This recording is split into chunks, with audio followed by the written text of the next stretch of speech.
that people that don't use blinkers should be hung up by their toes. Welcome everyone to Hi. session 88.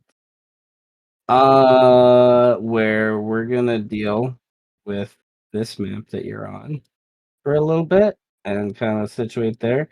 And then we got some stuff in the Undercity as there's a civil war happening. I didn't do anything. I lie when I say that. You did everything. You always do. I did many things. I did many things, and you guys just it's okay. Last time though, we had the Dark Will versus the Limited Light. And we began with Falwyn kind of setting up investigations into Anton through his sons and house powers that he now has, as well as looking into Mel and some of the goings on with the Undercity a little bit.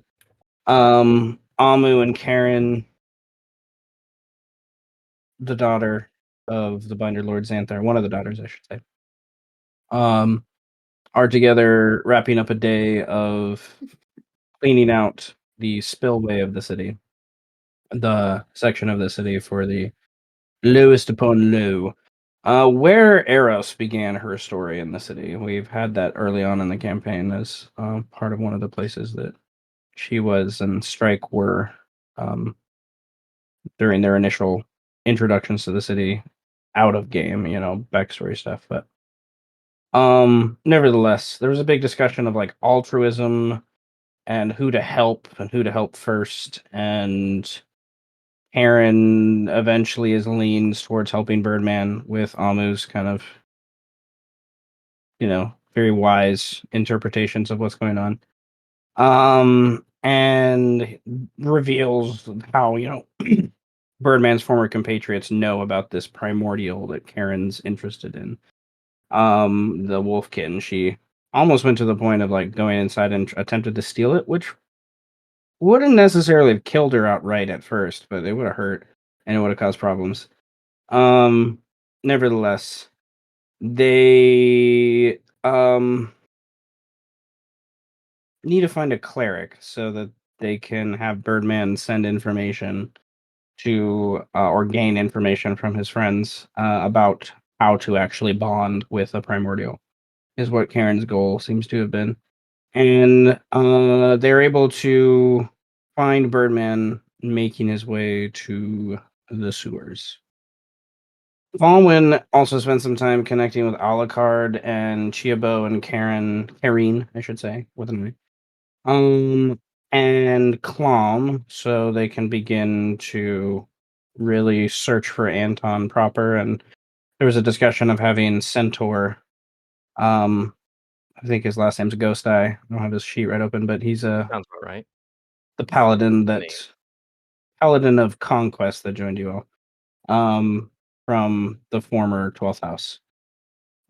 He's a fence in many ways of the city. But nevertheless, there's an explosion that happens at this point as people are going to the sewers, and Falwyn is leaving with Tenebris to teleport to face the other paladin, Strassa, that has become Tenebris's kind of rival. And the explosion is caused from the ninth house glass tower shattering and exploding, and then coalescing together into a monstrous skull that then has this energy kind of effervesce off of it. And it begins to, destroy parts of the city. And however, Birdman, Karen, and Amu decide that going below to find Mel and Birdman is much more key to their goals. And Falwyn decides to break away from Tenebris at the last second, leaving Tenebris to go with Pocket to find this adversary. Yeah, well, I guess Tenebris wasn't alone. He had his entourage of Simulacra, but nevertheless.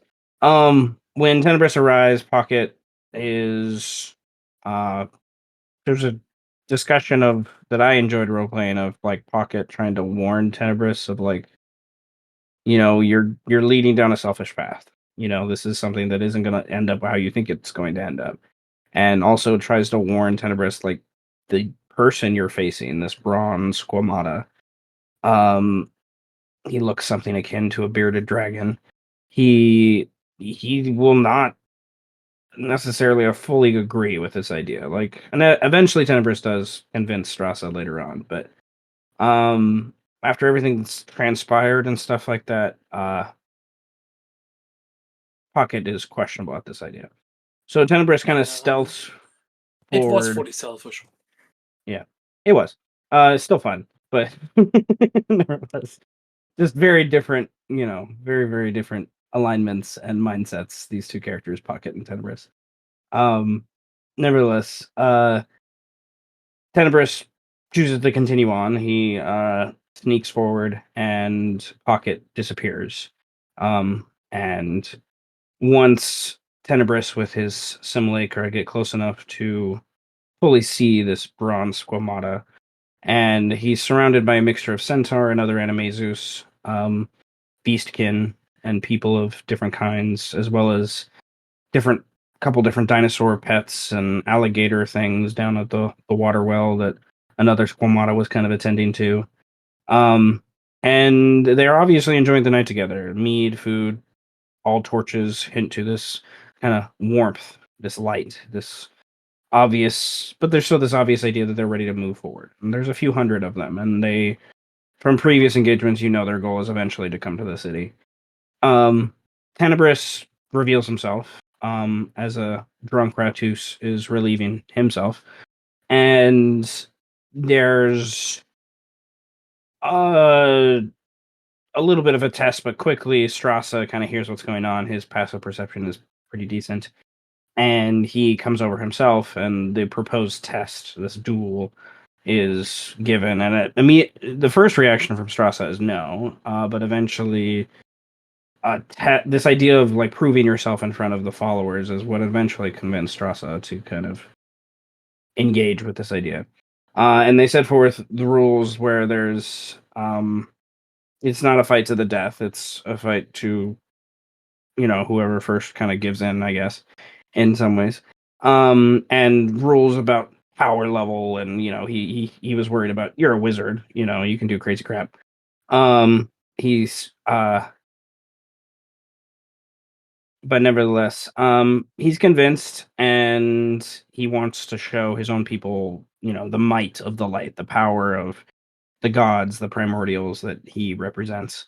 And with these rules set in place, the duel begins, and there's immediately some other boons and potions that start to be used. This is what prompted Pocket to intervene inevitably, as he did not think what Tenebris was doing was exactly fair. But he doesn't say those things. But nevertheless, Pocket starts to help the Squamata, giving him some haste boons, and the Squamata takes some of his own potions that he wasn't honestly planning on using at this point. And the kind of duel intensifies, and eventually Tenebris kind of breaks off and says, "Hey, Pocket, what's going on? Stop. This is what the fight was intended." And Strassa kind of agrees with you and kind of orders in a way for everyone to back off before this turns into more, and the duel is continued. But story you didn't know what was going on is Pocket flew away for a brief moment, and he convinces this Testadine to take these group of dinosaurs, these Brontosauri. Brontosauruses? Sure, I don't know. Brontosauri is more fun to say.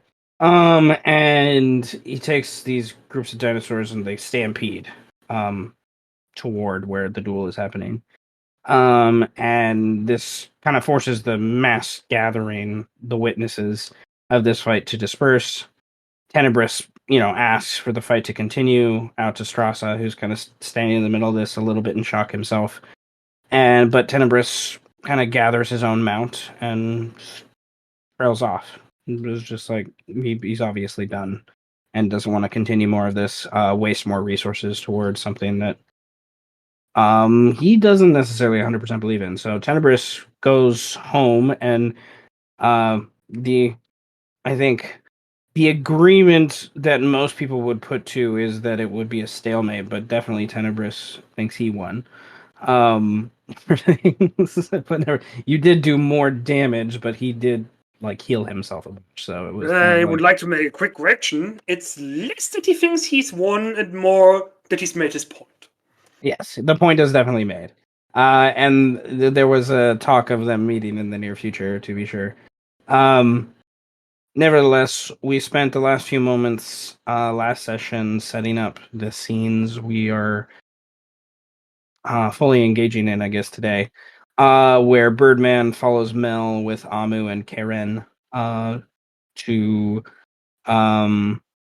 locate what she's doing with this crew of undead, and Ratus and other things you guys kind of saw going down here in the, minutes before you kind of fully, I guess, came close enough to get in, I guess, to these caves and tunnels. They quickly find Mel inside, who's setting up an aggressive offensive grouping with her different vampire spawn leaders and the nulls that she's gathered. And they are very quickly engaging while you guys are talking in the background. Her followers are engaging with a group of people from the third house. And there's supposedly a hunt here for members of the ninth house. That's why everyone's down here. Nevertheless, there's a quick, within a few moments, there's some Ratus from the fourth house that come down here, led by their new leader, who's trying to, obviously claim part of his own land, own rights, I guess, to the Undercity. And that fight kind of rages on in the background while you guys talk to Mel. Then she breaks away. Amu kind of follows her down a tunnel and gets her to stop and really think. You say some key words that really connected to many of her bonds and flaws and things that influenced her, but she stops and really is just starting to really think as she hears the carnage in the background of what's happening and what she's like continuing to do. And it's obvious she's not thinking for herself. Like Amu, you definitely sensed in that moment that there's something off, more than just she's slightly insane. Like her sanity has grown a little bit, but it's fallen back into the negatives with what happened last session. So because it became positive, she got rid of one of her permanent madnesses, but she still is kind of a little shaky, to be sure. So we set up that scene, and we're kind of paused in that moment. Birdman and Karen were kind of hanging back behind to make their own plan of what to do. I imagined in that moment, and then we jumped real briefly to the map you guys are currently on, where Falwyn has gathered his gear and resources and brought two of his most capable sons to face off against this monstrosity that has exploded out of the ninth house tower. You see as well on the map Killian and the giant wolfkin who has been named Kral, Kral, by the people, have come to engage with the creature, and it quickly flew over and has already attacked Killian. And then on the other side of the map, there's a group of right now in St. Falwyn, all he would know is they are Weaselkin, I would imagine. But eventually he will see that we have some key house leaders that are here to kind of assist with this insanity, to be sure. So the NPCs here have rolling a sanity check. I would like Falwyn to roll a sanity check.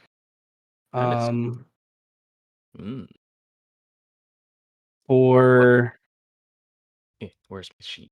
yeah, What I forgot to roll madness? for your. I forgot to roll for your two sons, so I'm gonna roll for them real quick.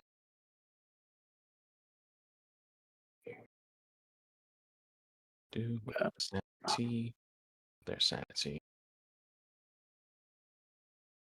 Huh. What madness be this? Technically higher than my score. Actually, no. Lower than my score. Dang it. Was yours a 13? Yeah. Okay. Well, then roll a d4. As Seems fitting. seems, More mad. yeah. Lose free sanity, baby. Join me in the one sanity club. You can see, I think, to demonstrate this narratively, Maglor kind of runs forward and is, as you two kind of stop for a moment and like take in the scene, he just continues to run and he seems unaffected. As Madros kind of stops even further behind you as you stop as well, and you, the amorphousness, the kind of like ghostliness almost of this creature, you can see forms of different people that have obviously been consumed to craft this thing. Faces that maybe you've recognized from the city streets and stuff in your time in the city in the last few years and whatnot. And you also see, like, was it two? Yeah, it was two. You see two key faces that kind of take form and kind of bubble around the body, but then these two continuously coalesce into the head, and every time they do, it's almost like that coalescence makes the head shift and turn and look and be aware of what's going on, as like those two forms are most in control. And the two faces, Fallen, with your passives, you easily can remember who these people are. Especially with your time below one of them you saw, and you witness Tenebris kill her. You see Karen with a Y, who had the partially shaved head that was the caster down there with Xantha, that was trying to protect her father and help her father kind of escape. Help drank the Tarrasque stuff with her father. You guys witnessed when you with the arcane eye from your sons when you first entered. Her face is one of those two faces that seems to be in control of this thing. And then there's the other face is one Falwyn. I think this is the one that gives you pause, maybe more than the other, is because you just saw her earlier today, Kareen, with a I. Giving, she tried to attack and, do the things, and you were able to convince her and calm her down to hunt after Lassie. Obviously she died. Something happened. Huh. And you believe that was the catalyst that may have made this happen. With the extra layer that Xantha is not in his right mind to control this. Um, you're seeing that maybe his triumvirate of children helped him control this thing he was keeping in the tower itself. As part of his power structure, I guess, in simplest terms. And now it has escaped. So it is something that is crafted from their essence, from their being. It is something, but it is something they've taken other essences to build and make, as well as the essence from the Tarrasque. There's obvious like a likeness here in the skull formation to what you think a Tarrasque skull would look, broken down and eroded after thousands of years. But it's like made from the glass of the tower itself, right? So, if you, I don't think you and your sons have rolled initiative, so let's have you get on the initiative order, if you would like, and yes. Where's that D? So I'll add that to the roll. Oh, I forgot to change their names. Oh, that's okay.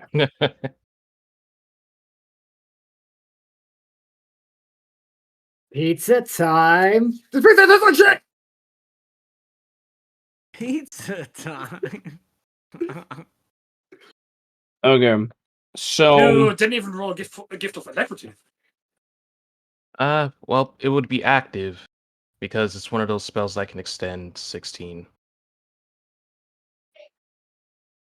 okay. Yes, you did. Oh, but I did also roll it. Yeah. I guess it meant I didn't click it, but for everyone to remember what the D8 represents. Oh yeah, for sure. Okay. My mom needs help setting up my sister's exercise video. So give me 2 minutes to get an iPad running, and I'll be right back. Bathroom. Hey, what are those kids doing up there? You better jump, or we're gonna get the black guy to rough you up. Who loves orange sweaters?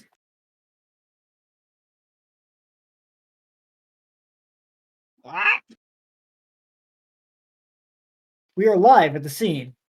So, Master of the 11th House, Sir Farwin, Master Farwin, there's a giant monster that is currently rampaging through the Beast Crown. What do you plan to do about this baffling situation? You are not a journalist. Where did you even get that pen and paper? Are you even capable of writing? I got it from your mother's ass crack. Now, would you answer the fucking question? It is simple. They hid it until it dies. You And heard where it. is your sword?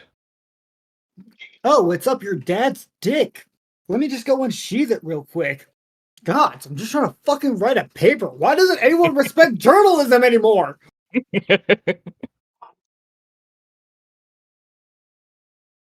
No, after that fucking what's his face, Jake Giles, man. No, everyone's gotta hate the fucking paper. Fuck that guy.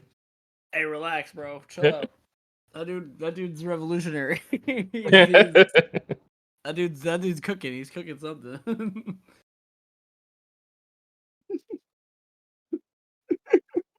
I swear he's cooking. I swear.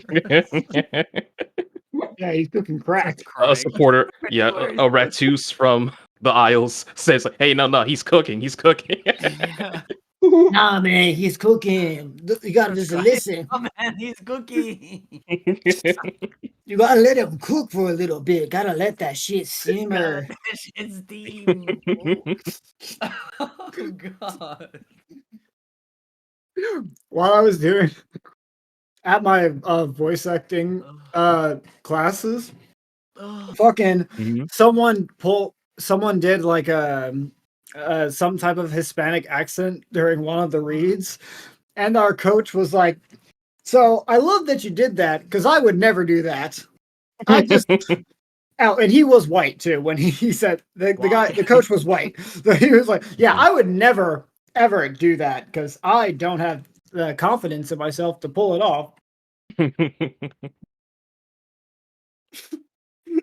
He's cooking, fool. Hey, yo, Holmes, chill He's out, man. He's cooking, Holmes, fool. he's cooking. He's cooking. Let it simmer. You gotta let that shit That shit on simmer. medium low, fool. It's gonna burn. Oh god. Brother, brother. What are you talking about? Hey, ¿qué pasó, We haven't heard from Holmes? him in days, brother. He has left the city, brother. Alrighty. ¿Qué pasó, Holmes? Just chill out for a second. Let him cook. Oh, Naturalmente. Don't worry about it. Everything is fine. Don't worry about the vagabundo. all right, Fallen. Yes. What do back you to want to plot. do? And do you have any orders that you want to give Medros and Maglo? Did I roll? Where did I thought I rolled for the other one. See Maglor, but Madros is not on the initiative. Oh, that's because I rolled for Maglor twice instead of rolling for both of them once. So Maglor actually has a higher initiative. Nevertheless, there we go. All right, which makes sense why Madros would have the lower one. Because he's a little stunned by what he's witnessing here. Is that fear I sense in my son? me who has driven all the fear out of them or taught them to control their fear. Well, Also, I don't know if the wisdom save would impact the frightened, but I do have a bit of an aura. Where is it? I can't find it. So I don't know if he gets advantage on the. What did I say? What did I say? Where is Oh, it? You have all these items. Oh, that's because I put it in a different section. Silly. oh, nevertheless. Oh, da, da, da, da, da, da. My sister's listening to Taylor Swift downstairs, and my brain's now stuck. So, all right. Indeed, I forget that they're immune to frighten. I still like the idea that they take a pause. Yeah, Narratively. I get that too because this is something that's fucking unnatural. But yes. And I like the idea of like you bringing out the ornament maybe, and just like that, like heightens his awareness of like that magical connection. Um, that's funny. Okay, nevertheless, Maglor looks back at you, and then Madros kind of shakes his head, and there's like the magic that's innate within him, like takes full hold, and he draws his sword. Yes. I will have them act separately than your turn, I guess, if it matters to. Otherwise, I'll just have them stay with you. Makes sense. Because what I was going to do, for the purposes of movements, where is it? I think it's an action. I would like Kairos to be summoned. Oh, you're Big Bird. Yes. And again, when you read the description of rocks, just like how the Tarask has its own size and definitions, did you know a rock has a wingspan of 200 feet? It is crazy how big those birds are. 200 feet? Holy crud. Of a All right. wingspan. This Because bird those is yours birds if were you need it. ridden by giants when they fought dragons, according to Monster Manual. 200 feet. That is insane. I mean, if dragons were more accurate to aerodynamics, their wingspan would be huge. Why does it sound like a SpongeBob episode? That's insane. Okay, well, I like it. Yeah. My ambition eclipses even the heights of the very giants themselves. My possession of Kairos, befitting a giant's repute, is fitting. Now take flight, my sons. As I guess that's my action to bring him out. And my sons, they can ready their action or whatnot to get on. Or I could probably summon it right under us, so it's like easy for us to be on top. I don't know. But pretty much the moment my sons are on, we're going to take flight. All right, what is... Oh, yeah, okay. They will... I will say that they... What is it? Use half their move to mount with you onto the big creature. And then I will have them use their actions.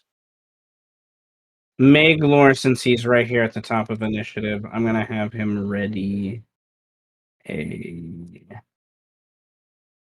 uh ba, ba, ba. Creature is yeah.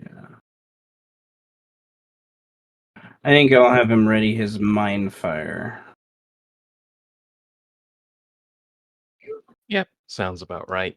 And distance-wise, are these like 5 feet, or because of how large the city is, the squares are bigger than they actually are? No, this is 5 feet. Okay. Then I would like to get uh bird can move 120 feet, so 60 feet in the air, but this in this direction. Bum, bum, bum. Will we be 60 feet?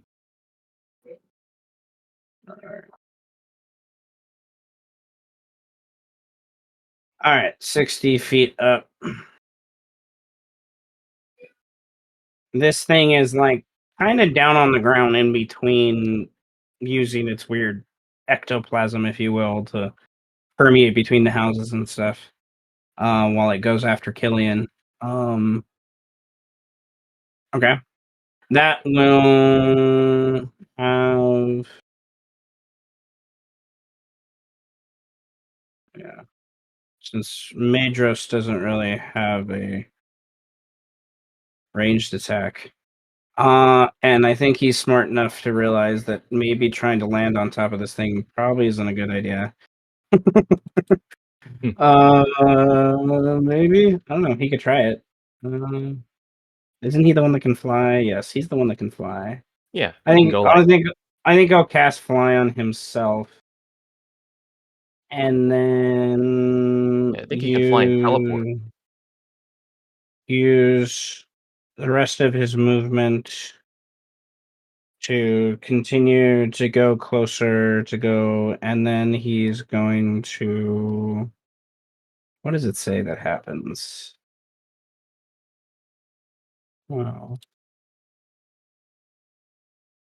What's the angle? Yeah. So he's gonna like test it. If you will. Let's see, I guess. So he's gonna blink. Oh, it's 60 feet. I thought it was 30 feet. Nevertheless, he's going to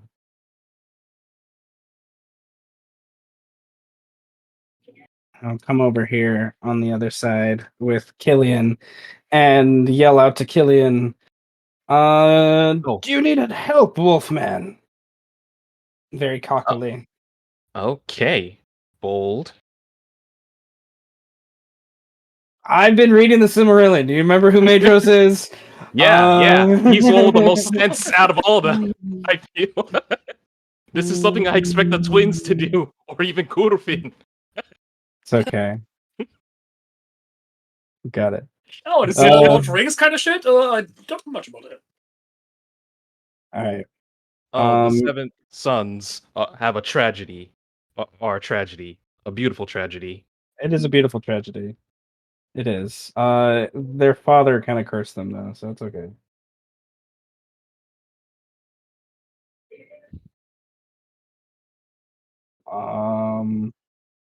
Phasma Tarask. That's a fun name. The fuck? Of What's course. going on here? So first we get the Hydra dragon, now we get the Phasmatarask. Great. The Elder Brain Hydra Dragon Lich thing, you mean? It's and it's still around. You guys didn't kill it yet. Well, you killed it, but now We it's like, killed it twice! but it's like undead. So can Whoops. you really kill it? Come to think of it, Desmond is still alive too. Shit. All right, we're gonna say that's their turn. But All right, hmm. Killian is going to. He has so many things he can do. It took me a while to read everything. I think for this turn, because he's being attacked, he's going to use his bonus action to activate the Soul of the Storm Giant, which gives him an aura of 10 feet for the next round. That yes. Resistance to lightning and thunder. Disadvantage is really what he's going for here. And then he can force them to make a strength save to slow them down, I guess. I think Killian is going to then move and kind of hop, skip, and a jump over these buildings to get to about there. Oh, he has 60, so difficult terrain to get to there. And he's going to action. Can he? Is that also a bonus? Let me see.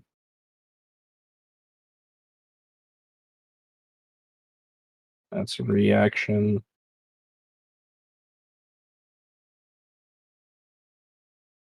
Oh, when I hit. Okay. It's the updated version. Okay. Alright, so he's going to draw his moon cleaver as he goes out. And a 22 will hit. And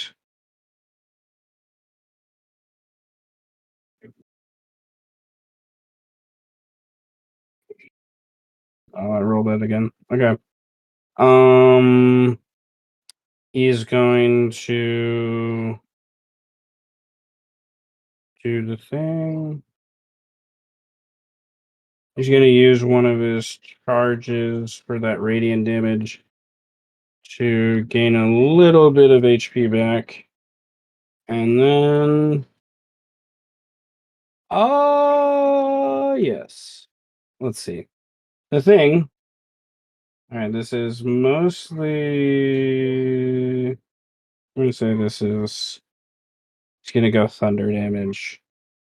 Okay. It's going to use his elemental thing to make this thunder damage. All thunder damage, and other than the other ones that are lightning and whatnot. Nevertheless, it kind of equals out other than the other one. So, slash... The creature, he slashes through this Phasmotrask, yes. And the, blade resists, like, not resists, it like goes through, like there's not much there kind of thing. Other than the radiant light that kind of like obviously cinders through this thing, angers it in the process, but definitely hurts. And he's going to go for his second attack. He doesn't have the strikes anymore. He'll still make it. That will miss. And yes. Wait, he doesn't reckless? It has to do it at the start of its turn, and I forgot, so we'll do that next round. He's also not Gonna stressed. say every barbarian reckless is that's the whole point. Yes and no. His AC is not as good as others. But yes. I'll stick with that for now, and I'll remind myself, hopefully. All right. I'll remind you, I'm barbarian man. Yes. I want to say the camera breaks away and follows and zooms into this Badger Man, whom most of you would recognize as Durodyne, the Sixth Mouth Binder Lord.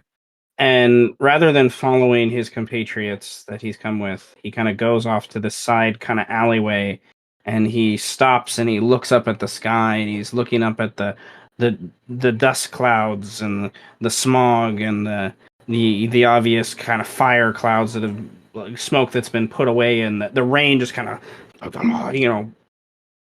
coming down on him from what has happened. I think it was one of you called rain down. I think it was Amu, but nevertheless, and he is mumbling to himself this idea of like, what have they done? They have destroyed the city, all of them, and he, kind of is going to, yeah, he's gonna kind of just take a turn, and he's gonna roll a wisdom save to see if he gets his sanity back. And he does, but that is his turn. And Brawl, who is being piloted by Highbearn, as you hear a howl, and Highbearn says, kind of introduces himself as he does, I am Highbearn, you will die, this monstrosity. But he gets the wolf thing to he kind of situates and kind of goes over to this side and gets more into the actual like street itself. And thankfully, most of these things are abandoned. And he's going to spend a weapon crystal, and this wolfkin makes this hyena kind of growl, cackle thing that is just like off-putting, in a way. And he activates as its bonus action a frenzy, and he is going to. And because he just moved 25 feet, he activates his knee joint that allows him to get basically he gets 3 attacks this turn.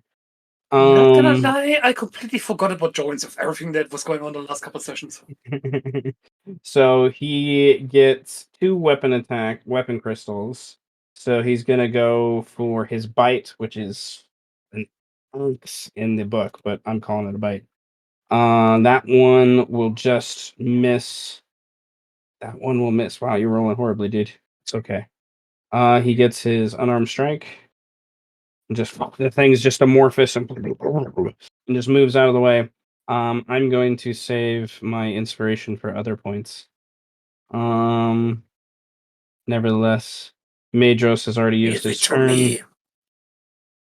The camera breaks to Piovani, who has joined Diordine, and he looks behind. He doesn't see Diordine, but he sees Ghost drawing his 2 scimitars, the magic in them activating as soon as they touch his small little palms.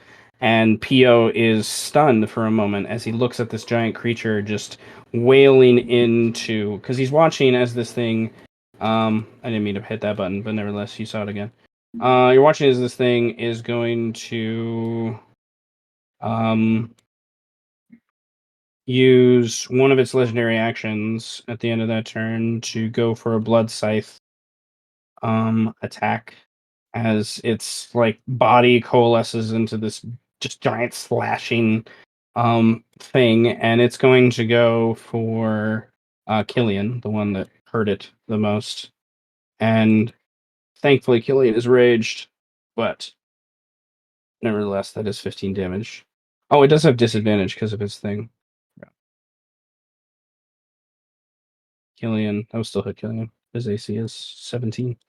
But Pio, in a similar fashion, he runs over here and goes into this tree, and he is like losing it for a moment. Like, holy shit, what is happening? What the city is, we're just about to save the city, and this thing rises. He's like talking to himself, muttering to himself drunkenly. He rolls a wisdom save and does not pass, and he is still just insane, sitting here in the moment, frightened of this situation. And I forgot to roll for Gauche. So apparently, I don't know. We'll have him go next round. As he's just runs in, and I'm gonna say he loses his turn as the 2 guys he ran in with just like, where'd they go? And he's just like, what the fuck are you guys doing? And the Phasmotrask is yeah.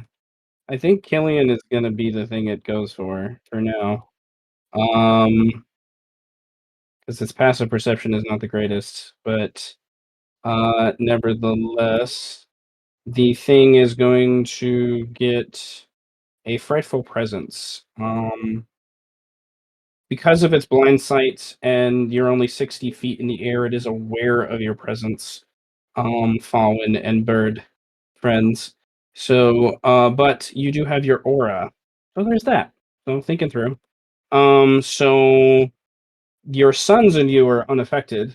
Do not have to roll. But Killian and Pyburn, I need to double check.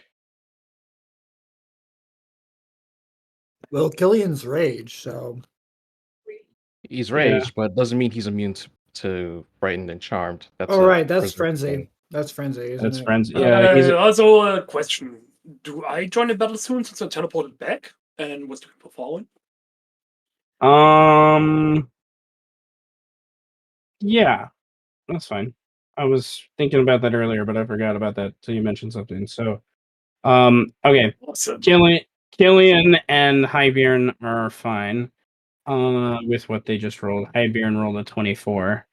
I guess another Nevertheless, question. Was Wrath gonna make their debut here, or were they gonna make their debut in this? we discussed in the sewers with what she and I Okay. discussed. So we'll get there in just a second. Um, so the thing is going to yeah, it's gonna just it has its multi attack.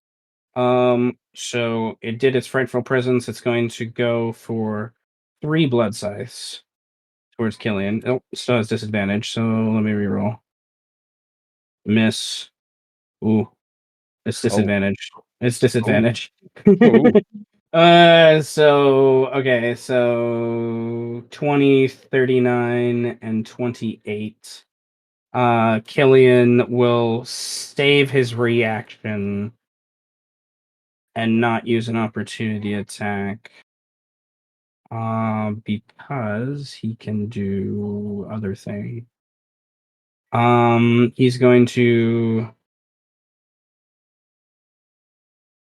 use his Guile of the Cloud Giant, and as a reaction, he's going to teleport up on top of this building 30 feet away. And give him resistance to that attack's damage. So that will happen on the first one that hits. I think he'll do. So the first one misses. Second one is the 36. So that is math 17. So that's resistance or resistance doesn't double. So nevertheless. He teleports away, and that would make the last one miss. Because I think it's range.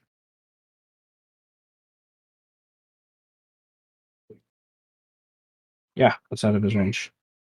And then it would not be able to do this thing. So it will use its speed to go to the closest. Well, you got the big wolf thing, but it can't. So I'll just attack the big wolf thing. That hits. That breaks past its damage threshold just barely. And so that will take the 26. And that'll reset its legendary actions. It will then yeah, there's a big bird in the sky. It starts to move this way and goes like 15 feet off the ground, but does 15. not disengage with this thing just yet. So the thing can fly. Yeah.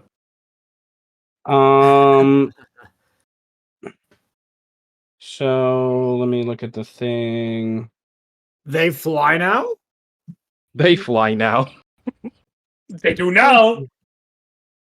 All right. So I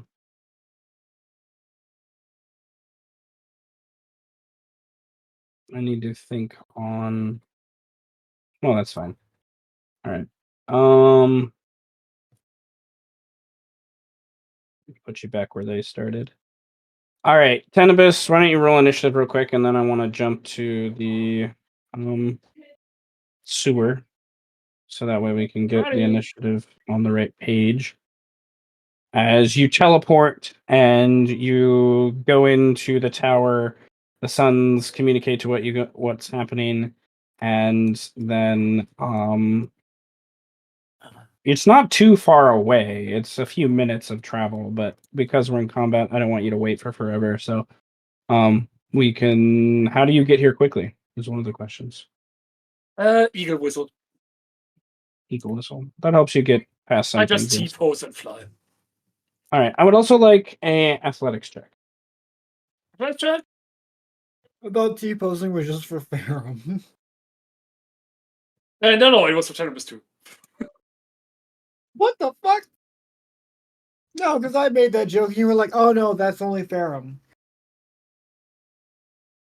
I thought it was for Tenebris actually, because T-posing Garista was funny as fuck.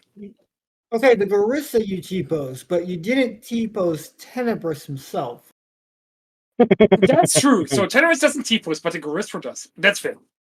So Tenebris just whistles like an Aztec death whistle, like death and fire, and that's it. That is, the imagery is hilarious to me. Get an inspiration point. Thank you. Is this high whistle? I can't whistle, so there you go. But But what if he I need whistles someone to else the who can't tune- whistle. I love you. But what if he whistles to the tune of Crazy Train? Crazy, but that's how it goes. No. The one from Ozzy Osbourne. All aboard. I went off the rails on a crazy train. Oh yeah. It's not healing. Life's a bit of a shame. All right. Okay. So I heard it song all right. so many times you have no idea. You changed your initiative. Okay, good. Then we're going to jump to the sewer area and Tenebris and follow in your tokens. Yes, they're still on the map. Okay, so I want to jump first to our new player for a moment. And get some narration of why they are here, I guess. So their brain process. Collie, your character has come down into these sewers. That have been a pretty dire focus of the 9th, the 10th, the 12th house. Most of those three houses and others in the last few weeks because of the fall of the former 12th house and kind of how much they owned of this undercity and how much they used it to control the trade of the Tarrasque meat and blood and other resources that come from the beast. But now that the city is falling apart, it has become a haven for what's left of the city, and different parts of the houses are starting to claim different areas of the Undercity to have something left after the Tarrasque inevitably wakes up. At least that's the rumors of the last few days that have been going around on the streets, that there are a led the rumors are is it's led by the 11th house with independent people, but I don't know if Birdman's name necessarily would be shared. I think it's more of like there's this patriot of the city named Gillisbrand that seems to have convinced the 11th house and some of the other houses to go along with this idea of evacuating the city and actually awakening the beast and actually letting it stop its slumber and let the city basically crumble in the process because it will stomp like Godzilla through the city when it wakes up. So the Undercity itself here, my mic kind of fell. The Undercity itself here, your ninth house connections have controlled up until these last few days when the evacuations kind of began, and the other houses, most strongly the third house, have kind of come in to try to take territory from what's here. So my imagery in my mind has come to this idea of there is a nestling of people that will give you information about what's going on with the ninth house right now. And I also have this idea that Kyo, who's the leader of the 10th house, like, was one of the people that said, like, he needs someone of power to come down here and really get an idea and maybe take a hold of this for the 10th house proper. As they have lost quite a bit of their territory in the last few weeks because of earthquake choices. Is the easiest way to put it. I did nothing wrong. But I would like In to. D&D, you choose your earthquakes. So some background, I guess, of why you're here is like Pio has sent you here, but you also know of how your family, quote unquote, has been looking into things down here and has taken control of a lot of this in the last coming weeks. So it's kind of like Pio's using your connections to give him something. You can decide whether or not you actually follow through with that idea, to be sure.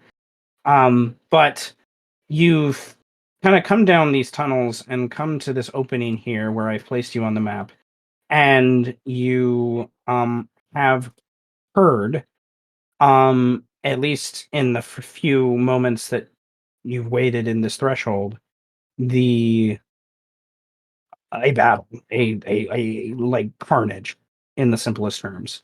People screaming, squashing, like there are bug people who live in the city, and that's what you're hearing dying. So whatever that sounds like to you. And then there's you saw a literal herd of zombies that you followed down here, that went in here through one of these tunnels and have started to attack these bug creatures.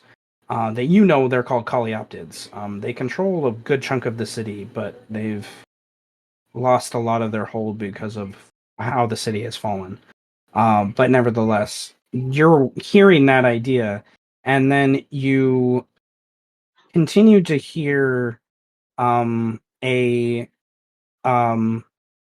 door as Mel kind of turns and opens this door, being open, and you hear this conversation that's kind of like happening behind this bloodshed, this carnage, off in this other tunnel.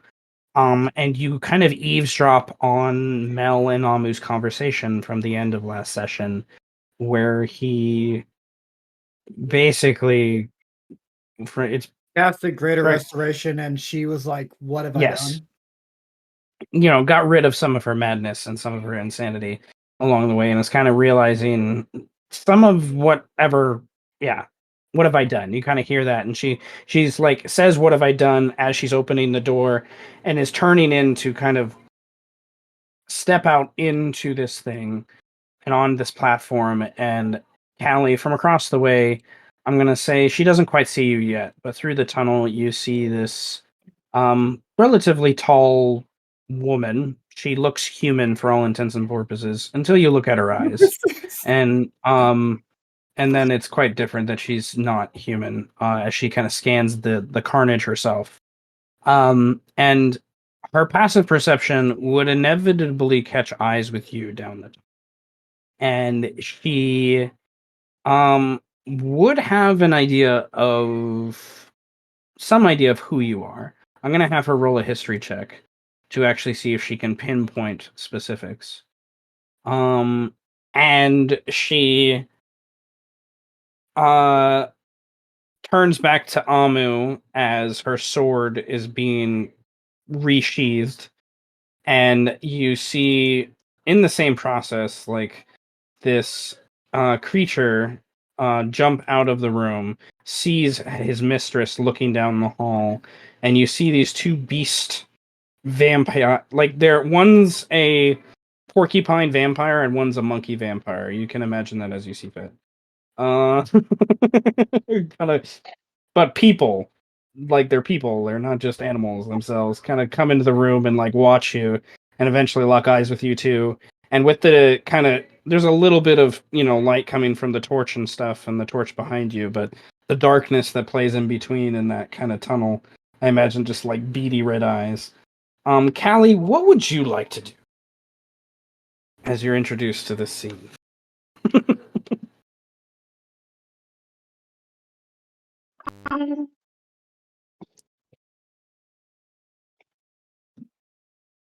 I think my character tries to talk to him. Okay, what do you say? Who are you? What are you doing here? What are you? What are you? What a good question. Where are you? When are you? How are you? Are you good? Well, who is a question to be answered later. What I am is the leader of the 12th house, Binder Lord, and master of many.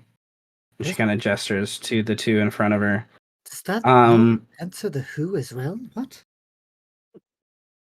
and she turns to you with this idea of like, she turns to you and gives her that look. She didn't say her name.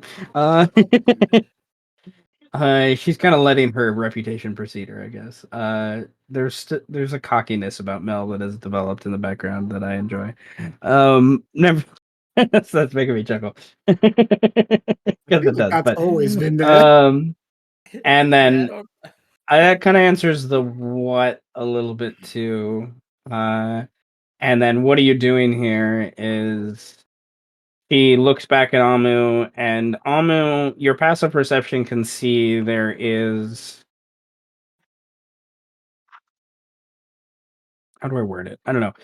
To me, it's like the redness in her eyes is slowly like almost like becoming more pigmented and darker as more time goes on. Like the greater restoration removed the sanity, but I gave the sanity back. I'm sorry, I should say, but there is that extra layer there that seems like she's not fully with it, and she then retorts back to Callie down the hall, has to yell rather loudly with the carnage that's happening here. And I think this is where I want to. I'll say what she says to Callie, and then I want to narrate something. But she's like, I think the question of what I am, I would be the same curious about you with your. We do not see tiefling very often here. And your willingness to be alone here hints to an idea that you believe you belong here in some way, which, if that's the case, I'm curious to know why. Amu, you're witnessing as she's saying this. I'm gonna kind of narrate how most of these dead bodies got here. You're witnessing as they're saying this. A group of like a horde of zombies that slosh into the water. A couple go around the corner, and they're obviously waylaid by a swarm of insects on the other side of this corner. As you just hear flesh just being torn through and buzzing and blah. And then the rest of them kind of slosh along the water. And over here in this corner, they're met by a group of like coleoptids, little beetle men, and they hold their own for a while until they're just overwhelmed by the zombies, and many of them kind of fall. And a group of them kind of break away over to the other side and are joining into the swarm that seems to be on that other side. And another swarm is like fighting off over here, but then there's some rats that came in and were holding them off. And then one of the rats erected this bladed wall that just and like tore through a bunch of them. Eventually the zombies get to that rat and kind of overwhelm him, and he loses concentration and dives back into the sewer water and escapes, and the rest of the rats start to retreat further down the hall back through this way. And you hear some more fighting as they've obviously engaged with the bugs up here, and that's all happening while you're talking. Like these people are just dying left and right.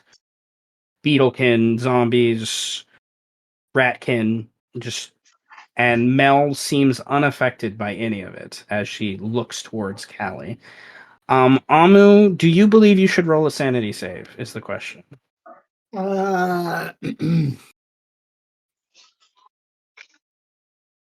Yes, but not for the reason you're thinking. Okay. I say because, I mean, yes, it's a lot of death, but I think it's not necessarily death because he's a spore druid. So I don't think it's death that truly disturbs him. I think it's the initial it's the characteristics of a person that are going to be disturbing to him, if anything. Like, oh, you're getting people killed, I don't care. But you yourself, you're fucked. But I think it's more so to do with like it seems like she might just keep marching on with this shit. So that's a pass. I love it. To connect back to the scene previous, though, I think Mel would reiterate, well, I've stated who I am, and what I'm doing here is of my own intention. What do you want? She asked Callie. Okay, I have a question real quick because I keep getting confused. Which one does my father believe is the head of the 10th or the 9th? Your father is the head of the 9th house. The Okay, thank 10th you. house is who you joined, yes. Okay. Then my character says, I'm the daughter of the ruler of the 10th house. I'm here on his auto to see what supplies was left. What the fuck? Roll deception at disadvantage. It would be 9th house, right? Not 10th house. I'm assuming that. Oh, she would I mean, say, I'm assuming she. I don't know. I don't Did know. I mess If up? you- I keep getting I think- confused. I was gonna say No. you're Pio Bunny's daughter. Okay, the 10th. Let's clarify something. That's okay. It's okay. Yeah. There's a lot going on. Pio is a weasel. So you being the daughter of him as the 10th house. Yeah. What you Sorry, said. I meant the 9th house. Yeah. Okay. Sorry. No, That's she fine. said it That's right. fine. You guys are dickheads. Yeah. No, I was gonna say, how high is her deception? I want to see this. I want to see Mel believe We this. know what she's talking about. You guys are being dickheads. I love it. I was like, Okay. can she convince Mel that this is exactly the daughter hard of to get Pio? confused that at would be this hilarious. point. That would be a It's fucking, really easy to get confused right That'd now. be weird That'd for be like Amu to a be like, DC I've parody. never met you in my life. you What look to the be fuck? older than both me and Pio combined? What?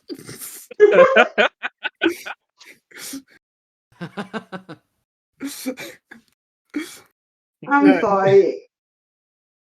No, you're good. You're good. Sorry. There's a lot going on, I'm Kelly. rolling It's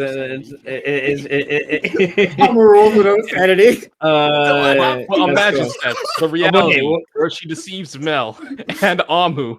I know. It'd be hilarious. All right, Mel is going to. Okay, she crosses her hand, across her body to go to her sheath on her left hip.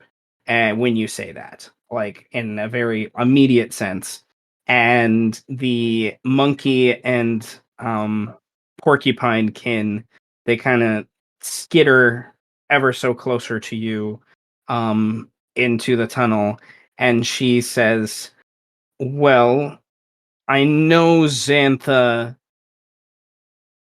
has been around the block a few times. Are you here for his claim or your own?" Smile.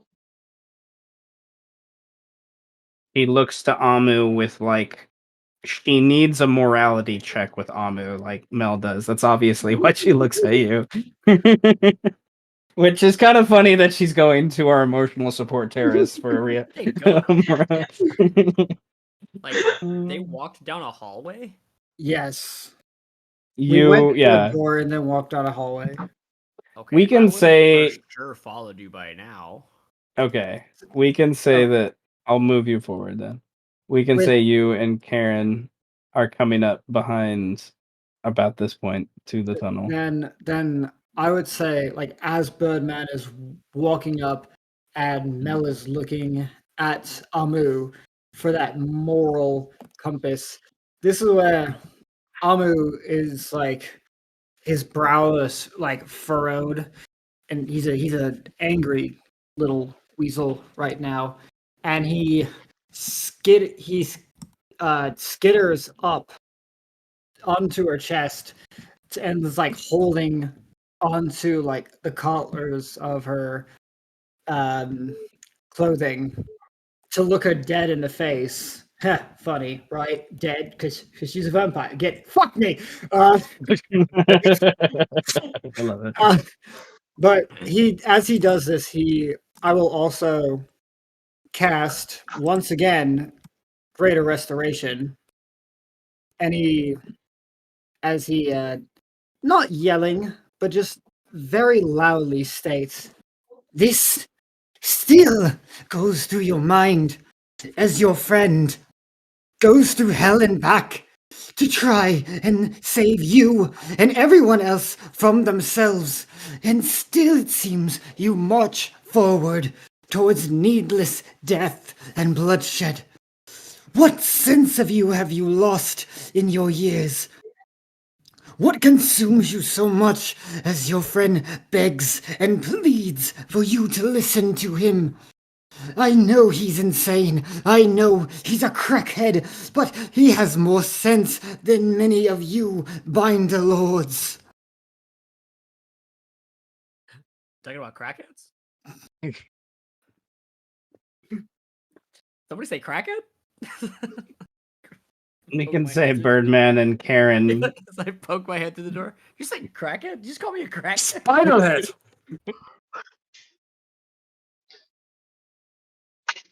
Amu, I would like you to roll an insight and then a religion check. Okay, here first the good one. Decent. Now for the bad one. Meh. Meh. Okay.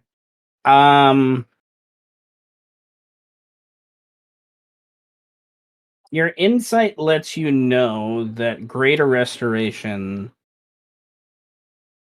is gonna do all it's gonna do by this point. The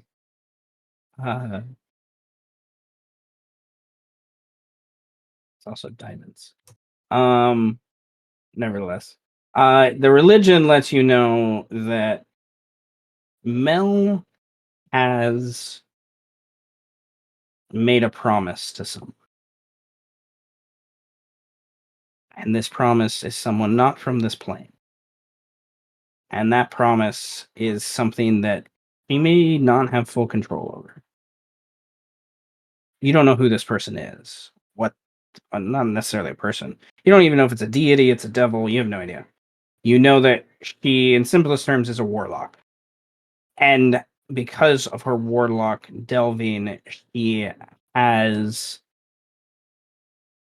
become partially religious to this person that she made this promise to. She like worships them in a way. And she is going through like a religious fervor right now, kind of thing is what she's doing. That obviously this god or deity or demigod or whoever, demon, devil, angel, whatever it is, believes this level of death is valid. It's something that is the way she's acting like this is a ritual. This is a rite she's going through right now. And so she's having that moment where you're like, bringing you're in similar terms to our modern world. This is like in the middle of like a priest holding their cross, giving this fervent, benediction. You come up and say, "Dude, stop!" Like in the middle of it. Like he's in the middle of his like fervent, just like, "Oh God, hallelujah," and you just say, "No, dude, stop," and he's just like stunned, as what's going on. So she takes a breather and she looks over to Kali across the way and says, "Well, what do you want?" She ignores Birdman for the moment. you can see Birdman, she's trying desperately to ignore you. It's one of those things where it's like he feels ashamed, sort of, kind of in a way. But her focus is on Kali. I just want to look around. I just want to see what's left over and what becomes of this place. At this point, there is a group of footsteps that like jump into some water and kind of trail over to the other side, and you Amu and Birdman see Karen kind of splash over to the water, and she comes into the threshold and she looks across the way and she squints at you, Kali, and you recognize your half sister, and she recognizes you, and she's just like, I thought you were never going to return to this place.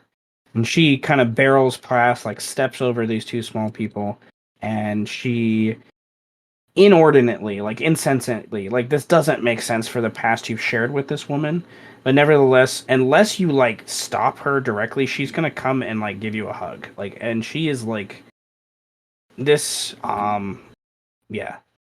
Do you let her? Sure.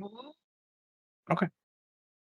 She rolls a sanity save and like gains some of her sanity back as she's just like she like gives you you're like gives you this like weird hug. You can tell hugging herself for herself is also weird. And she like breaks away and she's just like, I didn't think anyone was left.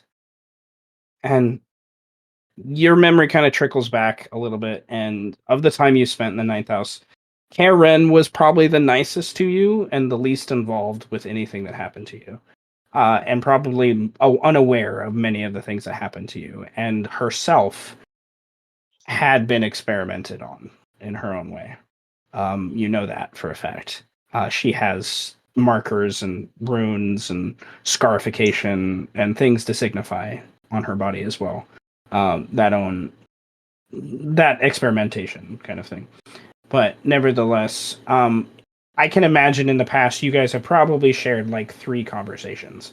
Like it's not something extensive, but they were conversations that weren't negative and weren't anything that led to anything negative. It was just her trying to talk to you for a briefest moment, break away from her own insanity of the family you both grew up in. And she shares this awkward moment with you and looks back at the vampires that are staring at you and says, she's coming with us. And Mel just looks back and shrugs and for the first time turns to Birdman and kind of walks over to Birdman. Kali, is there anything you would like to do? I don't think so. Not at the moment.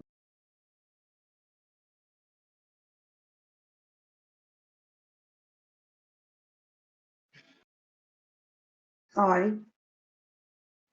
I'm sorry, I must have missed that. What'd you say? I said not that I can think of. Okay.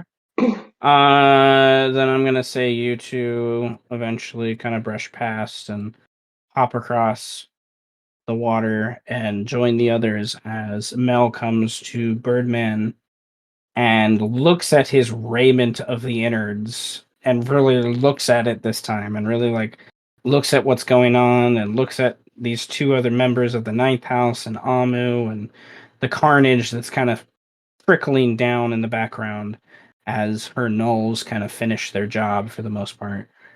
And then she's about to say something, and you hear a loud kind of yell of a creature. It probably speaks in common, and it bellows and echoes kind of distortingly through the sewers, of course. But you do hear the extent of a parlay. Let's meet.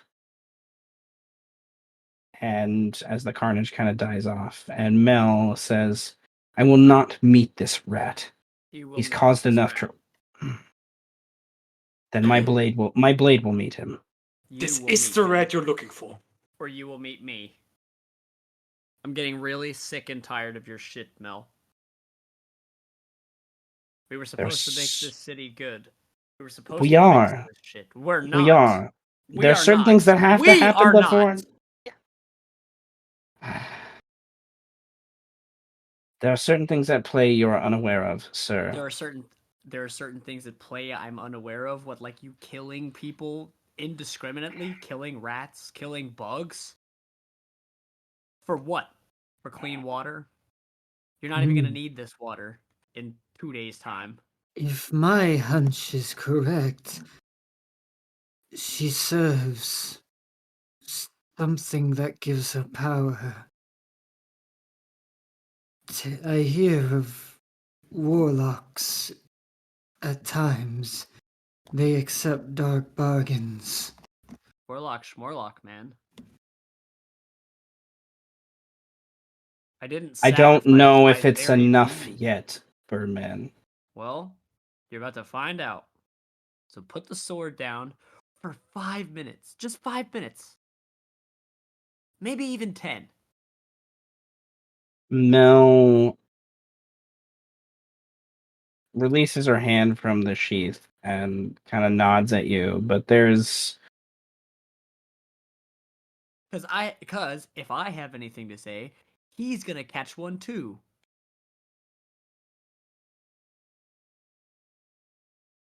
well, All of you are to blame for this madness that I'm witnessing right now. I did not spend. How long was it? 3 days? Was it 3 days? 3 days, yes. I did not spend 3 days inside the Tarask, eating, drinking, falling in shit. I'm covered in fucking goop, man. Look at this thing. You're a very nice goop. I don't want to like insult you. You're very nice. But look, I did not commune with. I didn't kill Setch and commune with the beast just to come out here and see everybody fighting each other. This is not the way. This is not what we decided we were going to do when you told me that you would help me. And then you helped me. And then you went on a blood rage. And then you left. And then when you left, I got yelled at by Farwin because he said you're in a blood rage. So guess what? Who's to blame now, man? All you motherfuckers are evil, and I don't know what to do about it. So for 1 minute, can we just not be evil? Can we just please be a civilized peoples for one fucking day? Figure this out. Let the Terras wake up. We could do this. And it's not just you.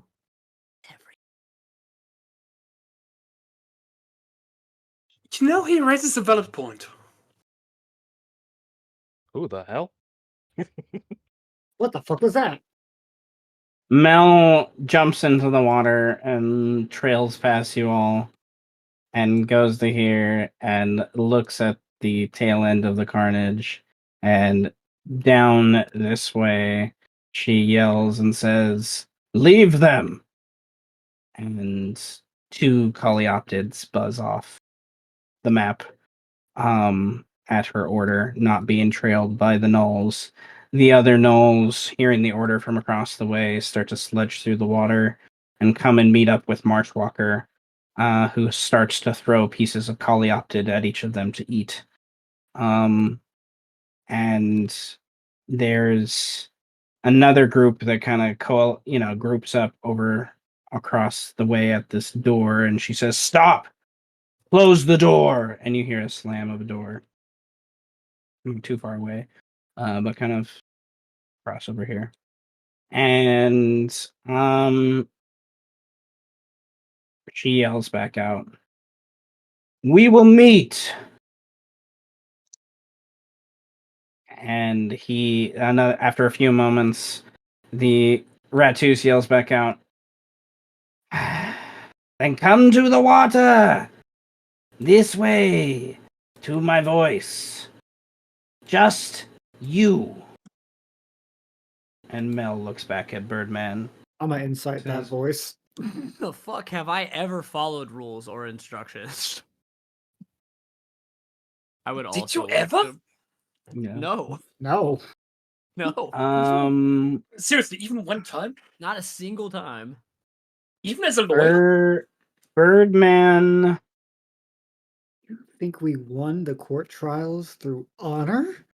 No, you did not. Birdman isn't quite sure at this moment, I would say. But Amu. Why does Amu know who Aliplu is? I don't know. That's the question, though. He was at the meeting at the midnight meeting the other day. Yeah. Mhm. So maybe that's how.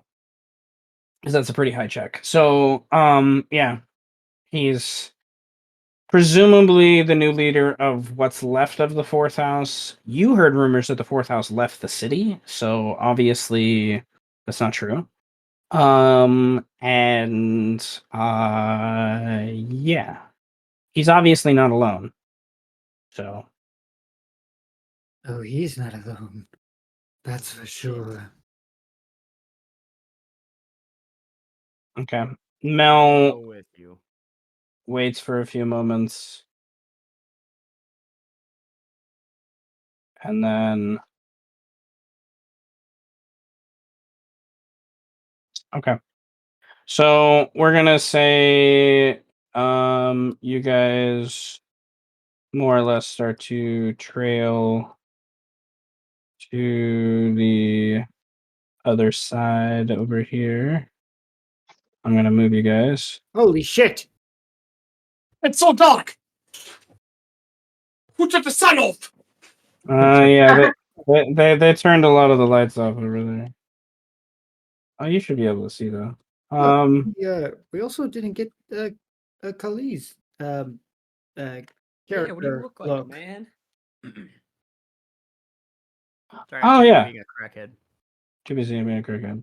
Yeah, let's say during this moment you guys have an actual moment to kind of like peruse the area and kind of look at what's going on in the light from the torches and stuff. So Kali, would you like to describe your character officially for the group?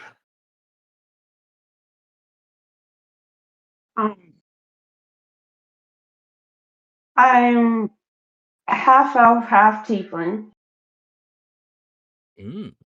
Adventurous. My father is in the ninth house. I had a tiefling mother. I was raised by the clockwork people who taught me clockwork sorcery. And I think that's all. What do you look like? Why don't you describe more what you look like?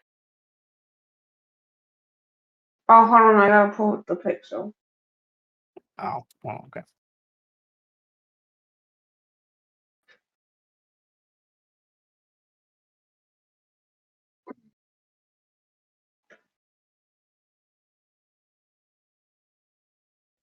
I can pull up the picture. Bam. There she is. Definitely a clock teeth. Clock? Clock eyes. Clock Jewelry. eyes. are Yes. crazy. The third clock eye. That's just The clock eyes awesome. are insane. Is that a third eye? I didn't even notice the third eye at first, but that's fucking amazing. Is it a third eye? I thought it was. Well, Callie, is it a third eye? Do you have 3 eyes? She does now. It's You awesome. know what? Yeah, I'm just gonna go with 3 eyes. But yeah, it's a side effect of the clockwork sorcery. It's one of the traits you have to take. So I have clocks for eyes. Fascinating.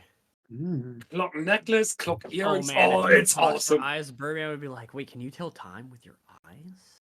Your eyes I now?" was actually kind of thinking about making a thing where eyes could actually tell the time. I'm looking at you like I'm not weird looking. I think for sure. Birdman looks Reckon that's fucking up to Russ disgusting now, I Half-breed. think. Yeah, right. Triclops. More like triclocks. What? What the All right, I'll commit necrope now.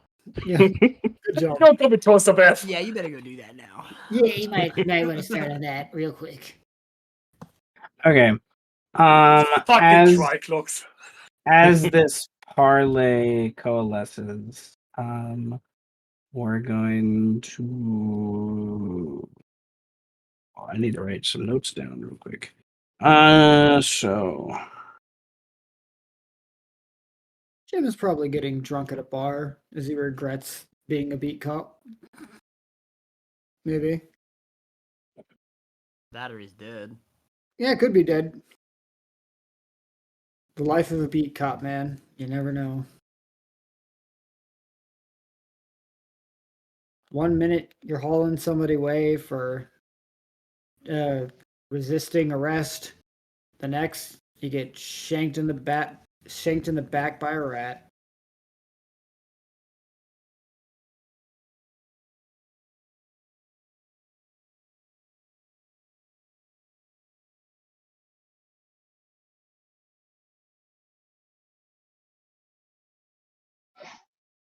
Things weren't the Okay. same when Jim turned to cocaine.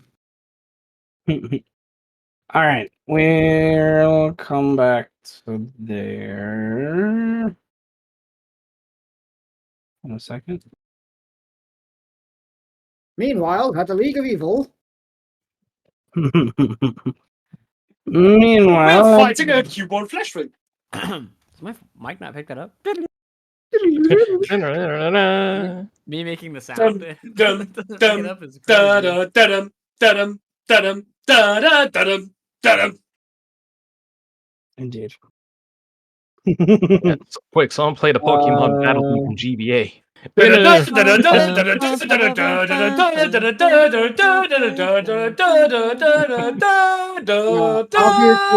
obviously it's Final Fantasy. Da, da, da, da, da, da, da, da, da, Oh, we're doing da, FF7? Okay. I was gonna say we need I don't have a big enough Pokeball for this legendary. Master Ball is big enough for everyone. Alrighty, Falwyn. Do you think the average Pokemon player is ready to fight the equivalent of Arceus? No, They should, I but wasn't. Seriously, exactly. it's just a I llama can stuck tell in the you that I fence. wasn't. That's an anecdote for later. I'll explain that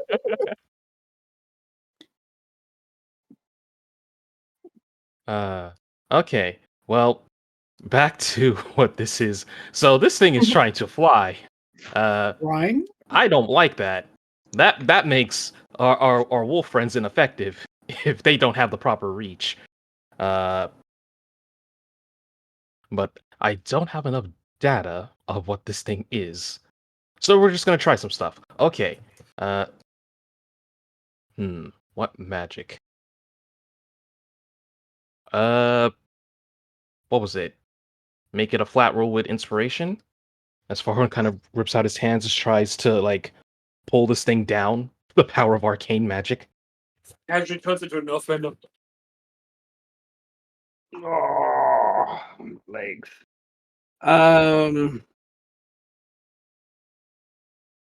Okay.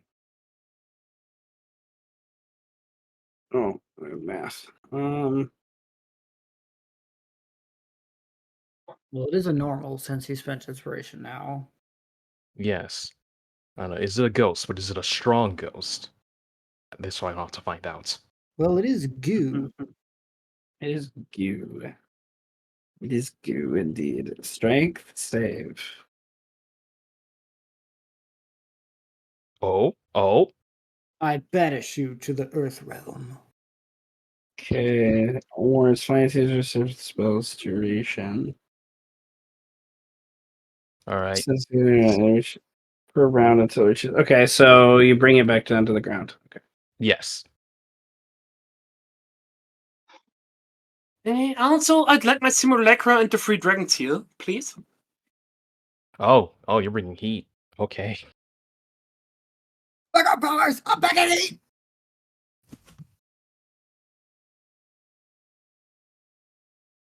So let me put on the little concentration icon, which I forget what to use. I'm concentrating so hard. I think we used the was it the half heart? No, it was the bigger heart. I think. Yeah.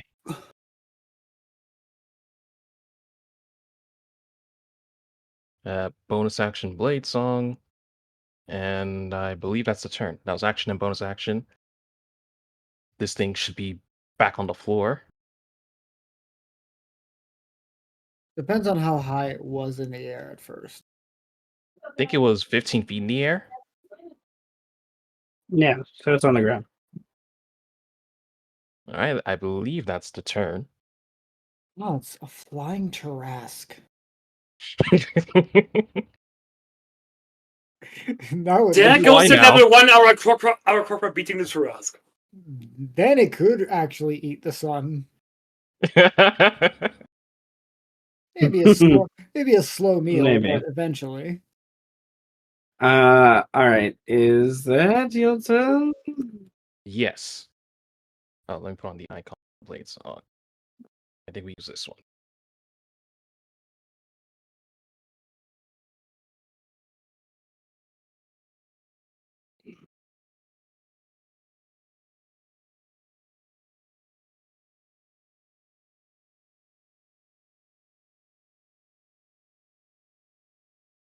All right, Tenebris, what do you do?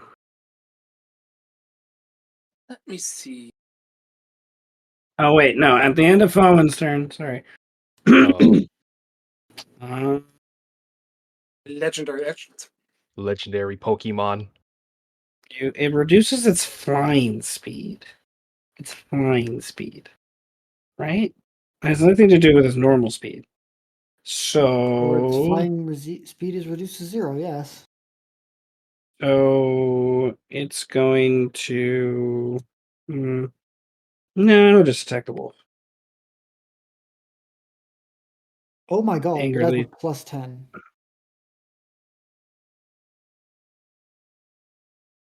So, at the end of Fowen's turn, into the wolf. Shizakov. The Did wolf. you just try to speak German? Yeah. It's just scheiße. Just scheiße. Well, I can do my own thing too. Uh, That's very true. You're God after all. okay. The wolf's going to use its equilibrium and force the thing to re-roll to maybe miss. That will just hit. So damage. Okay, so now, forgot to open that. Wait, how do you make him reroll an attack?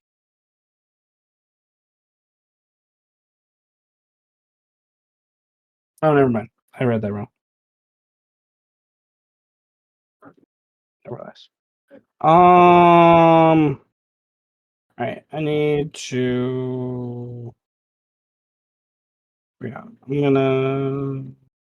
just gonna lose that one. In order to not lose a hull, this thing's going to disable one of its crystals. And yeah, Damn, a 33 was sucks. all it took.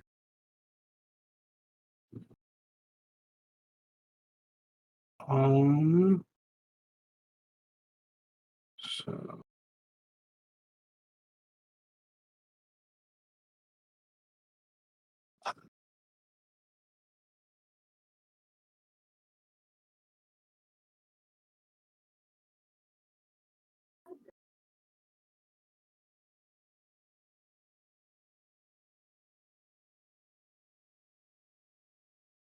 okay.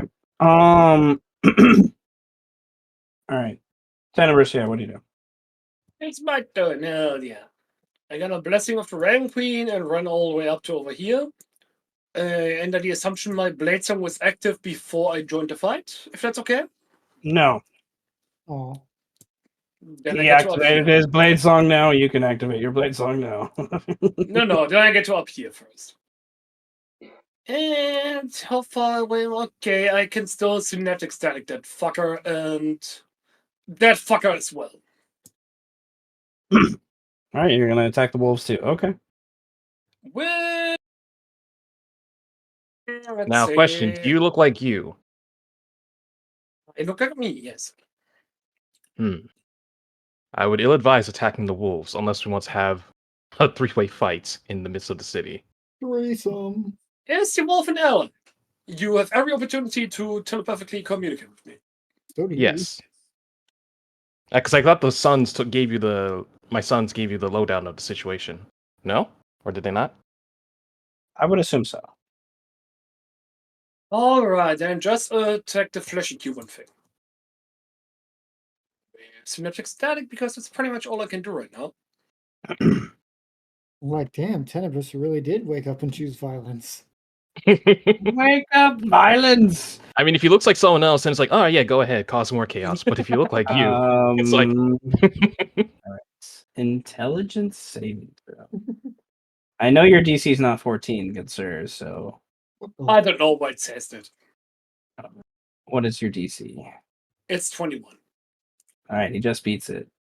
Holy moly! What? Well, he would have, That's pretty impressive. he would have magic resistance, so yeah.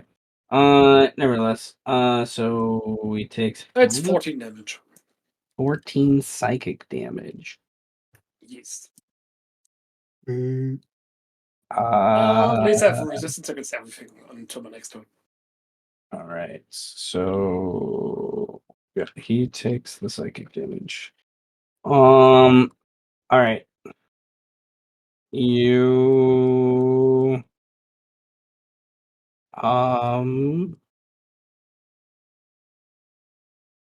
okay, that's your turn. Yes, I used action, bonus action. That's pretty much all I can do right now. Okay. You're over there. He's over there. You might want to Yeah, why not? through turn order so the simulacrums are in the proper place. Oh, I didn't realize he rolled for them yet. And All the right. 3 dragons, please. They're also here. You get 2 simulacra. I think that's more than fair. How do you think we got here? Yeah, they dropped you off and then they flew away. Because that's more than fair. Yeah, okay, I'll give you that one, God. You're getting away with this time. All right. He's going to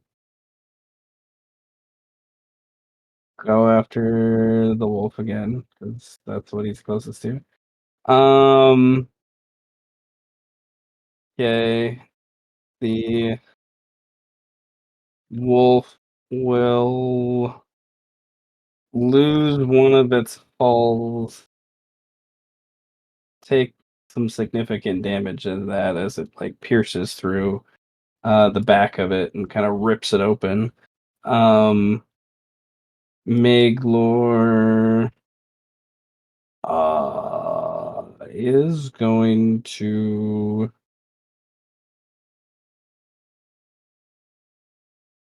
he doesn't know what it is. Why not? Stop. Is the thing immune to charm? We are learning. It does nothing. Damn. And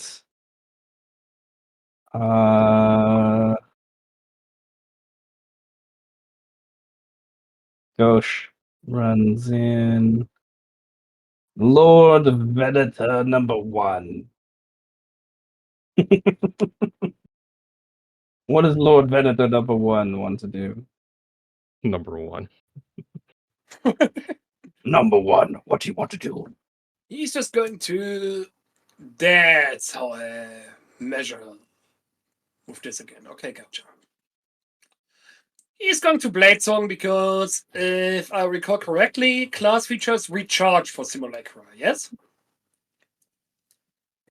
Just spells don't recharge? Yeah, your spells don't come back, and by virtue, technically, the spell recovery, because it affects spell slots, but, like, say you're Simulacrum a fighter, they'd get their action surge back after a rest. So they don't get Arcane Recovery either? Nope. Okay, I think specific beats general, so that's fair. He's just going to move until here, and let's see what spells he has prepared.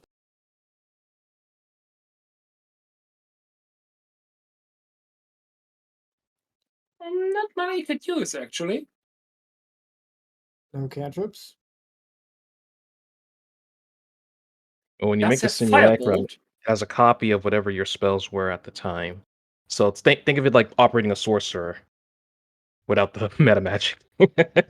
Yes, but Simulacrum number 2 had different spells than Simulacrum number 1, but I can't be asked to remember, so let's just say whatever they've prepared at the moment is what they have in general. Easy as that. But Simulacrum number 1 just casts Firebolt.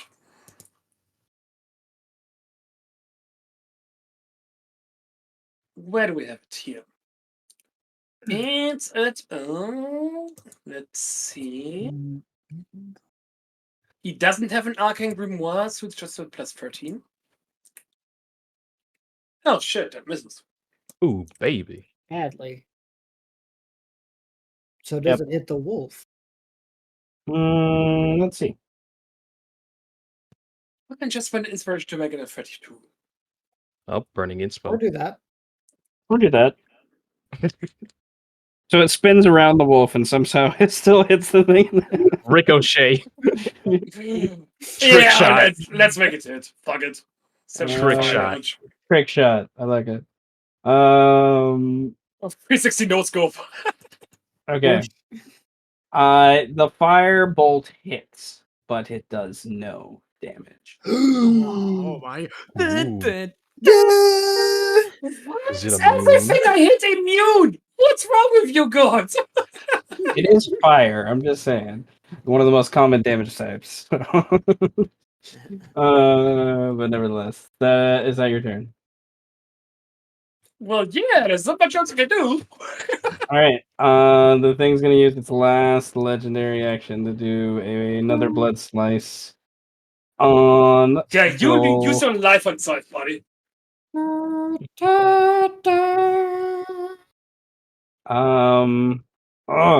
The crawl. He's going to. Yes, he's going to disable another crystal, so he doesn't lose all of this stuff. Nevertheless,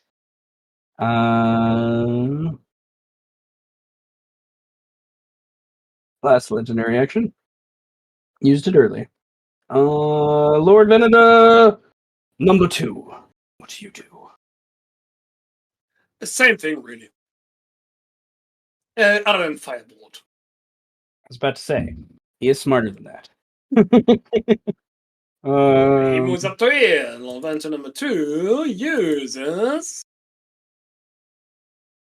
I just told it at 60 feet only. Fucking hell.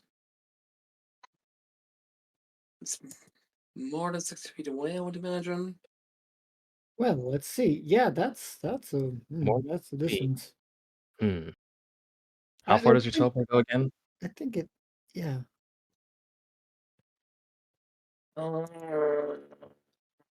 There's chain lightning, I guess, but that's a waste of a spell because it's only one. So like, don't get it back. What do you mean I can't just use my spell slots whenever? That's the thing with those bastards. Oh, I gotta delete the magic item slots as well. I just realized. Of those fuckers.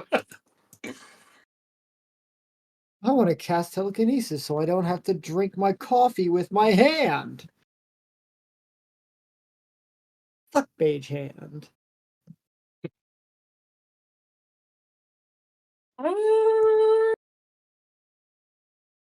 You know what? That's it for now.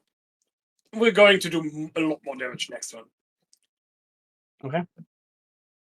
10, 20, 30, 40, 50. Well, actually, he can move to up here because he's got 40 feet general and then 10 more because racing for rugby. So, yeah, he can move up to All right. Killian stomps across the rooftops to get to this creature. And then.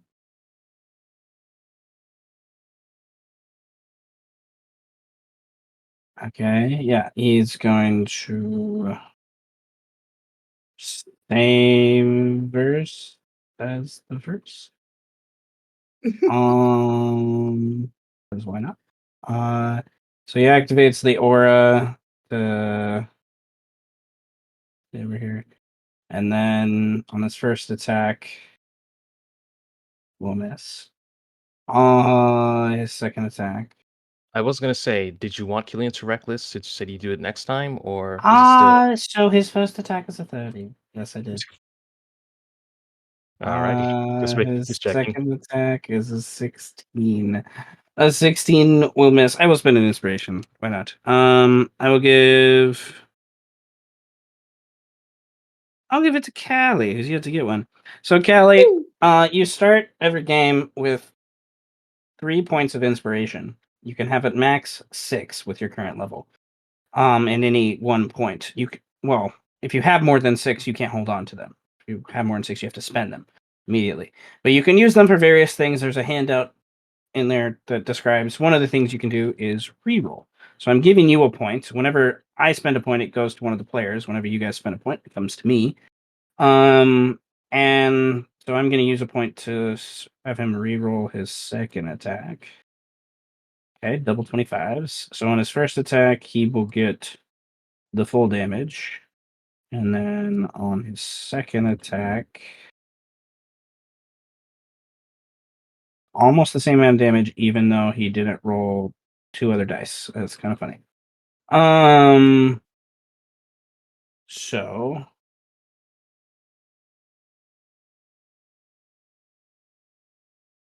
yeah, okay. 24. Hyperion and the Wolf reminds me of Gohan on Namek when the Elder gives him a power up, but he's still fucking worthless. Yeah, Because he didn't that's need funny. it. Yeah, dude. He No, didn't because need it. he's still gonna get bodied by Frieza in the end. Yeah, he didn't need the fucking power up. It was all foreshadowing, bro. It was all epic foreshadowing. Yeah, but Krillin got a power up too, and that ended well for him. Come on. Yeah, I think he's gonna spend his last 2 Moon Cleaver charges to regain a little bit more HP. As he cleaves into that thing. Does okay damage to it, but it's resistant to most of that damage. So Gohan's the strongest in the universe, but still doesn't do crap. finds PO, argues with PO. What are you doing? Convinces PO to come along. Damn, how So- drunk is Pio? 2 Binder Lords for the price of 3 Binder Lords, price of 1. Highbairn is goodness gracious. That hurt. He's going to do.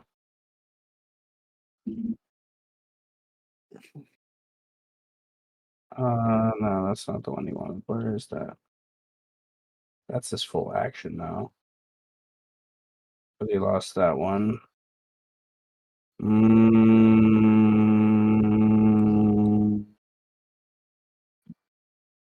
How wise is Highbairn? Let's see.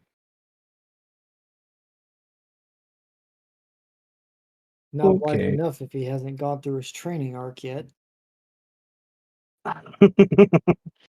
All right. So he's going to. Excuse me. Yeah, he's gonna activate Frenzy one more time. And that's his bonus action. And then he's gonna go for. I'm gonna go for 2 more bites. Both those hit.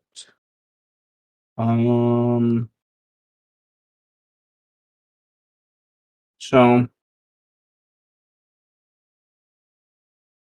with the bite actually hitting, as he rips into this creature, the magic from this bite, starts to break down the corporealness of it. Yeah, and it basically gets a -4 on its AC. Oh. It is resistant to slashing damage, so but it does. All Jorvian attacks are magical, so nevertheless. So now its AC, yes, is 4 lower because of that. Madros is going to fly to here. Behind it. Well, he's up in the air. It's down below. Does he come down? He doesn't have a ranged attack. No. But he can fly 60 feet and he can teleport. So he's gonna fly the 60 down, and he's going to two-hand the 15. Will miss. The 21 will hit. He's resistant to the magical slashing, but the force damage. I am not my cruel, not yet at least, my cruel DM that made so many things resistant to force damage in the end game. Just like you bastard. Nevertheless, he as his multi attack can teleport 30 feet, so he's gonna do that. And then he's going to teleport as his bonus action another 60 feet up in the air, so he's out of reach of this creature. And then Pio is convinced to follow along, but he is still scared of this creature, so to speak. And As he kind of fine just should be. as he should be, you know. All right. He's not a Right, hummingbird so with a death wish. he's not. All right. This thing until the target or another creature uses their action. Uh, hmm. I don't know if you'd do that. Nope, not now. He does not care about his AC right now. Nevertheless, uh,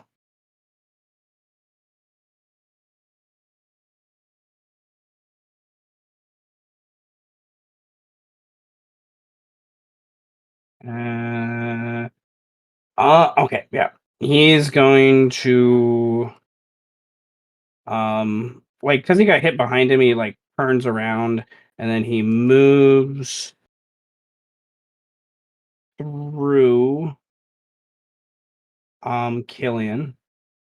Oh. And Yeah. he's going to use his engulf Engulf. Killian. He's got to make a dex save. He's got to make a dex save. He's got danger sense, so you know, maybe. Up to 2 huge creatures. Oh no, he can't. He can actually beat that. So, Killian. Ooh. 27 dex save. Yeah, the creature takes. My failed save. The creature takes 35 10d6 necrotic. So let me roll that. Oh, did it roll it up there? Yeah, it's It rolled it up there. 35. Okay, that's the 35. Alright. So he takes the 35 necrotic. He's not resistant to that. And is engulfed. Engulfed creature is restrained and takes necrotic damage at the start of the creature's turn. Yeah. So creature.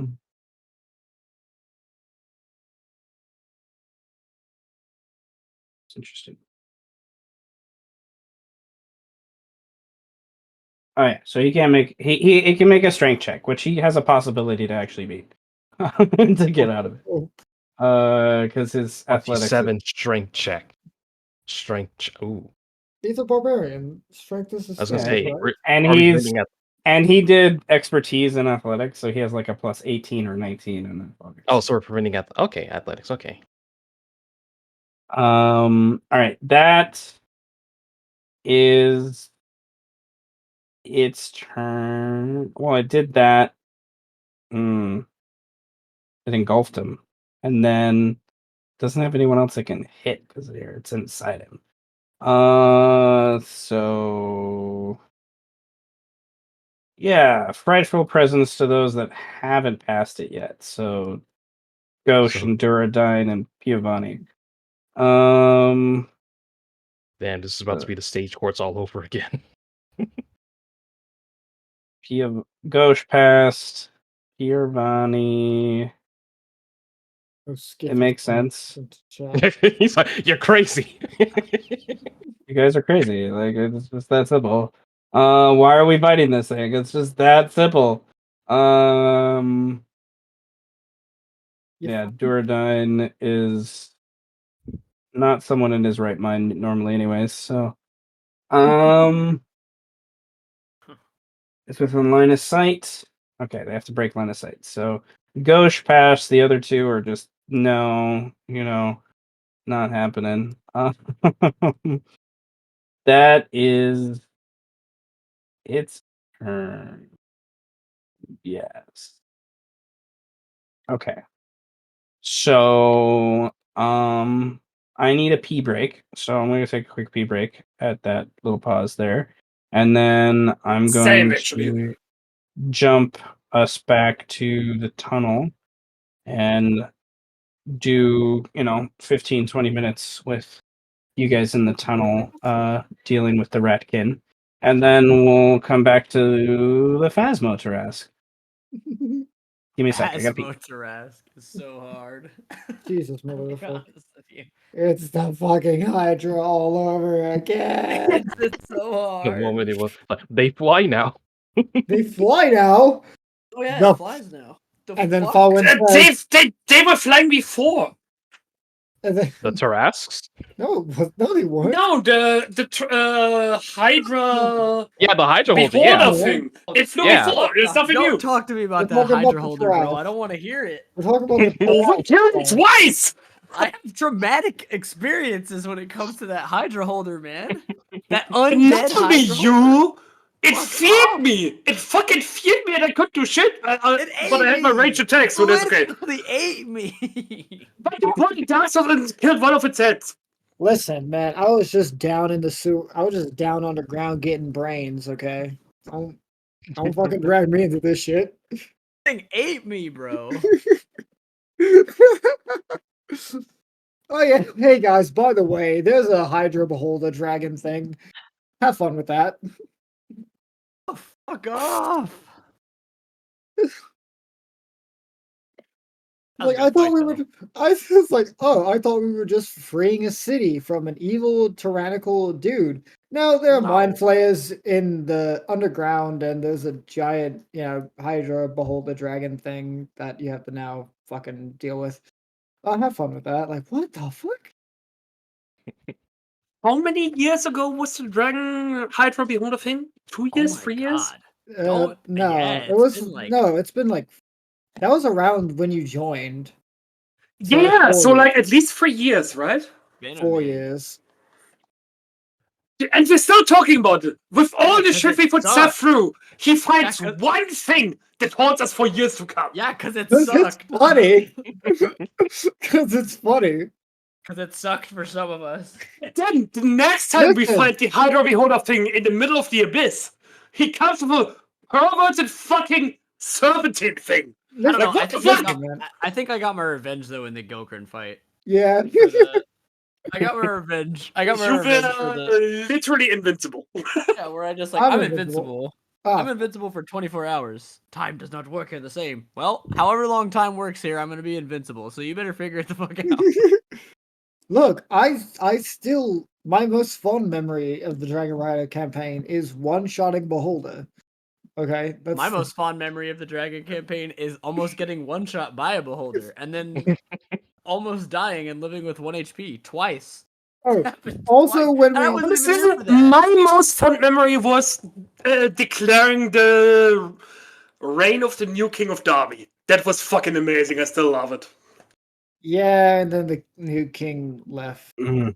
right after. Yeah, it doesn't matter if he left, but from a character standpoint, it was still awesome. We also jumped that Illithid that totally was a good guy. Okay, I almost died for that too. You I'd like mean to like say. the Emperor? Yeah? Yeah, I mean we Is just the Emperor really a good guy? That's a questionable in my No. mind. He was more neutral rather than good or evil, but still, nah he could have been the same. nah fuck the Emperor. Fuck that guy. I Like, don't know. I don't He care. didn't understand the Emperor until this day. Like, No, you were I've like, already I'm gonna free decided- Orpheus, and he was like, okay, I'm No. gonna join the Elder Brain. Like, what the fuck? You're gonna willingly become a slave? What's wrong with you? I will What are literally, we I will say yelling that was about? my only gripe with that because I felt like it was like I felt like the Emperor would have been probably reasonable, but he was like, no, that was a hard no, and I was like, bruh. That Out of was all the a things we've good compromised on, you couldn't. You not only did not compromise on this one, you decided to switch over to the one thing we sort of destroy. Look, man, I know I romanced him in my first playthrough, but I still killed his ass at the end of the game. So I betrayed I everyone. just Hey, man, couldn't. achievements I just and couldn't have done it achievements, to bro. Bazel. Like, she was the best romance option in the entire game. Come on now. So I no will, omens. I will die on that short hill. I swear to fuck. What about I will highlight? die on the Bazel Hill. Speaking about Okay. Dragon Rider campaign, just quick highlight talking about because we're dealing with elves. Quick highlight when we got betrayed by Feanor, and the first time we see him use his like multi-5 like his like Aurelia blades of fire, and we're like, we need to leave. Like he only can levitate 5 to 7 blades with yeah, his we mind, came in and he's just like you guys killed and then the king. use We're them like, independently as an expert fighter all at the same time. yeah, dude, this shit was That terrifying. guy, he sounds overpowered as hell. We came in and we were just like, yeah, hey, what's they up, man? they Did you had just kill the dragons. Emperor? They had dragons. I'm sorry. You just they had killed the dragons. fucking Elf King, and he's like, no, you killed the Elf King. Cue 7 fire swords around him. We're like, oh shit. We should leave now. Yeah, Yeah, oh, guys, fuck. he could make his AC so high it was ridiculous. Oh, He's still one of those guys that like eventually someone's gonna come around and kill him. You know, Yeah, it's or gonna be try me. to. Yeah, it's gonna be fucking. Or Oh, Horde. I was gonna say fucking Thelos, but okay, yeah, Or it'll be Horde. fucking. It'll still be me. Ellis goes and convinces Horgan Alec to kill the Elven King, Theodore. Quote unquote convince, as if it's not already a convince thought. is a good convince No. in quotation It's marks like is a Thelos good- comes in and is like, I hate this guy. Horg's like, well, we can kill him. Well, What? we fucking hate this guy too, so where are we at? that's how I see this going down. It's like, well, we're already planning to kill him. You want to join? We've hated that guy for hundreds I don't know. of years. Feanor is a very like the only reason why he didn't become lawful evil in that campaign is because of what's his name's character, Barrios. Like he convinced him of some sort of goodness. Waters character. No, it wasn't Water. It's that other guy that was with us Definitely for a not while. Water. Oh, It was not Water's character. It was the guy that was with us towards the end for a little while. He was with Yeah, us it for was like 6 the- months. This flame druid. Yeah. Yeah, he was a flame. Okay, He was a yeah, wildfire yeah. druid. yeah. And he had that epic roleplay scene where he convinced Feanor to like not kill the Dragon King, the Dragon this Lord. shit's And on I was just recording. The Emperor of Dabi, fuck you. That guy, cool as hell. Hell yeah, he could come back. We could kick it with him. He's cool. His life just hit really hard, and he just had to bounce. Mm. If I remember correctly, he like literally lost his job and was living out of his car and shit, and was just like, I Damn. just. Oh, I remember the guy. Yeah, I Yeah. remember now. That sucked. Rest in peace. So it was just easier for him to just break ties. I was like, you can hang out and chat, and he's just like, no, I just need to move on. I was like, okay, Oh man, good luck, man. that's rough. You know, I can more than Anyway. understand that. So. Phasmo Nevertheless, Trask. well, we're in the Yes, back sewers. to the sewers. Back to the sewers. The Phasmo Trask is above you guys, more or less, right now. So there's that. Well, you guys are on the other side of the Beast Crown, but still. Mel has led. I'm gonna move Fallen and Tenebris over here since you're technically not in the scene. So I can have more room for them. But nevertheless, he and I imagine Ali Plu gives you this look that you all give of like, well, you're not alone. Yeah, neither am I. As you see, like a dozen rats with crossbows and bows all knocked, ready to fire in your general direction. Should things go down It's crosswise. why. There is, they don't know how strong you are. That's all I'm gonna put it. That's all I'm gonna say. Wait, I'd like to counter that argument. They do know how strong I am. I literally 1v1 to Shadow Creature in front of them. like 2 days ago. Well, there's Well, that. they don't see you just. Not yet. Not No. yet. You're around the corner. But nevertheless, there's a group. There's all the ones in front have crossbows loaded, and the ones behind have bows knocked. Aliplu has stands on the other side of the waterway here, as you can see there. And I'm opening a sheet to remind myself of any other knickknacks. He would have had a chance to. Yeah. He would have had a chance to do that. We're gonna say he did that. Okay. You can see he has obviously been in a fight, obviously been down, diving in the water, back and forth and whatnot. He's has a kind of mace thing in his hand that's made of God knows what. And he has a prayer focus, in his other hand, that is the hand with the shield, basically. He has on, and he stands ready to be defensive if he needs to, but obviously feels confident by his volley being prepared. He will look at Mel and kind of ignore the rest in the immediate moment. As Mel's reputation precedes her a little bit more right now because of the zombies that have killed a few of his ratkin you guys saw on the way in here. But he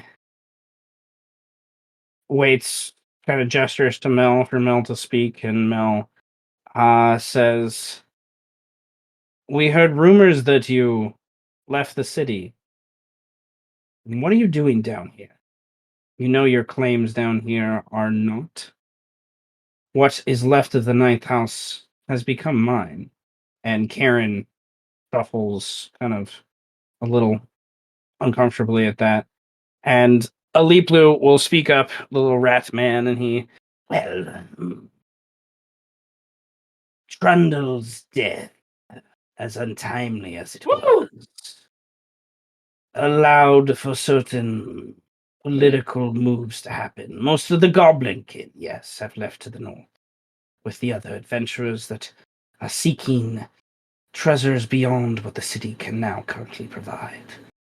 We Ratus, our ancestors, are just as much those who have crafted these waterways as the Testadine, as the dwarves who came later. These are homelands, and we wish before we leave to make sure they belong, rightfully so. But there is a large area down here. You already control much of the city below, mistress. Perhaps we can draw a line here at this very meeting. Mel will speak up, but that will give you control of most of the fresh water. And Aliplu grabs at his arcane kind of holy symbol thing that he has. And I meant to say divine symbol, but nevertheless. My mistress, I know what you are. And I know water is the least of your concerns. And Mel kind of is a little stumped for a moment, not sure what to say for things. Does anyone else want to jump in and say anything? Or do I just narrate? Because there's only so much roleplay I can do with myself. So we know that the rats have no word of power, right? They have no word of power. Right. So They are one of the largest populations of the city.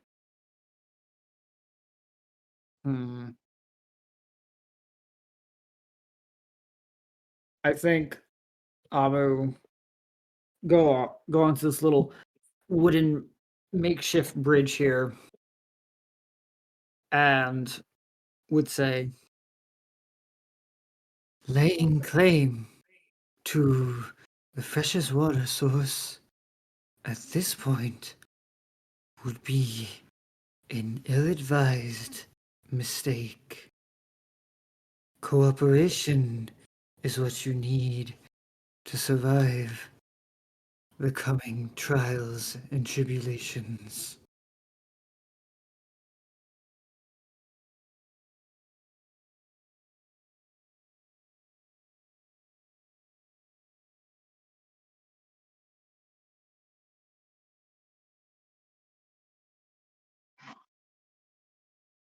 There is only... yes. But there's a few problems that still remain. I have yet to find where she's hiding.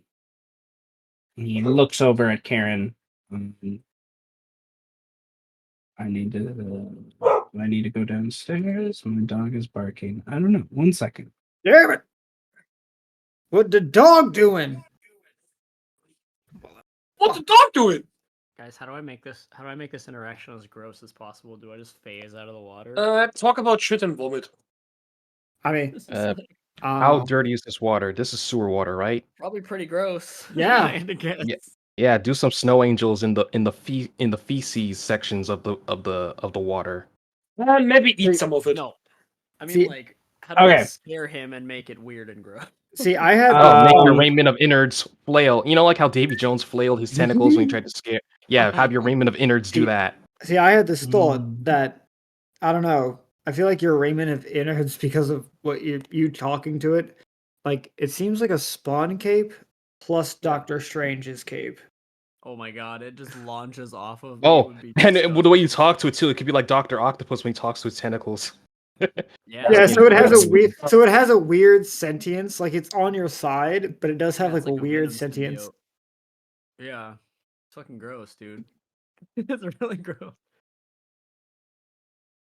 I imagine that's what I look like when I'm climbing. It's like when Dr. Octopus is climbing up a building. yeah. Aliplu will...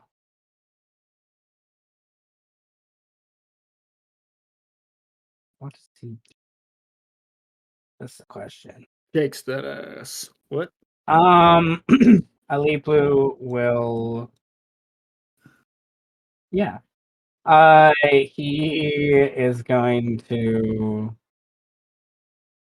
look at Karen when he says what he just said. I had to remind myself what I was saying. And Karen gives him a look and me says, like, well, what has happened to my sister? And Aliplu says, she ran upstairs. She was alone with the beetles, is all I know.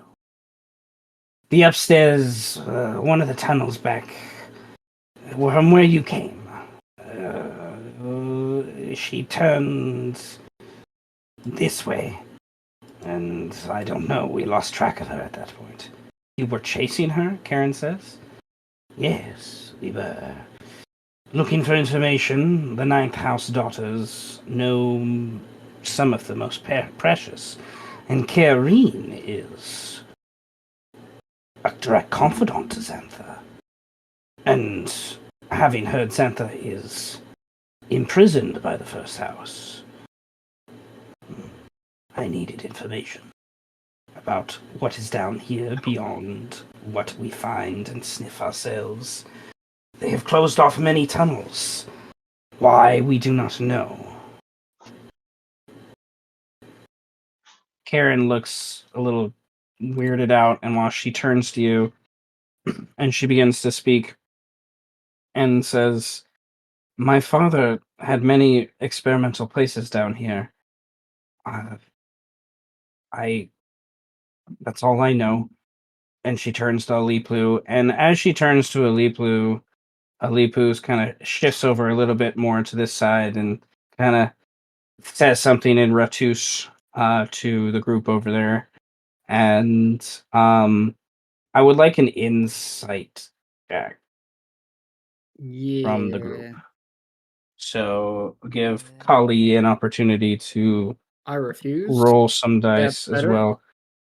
So Kali, on your sheet, on the core page of your sheet, you should be able to find the skill section and be able to click on the insight word, and it will roll the skill for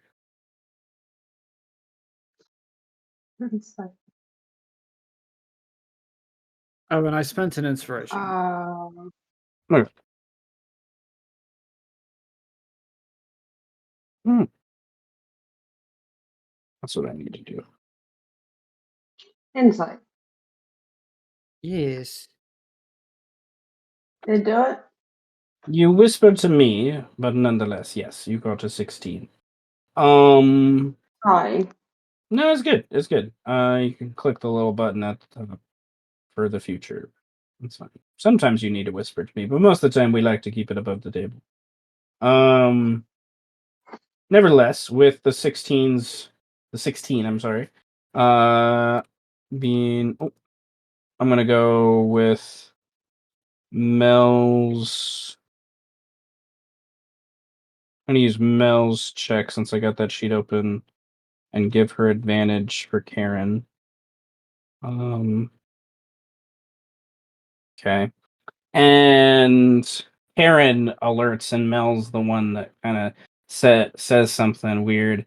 That the guy here that's marked with the yellow dot is, I don't know, the way he's gesturing, there's something going on that draws Karen's attention, and she like motions over to there. And in that same moment, I would like to give each of you an inspiration point. So Kali, Brandon, and Lust. And I would like to give Alipu 30 extra movement as he dashes and dives into the room away from you all. And if you haven't already rolled initiative, I would like you to roll initiative as a volley gets shot at you. In the process. So 1, 2, 3, 4, 5, 6, 7, 8. Okay. And we're gonna say, and they all Does see. my, because I got a 30, does my insight kind of give me a heads up of what's about to happen before it happens? So I could react, maybe?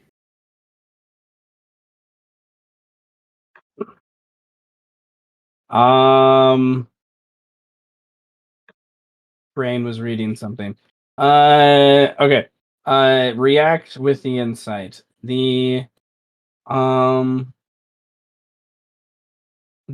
insight makes it so you guys aren't surprised. Oh, Okay, That's so what I that don't. is. So they're not firing immediately, and we do nothing. Yes. So, yeah, Rocks it's fall, not, everyone dies. yeah. So, Rocks fall, everyone dies. so it's more or less you guys see them starting to like load crossbows and things, and are able to defend yourselves as best as you can. Basically, it's just not a surprise round. Gotcha. Yeah. All right. So, Kali, Amu, Birdman, you have rolled. Yeah, I already have Mel and Karen on there. So let's rehash. All right. Karen is going to jump across and run over to this first one. And Karen is going to take her action to possess him. Amu also, as a free action, would like to warn, just to yell out, "Don't step into their lines. Stay out of their ranks." All right. So Karen possesses that one. That's their turn. Marionette. I love it. All right. Mel says, okay, well, don't step into their lines. She mutters back to the Weaselkin, and is going to walk forward and yell back to Elite Blue. Don't worry. I'll add you to my horde. And what is this?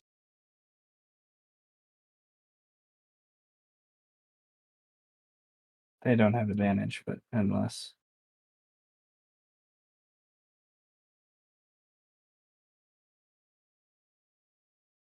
Lord Venator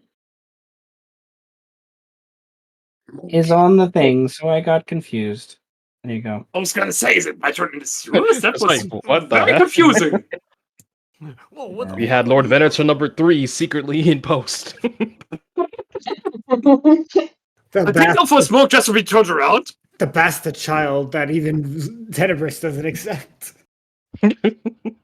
She killed two of his children. Like, what the fuck?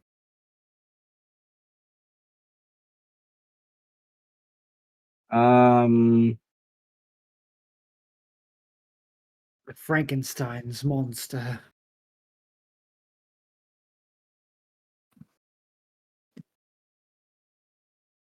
That's what he's gonna do. All right, he's gonna move over to here, and oh, she's technically undead, so he technically can do that on her. What, bro? There we go. No, he's best to probably wait. We're gonna use a spell. Spell slots. We're ready. Well, technically, you can get fucked. Where are you? What? Show me what. Well, if you look up Rule 34, you'll see right here. There you are. There you are. What's That's the just to fuck distance on it? myself. Well, that's what No, I'm telling you to do. Go fuck yourself. Yeah. It's a general direction I'd like you to fuck. Okay. And if you could, please fuck yourself into this wall over here. Good day, sir. To the Fuck right, yourself. into the next tree. Fuck yourself into this wall. Imprint yourself upon this wall. You're telling me to glitch myself into the wall? Fuck you. Phraseology, I did. Oh my god, I rolled all 3 12s. Where's the sun? Oh. And Mel is not at full health. So Mel beat a 16. That's almost it. Right? Mel does not beat a 16. Mel takes 36 necrotic. What? Ooh. Wait, is she resistant to necrotic? I feel like she should be. I don't Oh, like, think that's even- her kind Vampiric, is resistant. immune to immune to necrotic damage. It does Yeah, nothing. vampire lot, shit. though. But if you're Damn. What immune, kind of vampire is she? Is she? Is it like an Damn. excellent or something? It is a mixture of a few things. Some of this has to do with some of the things she's done. Some of it is stuff I've done. Nevertheless, Oh, shit, right. that's- Gotcha. that's a really good passive, though. It's a fair trade. yeah. I like the and double dots. And then you extra helped her in a roundabout way because Icon arrows undead don't get burnt by the sun. So Yeah. that guy's not here. All right, Amu, what do you do? Okay, so I'm just gonna cast at a 9th level tsunami. What? Oh right, Yeah, I heard that. it's going What? to be this entire line here, and it's gonna go this way. Up to yes, up to Yeah, okay. up to. It's up Embrace the poo water. The sense reaction alone. Wait, what? Oh, no. This is why I don't read your sheets, so I'm nice and surprised most of the Wait, time. what? You don't? Okay, I can add anything to it now. Was like, That is not No. 100% true. genuinely But I do read surprised. sheets, but I don't like read sheets before a combat, I should say. Oh, that's so funny. All right. When the wall There's appears, no each evidence now. creature- Okay, the line is the first people. All right. Yes, so this is the line, Those guys. and it's gonna go this way. Last for duration. At the start of each of your turns, after the wall appears, the wall along with any creatures in it moves 50 feet away from you. Okay. All right. Strength save from the first 6. And it's 50 feet thick, so it's like this entire fucking area is just soaked. So it's Literal doo-doo it's water. all of them. It's Yes. literally all of them. All of them. All If right. I jumped in.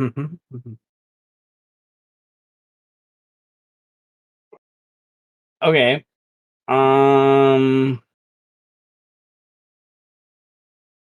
2, 3, 4, 6, 7, 8, 9, 10, 13, 14, 15, 16. That's funny. That's weird how that works. Do I do it that way? No. I'm not gonna do that. All right, nevertheless, I'm going to so 1, 2, 3, 4, 5, 6, 7, 8, 9, 10, 11. 11 of these guys. One is Aaron inside of it. So there's that. 1, 2, 3, 4, 5, 6. The first one's in line. Is it a DC 18? Let me double check because Amu's yes, it is. All right, so 1, 2, 3, 4, 5. Okay, so I'm gonna say that Karen gets the 21 and pushes out that way. Nevertheless, all right, when they take damage, 33. And it's half damage. Yeah. So it's 16. So Karen is still a rat. But 33 to the rest of them. So rat bodies. Rats begin to drown right from the first onset. And then we got 5 of them. 5 more of those. 1, 5. And technically you don't get pushed out. You have to swim out. Like the initial is just a strength save to not take damage. And then on the start of my next turn, or well, really on their turn, they can try and get out with a strength check. I mean, you can still push her out if you want. I'm just saying that's what it technically is. No, I'm gonna say. Sorry, did you say swim? Yes, swim. Whim. On land? I'm gonna give Yeah, an tsunami. inspiration point to Lust and Greed to say that Aaron pushes out somehow. Thank you for that. On God's for real. mm, Nevertheless, Oh god. you, Skibidi. Oh you, god, for real. and you are sucking at life. All right, those guys. That happens. So let me roll for him because that's more important.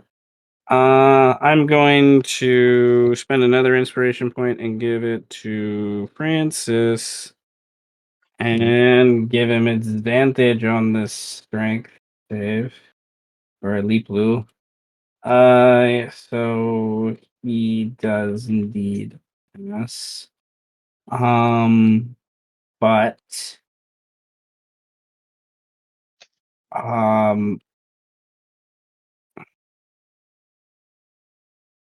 the emotional support terrorist has struck again.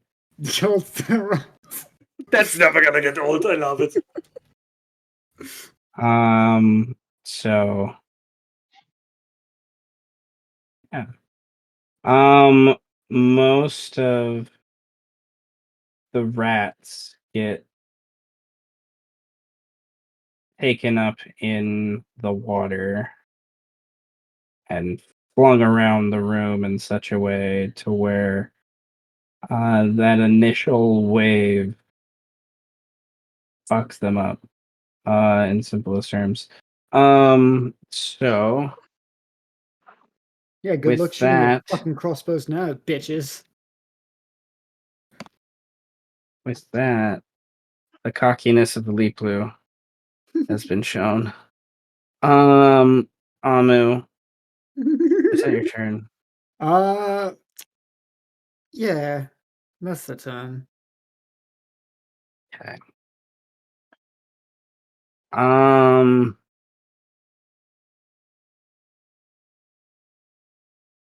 Water. Okay, so what does this do? You concentrate on it for 6 rounds. Yes, it'll move on my next turn. It's going to move 50 feet away from me, so it'll move this direction since that's basically the whole thing. Everyone inside of it is going to get swept up and smashed into the wall. You're gonna break the wall. You're gonna break people through the wall. Then the wave will keep That's going. plan. Then the wave will just keep going. It'll take. Guys, I gotta look at the city map to see what's collapsing now. It'll keep going and reduce in height by 50 feet. You know that if you hit Leona, a strike will kill you, right? I don't. He doesn't fucking know. Strike doesn't know shit. He will know. Nah, you don't know shit. No one ever suspects the emotional support terrorists. If anyone's gonna die, I'm gonna die. My brain Seth, hurts. it was a joke. Don't make it happen. My brain hurts. My brain hurts. My too. It always hurts. I mean, This is why I love D&D, because you guys do things that I'm like, shit, yeah, you are level 19 and 20. Fuck. You do things that are nonsensical. Yeah, okay. All right. I'm going to roll a luck. Yeah, I'm just pushing all the boundaries on these walls. Okay, and then that's there. So there's that.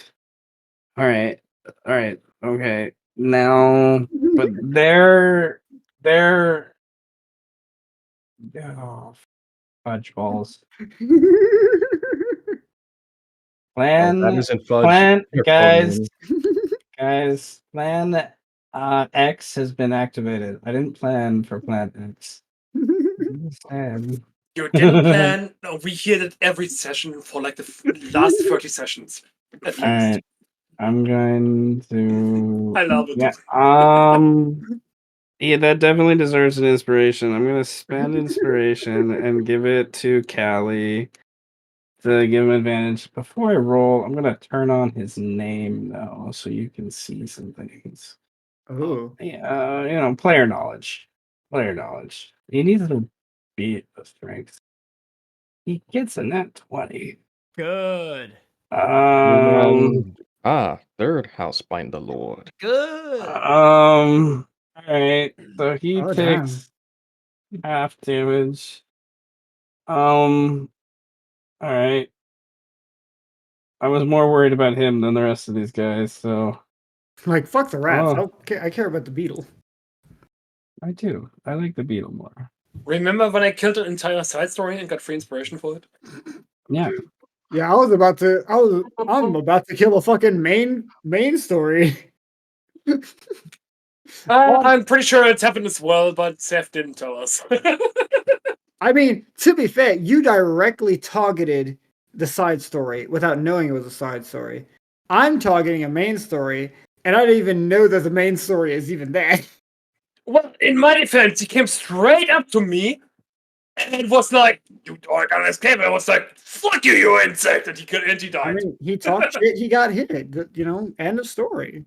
He fucked around and fucked out. So your tsunami breaks these two pillars here, right? Oh, fuck. And then Okay. there's like a cave in, and there's some dudes that were up above that get washed into the room and slammed against the wall. So why not? I'm gonna have them roll initiative. And there's like an opening up above, and the guy I just rolled initiative for, like, buzzes up, stands up, Fuck.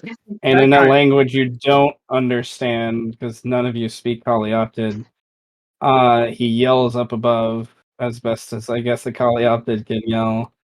And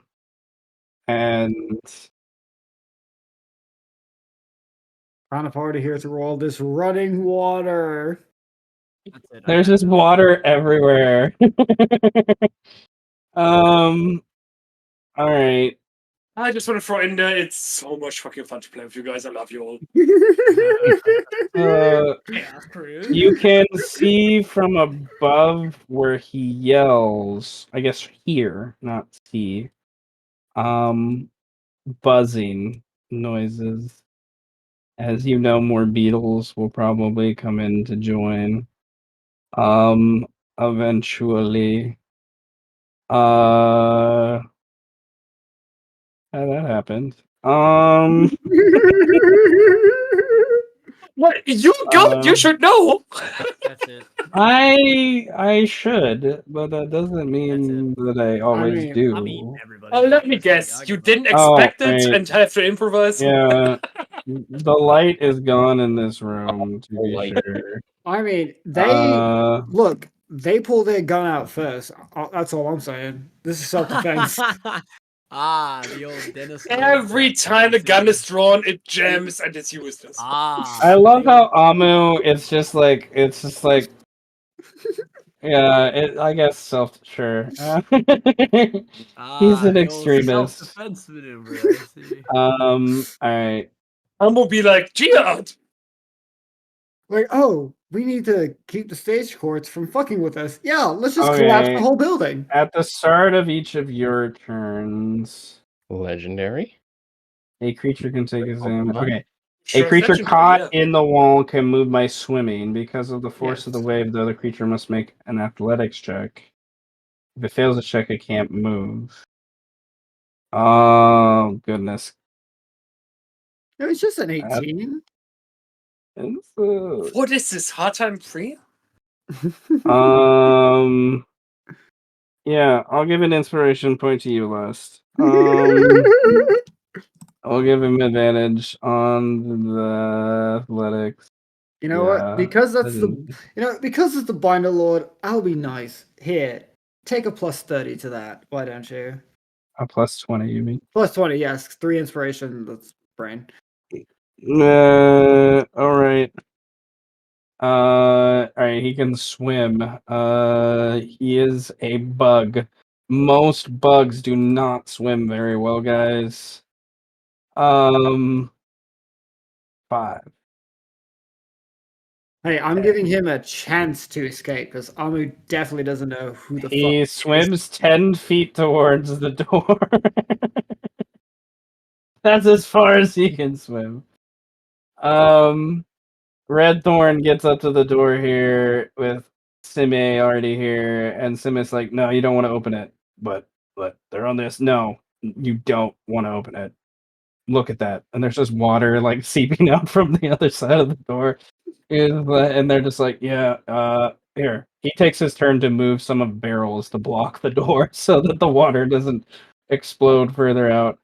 There's a couple surviving ones in the water. Let's see if they can roll some athletics. The one closer, he has a 25 swim speed because he's a rat. He dashes and goes to the door, but he can't open the door because it's been blocked.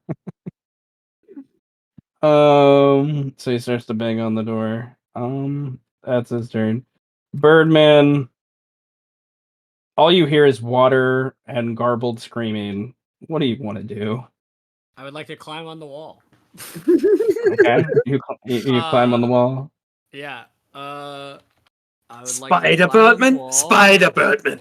Yeah, I would like to cast as a bonus action. I would like to cast the first strike.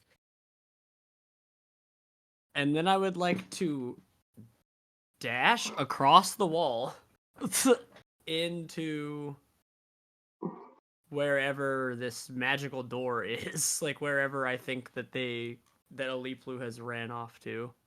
I see him over Okay. here, so I will run at him. You're gonna run into the water. I'm gonna run into the water. Yeah, Well, Into the tsunami? yeah. Fuck Right? me. Doesn't it just take up I'm the whole yeah, area? yeah, it's everything. It's 50 feet thick. Oh. Well, I can breathe underwater. Yeah. So it's like, You can. can. And you have a swim speed. and I swim You need to roll in athletics.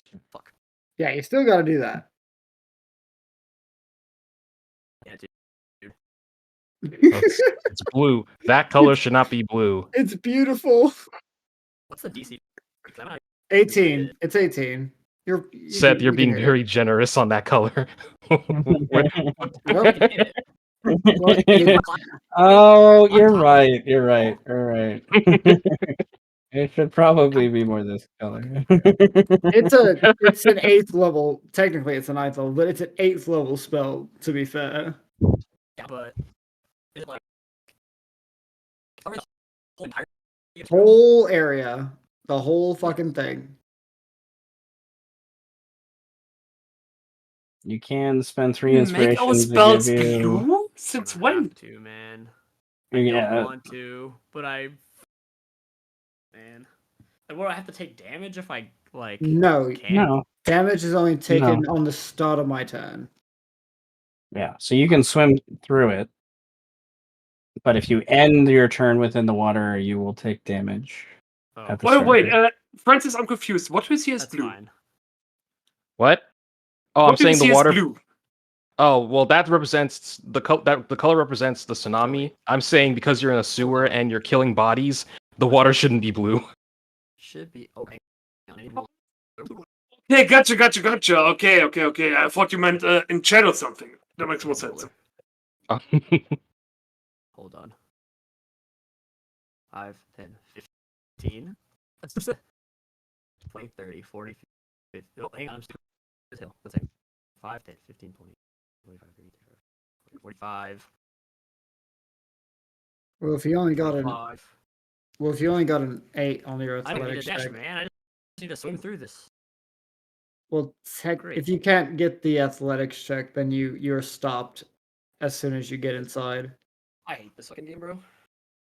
Well, if you spend the +3, did you spend the +3? No, bro, I'll just get stuck in it. Whatever. I'll just die. And then you'll be responsible for this. You're not gonna die to this. I'm gonna die to Damn. this probably. Birdman, new objective: die to water. Yeah, I don't care. Honestly, it's like the best fucking outcome for me because nobody wants to listen to me, and I might as well just kill well, myself. you can't drown though because of your Raymond. Well, Birdman holds his breath out of spite. Somehow Birdman survived. yeah, I'm just sitting here, bro. Uh, I think I'm gonna like menacingly look at these motherfuckers now, bro, because there's nothing I can do except kill these dudes, and I'm getting really tired of just everybody randomly killing dudes. So I'm just stuck. I'll just sit here. Okay. Fucking tsunami. Indeed. Athletics 18. He doesn't get it. That's their action. They can't move. Oh, is that their action? Uh, No. It- No, that's just part of their movement. yeah, it doesn't technically say it takes an action. They just have to make a check.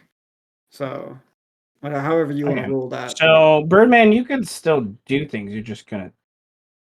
Like You can't sit here. move. You can't can't move. Can't move. Well, I want to move. I don't want to shoot this guy. There you I go. could.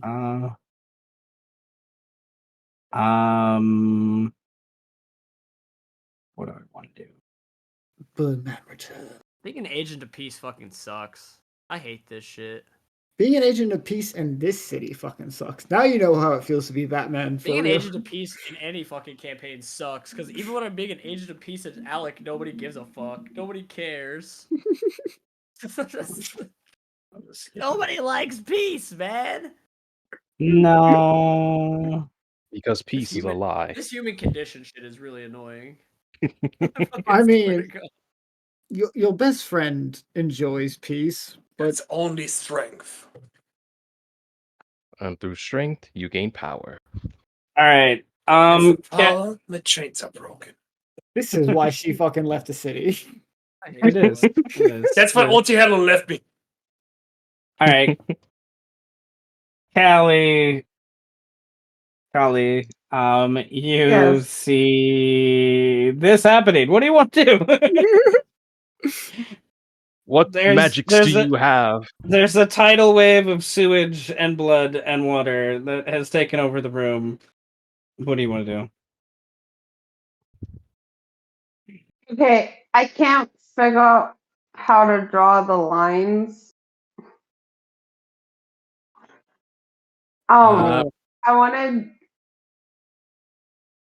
to move in between Karen and the other one. Mel. Mel. Yeah, Mel. Look like right here. Okay. We're wade through the water.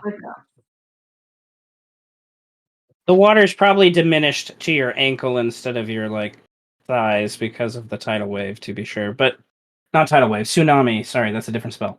All right, yeah, you can move yourself. Drag your token over there. I'm pretty sure. So you had to drag on the left I have that spell too. side. Okay, roll I 20. figured it out. Awesome. Yay.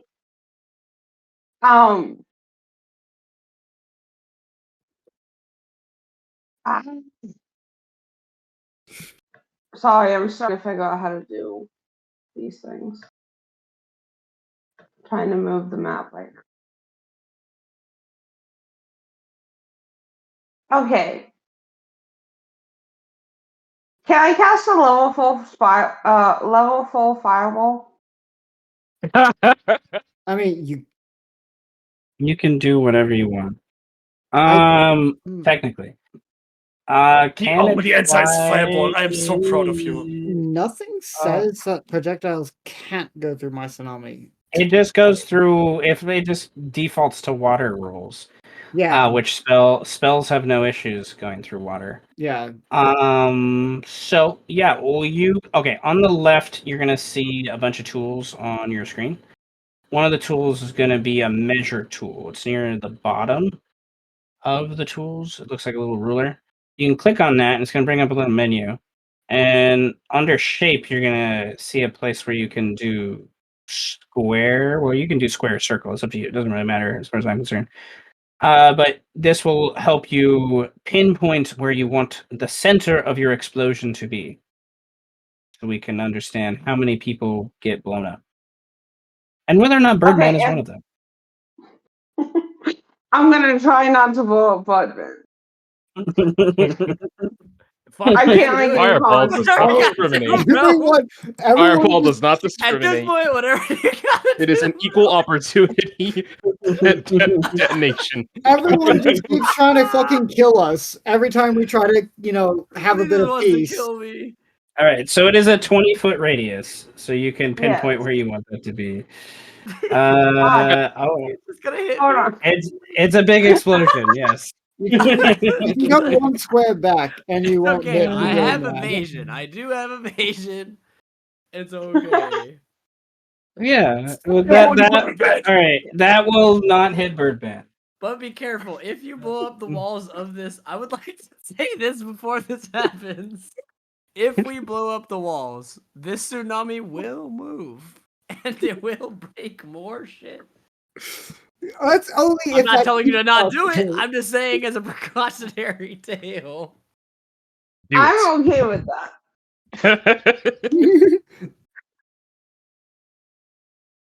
Wow, Spoken like you're a only true- 5 minutes spoken like a into the 5 minutes into the group, and you're already fitting in. Somebody to be the the voice of chaos, reason the in this chaos call. reigns. All right. So that will hit Elite Blue, of course. I'll just go left to right. Right. So Elite Blue, dexterity save. Can you? Okay. So, either on the spell page or on your Yeah, attack, I you can click it I to yeah, roll give the me 1 damage and second. stuff. But also rolling dex saves. Is that So that will oh. Yeah, that's so DC's 19. Okay. Let's see. Open your sheet. Tsunami go. There it is. So it always depends on how Um, spell is set up when you add it onto the spell sheet. yeah. So so go ahead. I'm gonna click on your sheet. Okay. Click the actual fireball word, not the little Oh, I'm sorry. bubble. No, it's fine. The bubble brings up the words. The actual word will like roll the action, kind of thing. It always depends sometimes. Sometimes you can go to core and see if it's also been Yeah, added. it should be there. So if you click on your core Yeah. page, Okay. then you should see fireball, and you can click on it there, and it will roll it as an action instead of just like as the explanation. Yeah, Nevertheless, I'm gonna. so I just got into this brand new group, and we got into combat in like the first few minutes. What was the first thing you did? I cast fireball. Like, yeah, you'll fit in It's not. just fine. I'm clicking on the name, but it's not rolling. Do you have your? Does it say like what level? Does Stop. it probably is giving a prompt like that when you Yeah. click on the Does it give name? you? Yeah. Does it give you a prompt to say third level, fourth level, whatnot? No, it doesn't. Did you have your character sheet opened up in a new window? Yes. Is that why? That's why. Go to the main Okay. window with Roll20, and you'll see a prompt in the main window of Roll20 that says, "At what level do you want to cast this at?" Oh, I see it now. Thank you. Mm-hmm. So fourth level. All right, cool. Let me continue to roll dex save.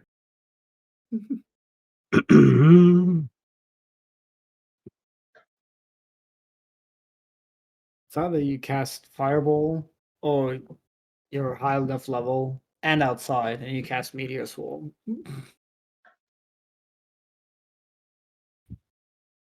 Just because you can out of spite. Hey, What is your motivation? Spite. hey, we're here to rob you. Give us your money, Meteor Swarm. Wait, what the fuck? Okay. That's the appropriate response to any mugging. Level an entire countryside. Ah, I All saved right, my Fireball. there is the caveat for being fully immersed in water that you are resistant to fire. So, there's that. But it definitely hits. A leap blue fails. So 29, 34, Don't 17. worry. The sheer amount of sewage water is going to give them some type of Oh, they're definitely venereal rolling for mutation if they survive. So, definitely rolling for mutation if they survive. Yes. uh,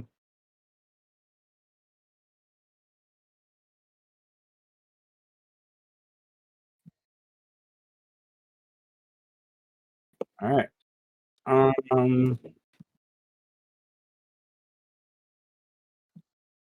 Also, Birdman, you would just be stopped right here. You wouldn't be that far in. You'd just be like right in front of Mel.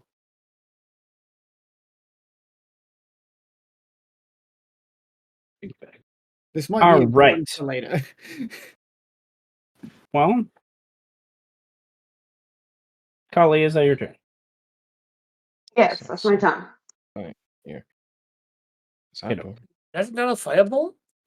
Do not fireball. Come on. So here. Crazy. Okay. So I'm going to yeah. Bring you guys back to the other map. Ah, I've been waiting for any And good excuse to use Tsunami. I need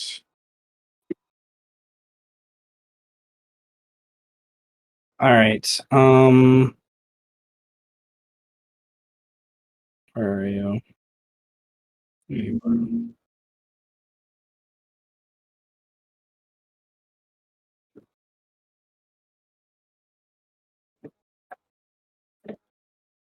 Need to redraw some walls. Yeah. Yeah. See, I want to imagine that because the tsunami can go up to 500 feet tall, that some sewer grate just explodes with a fountain of water gushing out. Oh, that's funny. I like it. Yeah. I like it. All right, following. Killian has been The consumed, engulfed. engulfed. Mhm. I can't see him. He's obscured completely. Where's your sheet? There's your sheet. Let's see. Mm,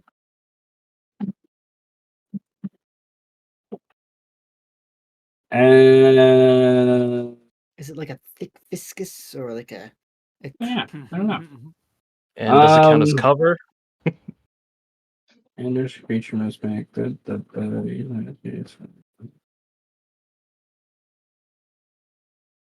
I mean, this, I mean, I think it depends on how clear the creature is in the first place. It is. I'm gonna say this because of this. I'm going to say you can see him because it doesn't say you can't. Incorporeal, as if they were difficult. it can engulf and just move through you.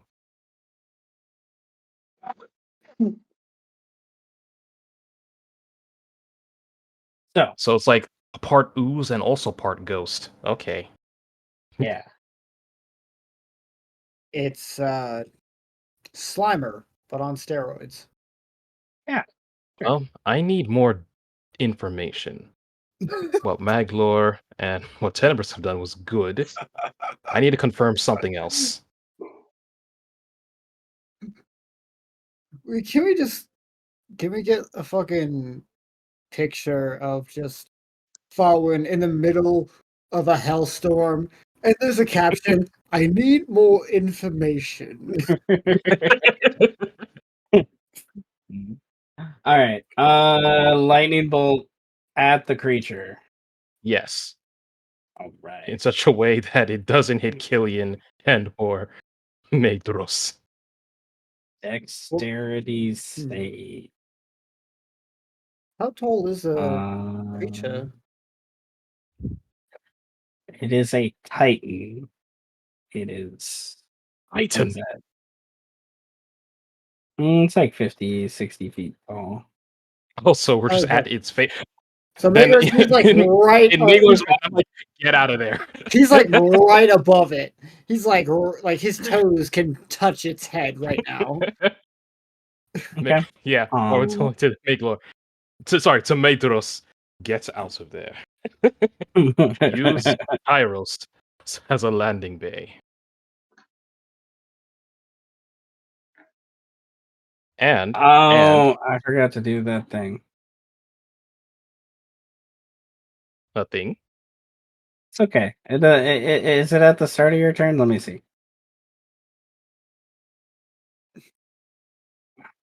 I'm just waiting for this thing to No, like start no, it's not at the start of your turn, so it doesn't matter. fucking machine gun spitting. Hey, what do you do? Let's do it at a 5th level, so a nice 10d6. And Bowen's lightning does hit different. So if it is resistant, I ignore it. But let me roll some damage. Slightly limited power. Slightly limited power.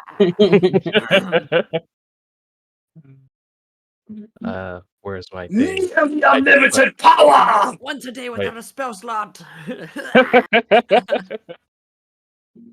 With any without a spell slot, unlimited power. Once a day limited power! Okay, no one's in there. So. Once a day, I can charge my cell phone without my cord. Slightly as strong as a cantrip.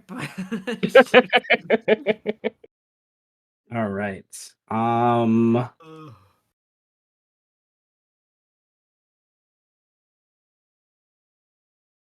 Once a day, I don't cry over my wife leaving me. Okay. It tears through this creature, and you have been watching Killian ignite his weapon in lightning and thunder as he attacks this creature. You know, by the way you've hit it, that you did remove its lightning resistance. I'll say, and the difference of how the lightning cut through it. Its focus now turns to you. Oh shit. It just caught It's quite his head. obvious. You have received Quite obvious aggro. that it turned. Quite obvious that it's like, ooh, big bird just hit me with lightning bolt that really hurt. Kairos, 20 more feet. We just go up 20 more feet. Right. But yeah, I am telling Mitros to get out of there. That was my action. Bonus action, I don't have much. Is he still earthbound? Yes. Okay. I'm gonna mark you with a concentration symbol. Oh, which symbol? Oh, that's symbol. That's what I forgot. Okay, let me get rid of the heart thing. Oh, okay. That's fine. All right. Is that your turn? Since I can't think of anything immediately for my bonus action, I'll just do bonus action for full defense, and I will call it there. Let me roll it. Did I click? Okay. Oh, it took a while. The creature will, at the end of your turn, then, use 2 of its legendary actions Here it comes. to digest Killian. Oh god, no, Killian, no. Damn. Killian needs to do a Constitution save. I will spend an inspiration point and give it to Lust. Sure. Give it to Lust to give him advantage on his con save. Well, there you go. Holy. He is not resistant to necrotic, so You he can't takes kill the in the 15. well actually You can't kill the Killian. Hell, you could. And Killian, the Killian can't You stop can't the you rock. can't hear Killian screaming, but he's definitely screaming with the you pain can from that. see him screaming from all the You can bubbles. see him screaming, yes, for things. So nevertheless, that is its legendary actions. Tenebris. Yes, God. I'm going to Blessing of the Rain Queen until, or rather, just walk until here. And use Blade Song so I get a whole 60 feet. And cast this into red on the thing.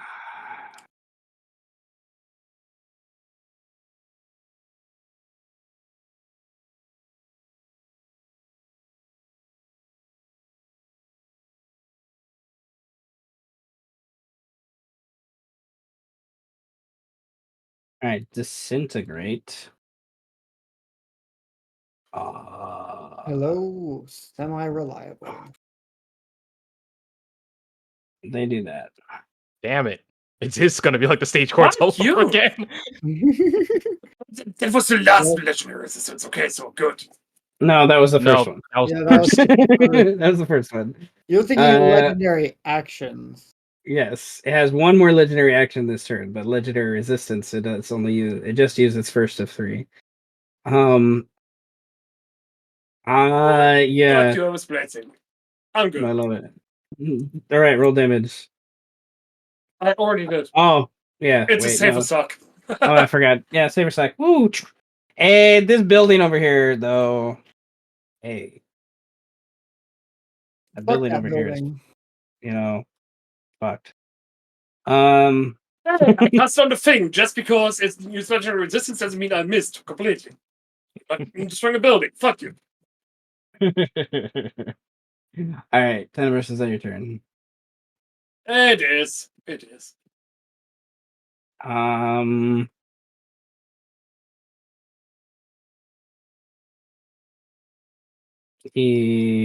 He climbs up the wall to the building to get a better vantage. And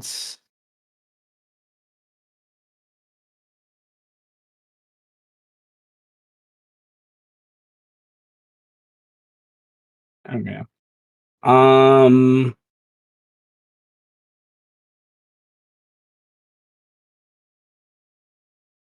Forget how many attacks he can do. But Tell 3. me, Raccoon.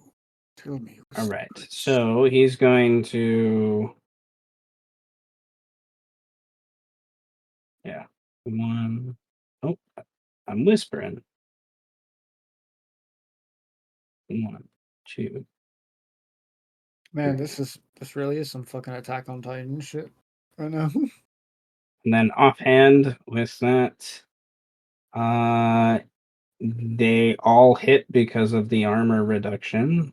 Woo! So Kill that guy and steal this shit. good luck. This guy's pretty hard, but if you want to try, you're welcome to try. All right. Just so Can you not have a murder boner for 1 second? No. Fuck you.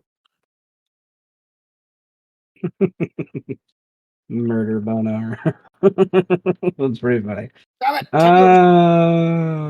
this is a respectable organization. We kill only for money, not for pleasure. Oh, Retro. well.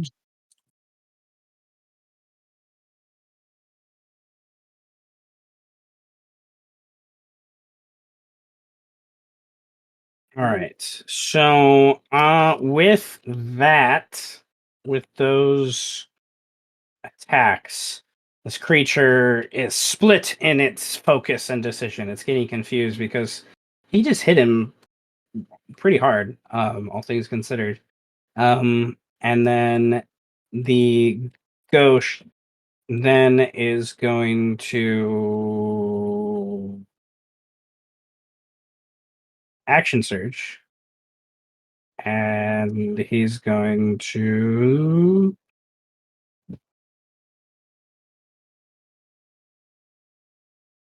Ooh. and then Make it use its reaction. Come on.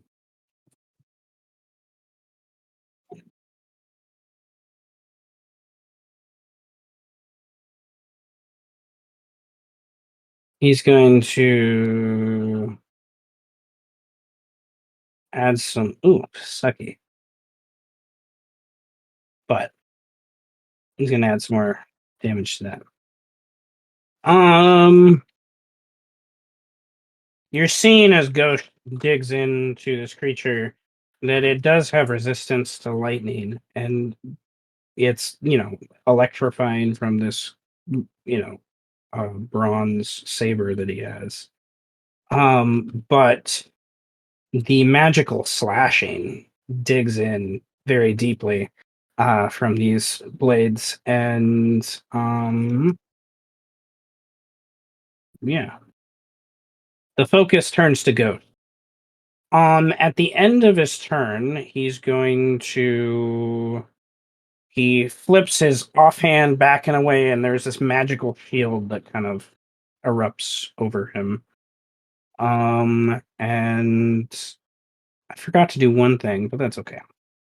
Maglor is astride. What's the range? Yeah, he's in range.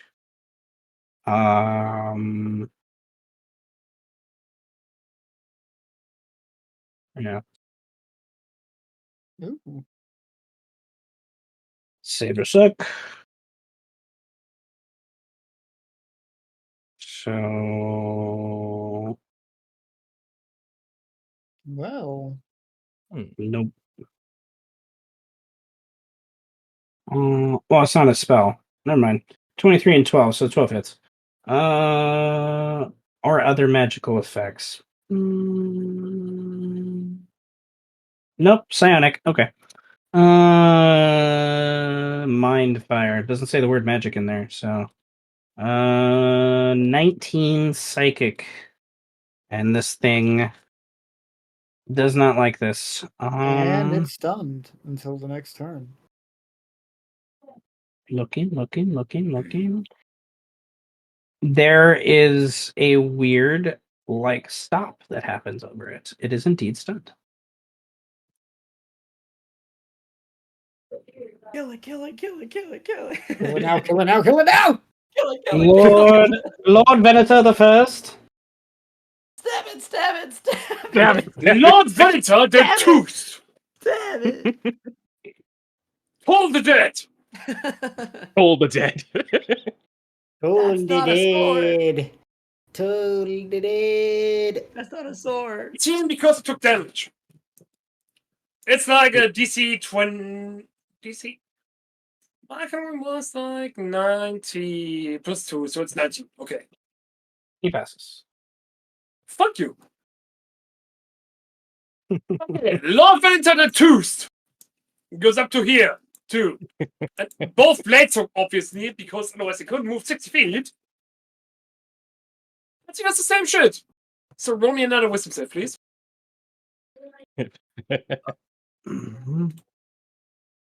Well, Damn, same number. Has I am already dead. That's why I'm an atheist. Fuck you, God. It says that, dude. I'm already dead. You fucking Okay, that's joking? all I can do. All right. Killian. It can't actually speak. It's just the way the bubbles are popping on its skin. That's what Oh, you God. hear. Still seeing Uh, cute, Scott, and frost me off so hard. It's crazy. Don't just stab it. Yeah, like it's a monk.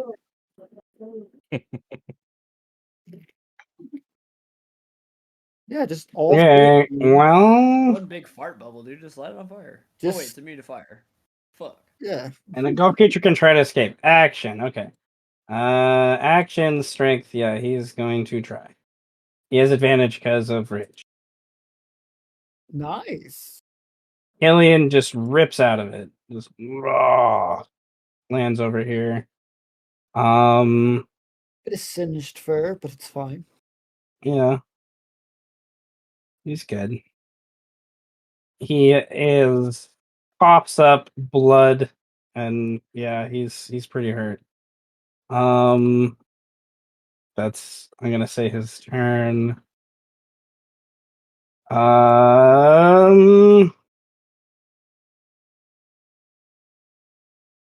He moves over here. What Tenebris needs to do, all three of him, just unleash, a disintegration ray. I'm gonna spend one inspiration and give it to Brandon and break the tie to allow Duradine to not be scared anymore. Crawl is pretty fucked up by this point.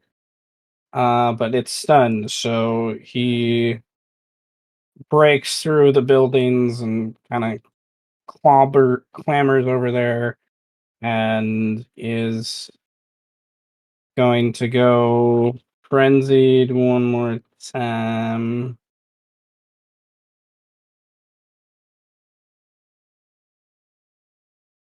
I just needs to go frenzied once. Reread things. Damn it! Eyes, do the thing you're meant to do. I trained you for this my whole life. Why do you fail me? Right. Well, that works out well. They're gonna use their bonus action then instead. To gain advantage on their first attack. Question. Because it's stunned, doesn't he already have advantage? Not that I'm stopping him from doing that anyway. Yeah, I don't know if he knows that. So True. it's okay. Can't move. Attack rolls, yeah, have advantage.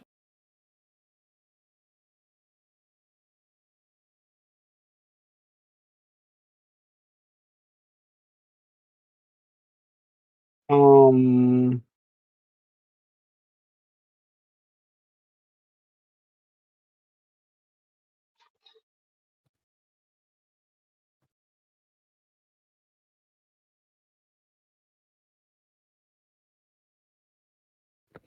yeah, stun overrides that. Okay, so their armor goes down by another 4.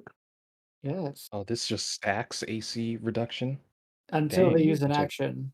But the action doesn't say like it gets rid of 2 at a time. It seems like the It action gets all of them. Yeah, it gets rid of all of it.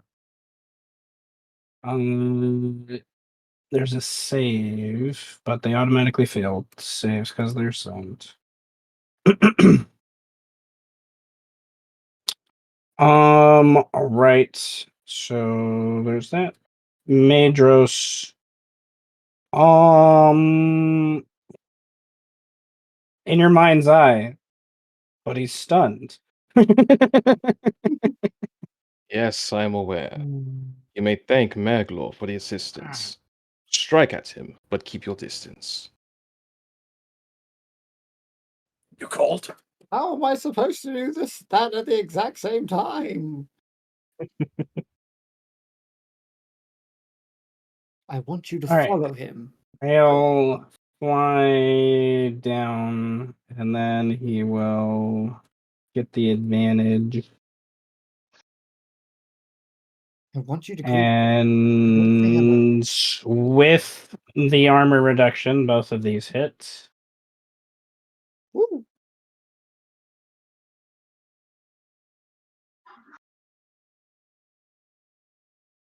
And then he will 30 feet, and then like over here, and he's like flying below you, but over there.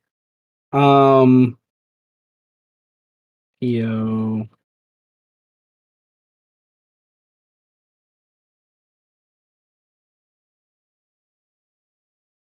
He's not scared anymore. He's like, Theodore, you go, I'm fine.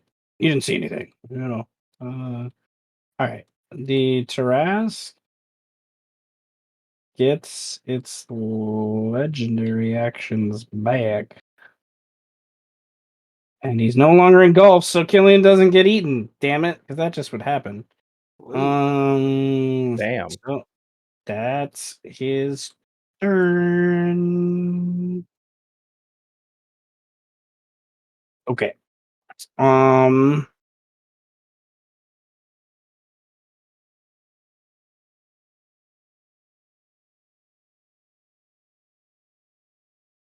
All right, let's go to back to the tsunami. Meanwhile, with the disgusting sewage water people.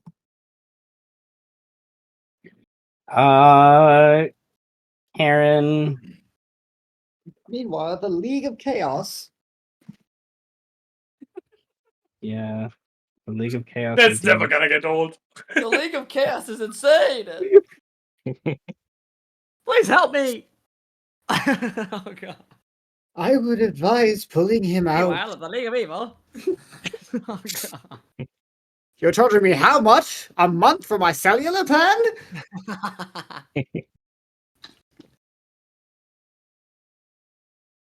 They're subtle. Would you say that we're subtle? Looks up at giant robot.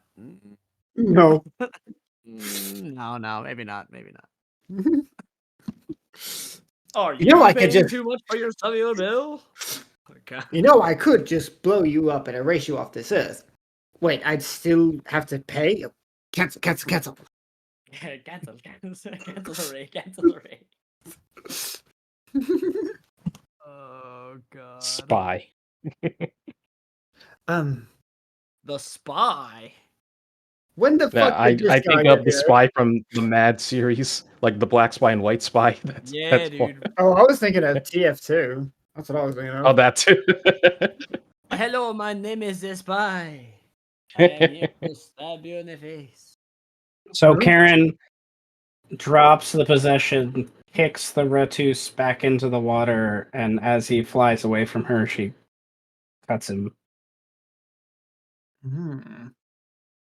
That's what she did. Amu would say as a free action, I advise pulling Birdman out of that. Mel will grab Birdman.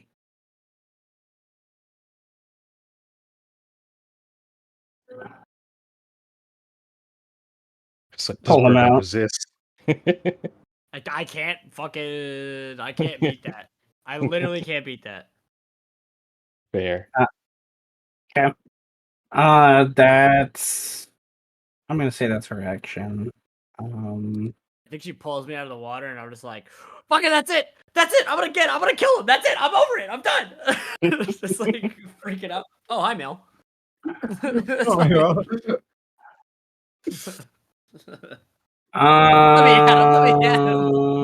Let me at him.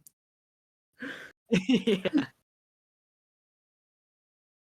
It's fine, Birdman. He'll drown. Eventually. Nope, that's a fail. Yep. So what happens at the start of your turn? So at the start of my turn, anyone inside is going to take. They have to make. Let me just post it again, because that's way too much to fucking scroll through. Doesn't it just take damage? No, they have to make a save. Strength save. Yes. Oh, if they it's a save a suck too, so they either take the damage or they don't. But anyone inside will still be pushed away with the wave 50 feet. So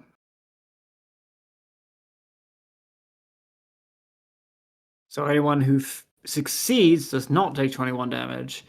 Anyone who fails will take 21 damage.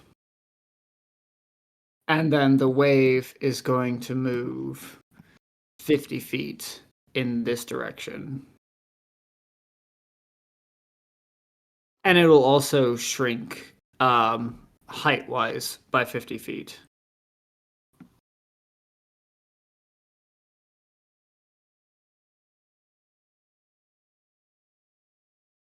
I'm not going to redraw the room, but this room's a lot bigger.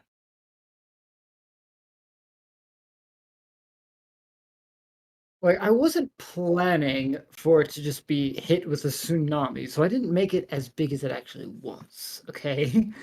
You sound like God right now. Well, that was kind of the point.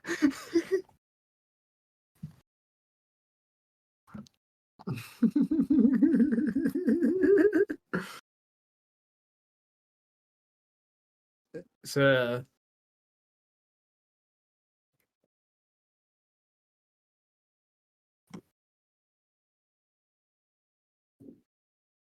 Alrighty. Well, they all have enough HP to where they're still alive. Do they want to still be alive? I question this at this point. But that's okay. Is that your turn, Amu?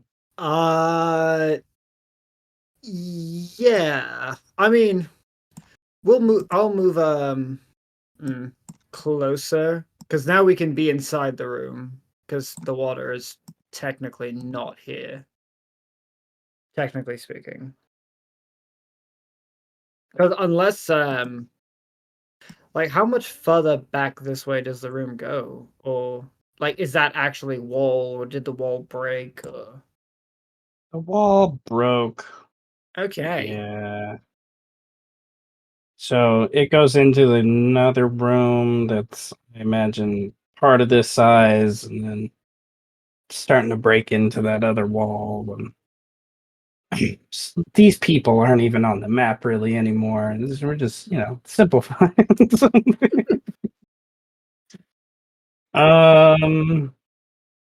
Yeah. So that will so that's round number 2. It has 4 rounds left before it reaches 0 height. And it goes down in damage by 1d10 for each round.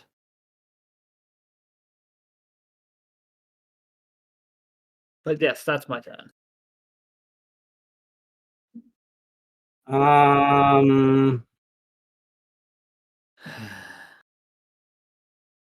I knew I should have made giant rats. Always Giant gotta make rats. giant rats. With Rat ogre. axes in their eyes. Rat ogres, come on. Hell yeah. Rat ogre would be fucking awesome. Let's do it. I mean, you made the 4th house seems like the perfect house to have rat ogres. Now, are we talking like these are rats the size of ogres, or rats that have crossbred with ogres? Yes. Rat ogres. Yes. That is a horrifying implication. Rat ogre. Yes. An That would ogre- make for the finest of rat soups. Hey, we turned an Hulk into a soup. What's a rat? But it was bitter as fuck. Amber Hulks taste like shit. Hey, All right, that Birdman. shit was blessed. Yo, that's Birdman. me. It still tastes like shit. I wanna Imagine move an that. unblessed Amber Hulk soup. All right, Birdman. What do you want to do? Because there's a tsunami. There's still a tsunami in here, or is it like No, it's gone. It moved away. What's 50 that feet. fucking accent? That's a tsunami. he's Fozzie Bear, bro? Hey, from Waka waka. Waka Waka, give me your fucking credit card. Let me in the tsunami. I don't know. Waka waka waka. Okay. Who is still in the tsunami? Or are we just like Everyone. moving through the thing? Everyone. Yeah, your passive perception's decent. Yeah, you could see them in the water, and you could attempt to shoot them with your bow, but they're being And- drug like through the water. And yeah, none of those guys here have escaped out of the water. You would, with your passive perception, see that a couple rats got to this tunnel and were able to go that way. But Fuck, bro. Okay, hang on.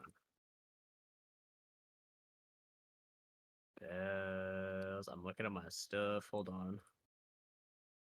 I don't want to just start blasting, but god damn what? it, if I have to start blasting, I fucking will.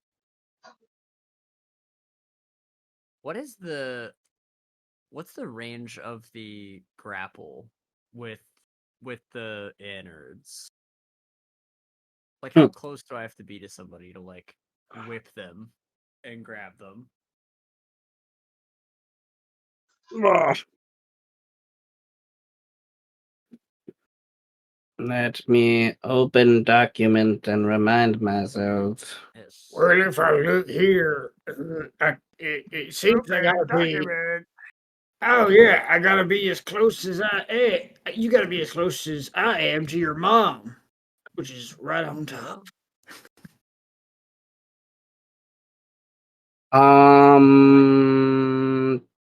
That's right. I'm your new daddy, bitch. We're gonna say 15 feet. 15 feet. Okay, sick. That's a nice So range. if I go up right to the edge of the water without getting pulled into it, hopefully. Yeah, I mean it's basically off map, so theater of the mind right now. Right. I would like to go here. And then from me, I would like to grab a Leaplu out of the water with my weird Doc Ock tentacle now. Hopefully it hits him, because if he doesn't hit him, he's gonna drown. But if I catch him, something worse is gonna happen to him. So let's hope he drowns. Look, you could either die in a tsunami or face a much more horrifying consequence of dealing with me. Much more horrifying consequence. I have an idea. It's gonna be really fucking gross.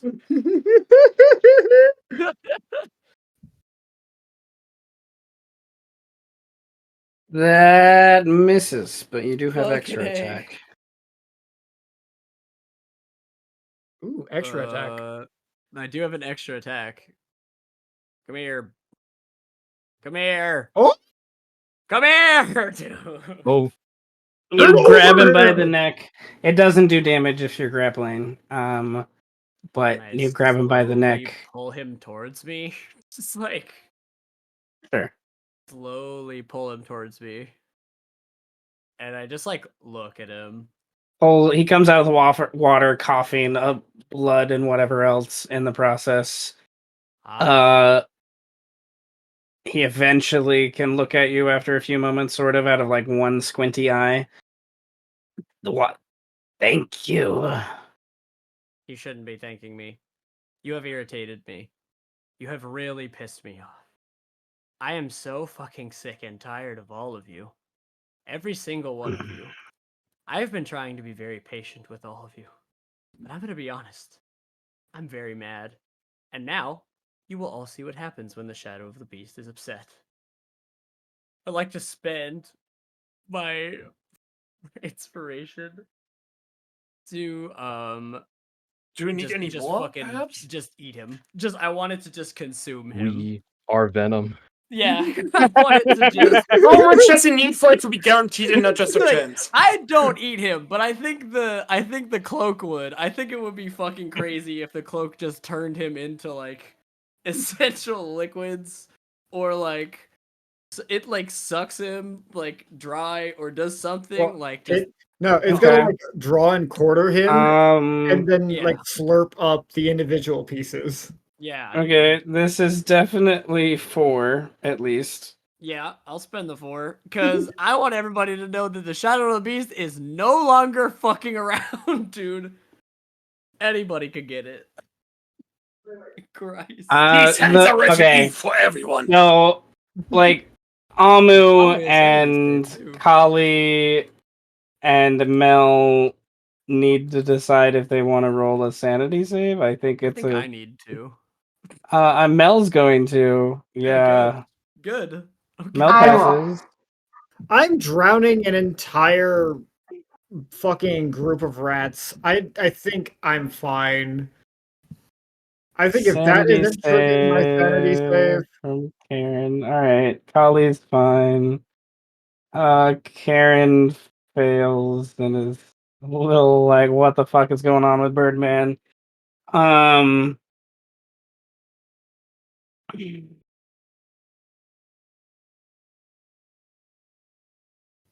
like I just killed I'm an good. entire room Never of mind, I'm rats. good. You're good. You're good. You're good. Good. Irony. Irony. You're Perfectly good. normal behavior. It's normal. It's normal for Yeah, Birdman. hell Yes. yeah. Okay. So It was interesting. me, Elite Blue. I invented the rat soup.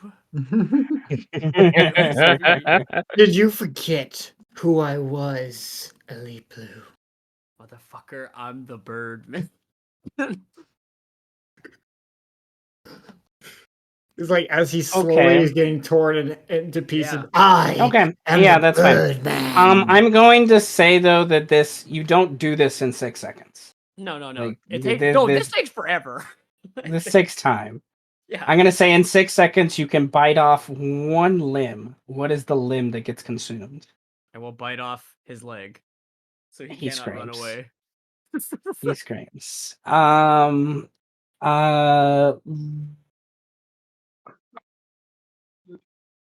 You didn't add damage for the whip, but that's okay. No, I did not. I don't think. How much is it? I didn't read it. Hold on. Did we say what it was? It's a whip, so it's a D4 plus. D4? I will add Yeah, it right now. D4. And it's a +3 magic plus your dex. It's finesse. Oh God! Close this. Nevertheless, Damn, Birdman, you scary. D4 plus what is it? +3 plus my dexterity. Yep. So an extra 6, so it's 10. Plus And I'll another add that 4, right so now. 14. Yeah. 14. All time. God damn. And he's damaged too, so would that technically have Colossus Slayer on it? Oh yeah. I'm Yes, adding sir. it from up there. Okay, so yeah, that's enough. You rip off a leg and you start to consume him. I'm going. Yeah, okay, that happened. He's stuck. Bitch, I eat people. Yeah, bitch, I eat people. All right, so Kali, you're seeing this. Yeah, he's eating a rat man's leg. What do you want to do? I had an idea. I love it. Can I cast reverse gravity and like drown? Because I can see because of my dog vision, I can kind of see him in the water still. I don't think. Hold on. Do you need sight reverse gravity? Hold on. Let me see. At a point within range. Yeah, you don't even need to see. Yeah. Just Oh, I one was thing. thinking. It's Okay. a 50-foot radius, so it's gonna You take up fucked a up. space. Yeah. You fucked up again. Oh, I think that's Birdman where Seth can't- said, okay, that was my idea. Yeah. I can't make it so Birdman doesn't get affected by this. I'm sorry, but It's okay, it happens. Wait, why is reverse gravity being cast? Yay! I can't Reverse figure out how to do gravity! this. Because fuck God, that's why. Oh. Yeah, I'm just gonna let it happen. Look, I'm not saying you can't. I'm just saying why, so I can understand. It sounded like a good idea. I mean, okay. Perfect. That's all we need. That's all I needed. Last, I guess let this- it brew. Let it brew. Hey, if it was more of like something else that didn't involve us, I guess it has to be Cause- that because I can't figure out how to get this graph to No, it's do what I fine. want. That's fine. Right. Someone wants me to stream this, so let's go ahead and start streaming. what the fuck? Fuck you, Joseph. Or whatever. Fuck you too, Maurice. My name's Lost Bitch. Um, What the fuck are you yapping about? My boy, what's Alright. up, Jojo? he has returned. He has. Jojo, bloody stream. I've actually caught up entirely with JoJo besides the latest chapters. I've evolved. I'm I'm still all in part caught up with 6. You're way JoJo ahead of except me. I'm done with JoJo except the mangas too. I just haven't read them. I read all the way from part 4 to part 6 and I got burned out. I mean, so I think because technically reverse gravity is a cylinder, so it's a circle. Oh, did not know that. Yeah, it's not a square; it's a circle. Sorry. So it'd be something like this, but you can go off map if you're targeting something that is off map. You can just say so, because technically the tsunami and anyone caught inside of it is off map, because the tsunami was 50 feet thick, going from here all the way slightly off map. Yeah. So it's completely off map. So I guess it would be slightly off map that I'd be aiming.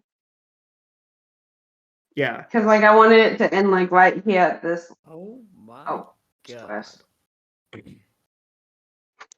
Like so where did you like what specific you can if you're not if you just use the regular cursor select, you can hold down left click to ping the location that you're pointing at. So like where in particular did you want the edge of the reverse gravity be? Like basically like right here. Oh, the Okay. edge. I wanted the edge. So that Okay, way so I you- would not be affected by it. Okay, so you do want it to affect like the whole room. So then Yeah. Yeah, so essentially it's basically one square off map. Yeah.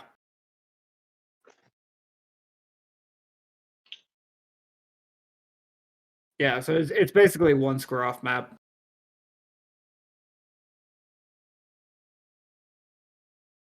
And with its 50-foot radius, it would affect those in the tidal wave. Although, Yes, I was hoping to drown them. well, they're already By flipping drowning. the water. I'm not telling you don't do this. Keep doing it. Absolutely. I don't think my tidal wave respects gravity. I think it tells gravity to go fuck itself. Well, I said Just it had let it 100 cook. foot radius, so I figured like all the water would go to the ceiling and they'd be at the bottom of the water, therefore drowning them permanently. Well, it's a 50-foot radius, is 100 feet high. Technically speaking, since we're underground, the tsunami doesn't really get to fully reach the normal 500 feet that it can. So reverse gravity, it'll still affect everything that's in underground. That much is true. It will definitely confuse the fuck out of everyone inside of it. That works. My identity was stolen. Fucking course it was. I will deal with him later.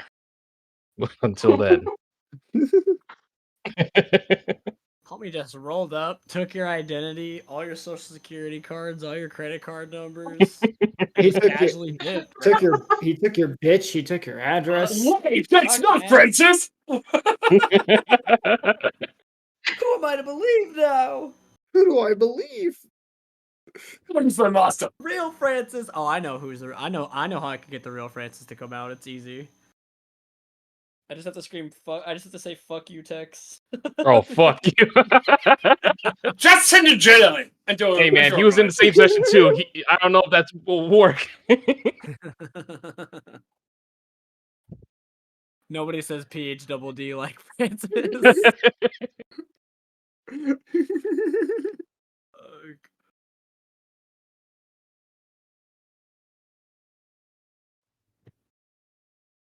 Nah, I think you instead just go, you know what? I have a plan.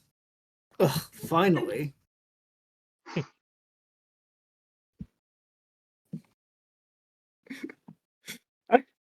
Every time someone goes up to Farwin and is like, I have a plan, Farwin is like, oh really? as he folds his head, he's like he intertwines his fingers, like, oh really? In the face? In the face. Yeah, that one's good, dude. In the face. Incredulous Classic nature of it audio still makes me laugh. I don't even remember what the context was. It's just the in the face part that I remember. That's because we were talking about killing The somebody. face? And then Green says we should stab him in the face. Oh, He just goes in the face. We just need to get a The supercut of all the intonation weird was shit that we perfect. said. see, if I was better at keeping up, I really want to. Every time I put up one of the sessions, I want to make like a short of what I think was like the funniest moment, and just put that up. Fuck, bro, I'm cooked. I'm cooked in the next like 20 sessions. Chat, is he cooked? Bye, buddy. Especially. Oh, you Seth, know, I thought you were taking it all in. Especially the last couple. I bro, figured it was like, just Mike. Dude, that fucking the you and the Tarrasque episode. Absolutely.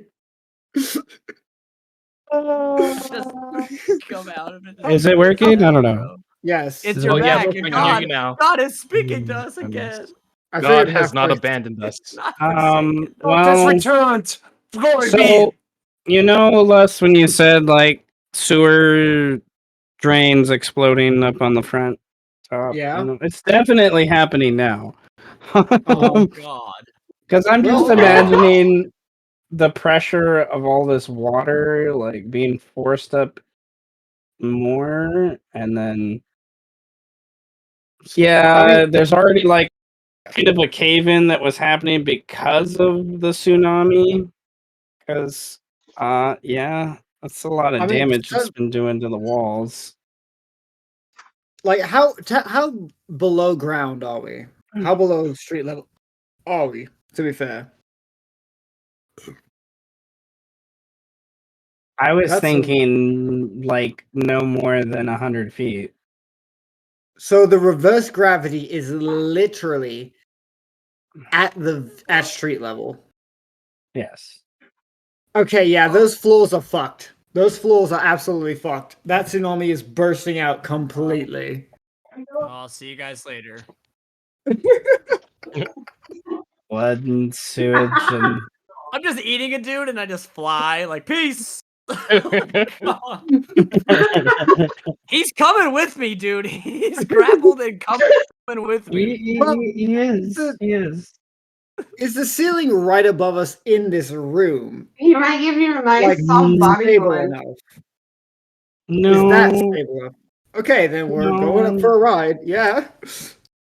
You just see Amu, Birdman, and this rat just start flying up in the air like, oh shit.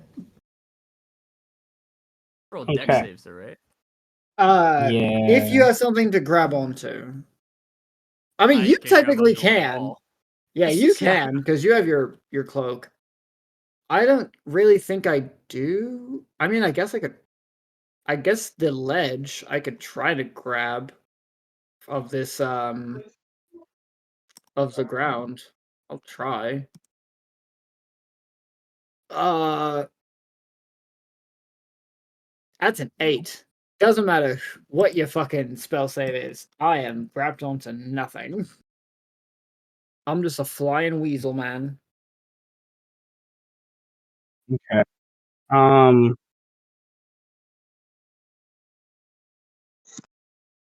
Oh, and there's no way anyone inside the tsunami is resisting the reverse gravity. That's not fucking happening either.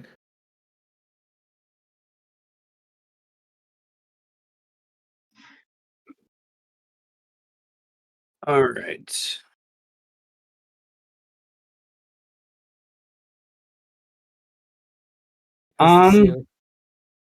Yeah, it's so like if the the floor, imagery of this is like there's so much going on. My brain's like, goodness. so the floor would I'm if the sorry, floor sir. breaks, if no, sewer you're grates good. You're are good. exploding, This is that's Cassie. 100 feet taken off. So the waves that water is going up 350 feet. Because currently that's the height of the tsunami right now. Oh my god. Dear God. That's high as a kite. So yeah, that's Mm, 350 feet into the air at street level. Movie. I'm imagining that scene in Goonies where he's sitting on the toilet and they start fucking with the pipes. And like the pipe just yeah. bursts and the shit explodes on him. Mm. Oh dear gods. Where were they? Oh, they were in the beast crown. Yeah. We could see the giant monster. We could see the Phasma Terra, the Tarrasque, when we went underground. We heard it. Oh wait, no. We saw the tower explode. That's what we saw. And their tower, the ninth house tower, is somewhere around here, right? Yeah. Ultimately? Yeah, the ninth house tower is like somewhere in that area.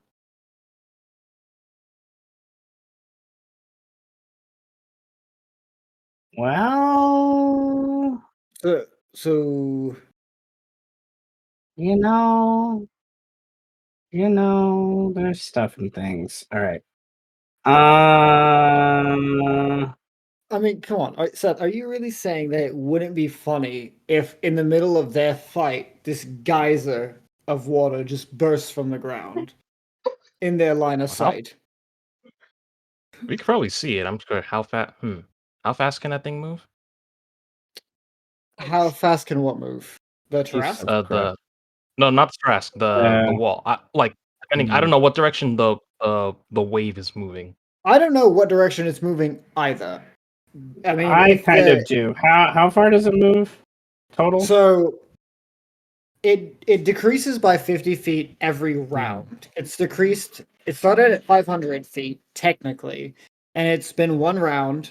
So it decreased by 50. At the start of my turn, it will decrease by another 50, and it'll keep doing that until I'm pretty sure that's what it was.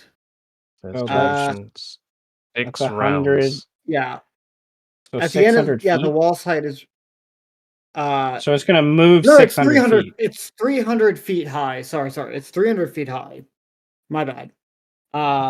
So it's already reduced by 50 feet. It's going to reduce by another 50 feet at the start of my turn, and then it's going to be 4 more rounds after that. So it's going to move forward another 250 feet before it's fully gone. My bad. So it's actually only 200 feet above street level, not the 350 that was in my head.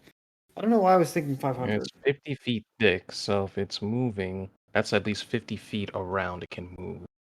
Yeah, it moves. It moves literally 50 feet away from me. So it's like so right now, it still has 250 feet left to move. So yeah, At depending on the the direction. at the start of my turn, it'll move another 50 feet. Yep. Guys. I mean, we'll see it. Yeah, I'm just wondering what house has to deal with literal doo-doo water and blood and wet Yeah. bodies. So yeah, I mean, you'll probably get away. It is 300 feet long, though, so keep that in mind. Goodness. Like the length doesn't decrease, nor the And thickness. the It's just party the is height. back together. If it's going this way, that's the third house. If it's going south, that's whatever the 12th house was. If it's going this way, well, That's the second house. well, The remains they of the didn't have second much house. to begin with. And over here, we fuck up Veer. Or if you want to be spicy, if you have it go outside the cardinal directions. I mean, if the map is true to the direction, then it probably is going to be going this way. Well, so didn't go to the opera house that much anyway. Well, you say that, Yeah. but remember 300 feet, so it technically would still hit. Yeah. Okay. Well, we're gonna do a thing.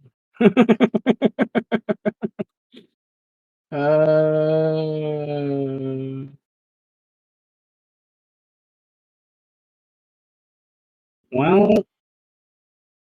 accounting loosely in my brain for things, including buildings and tunnels and cave systems that will impede and redirect some of the water flow and stuff.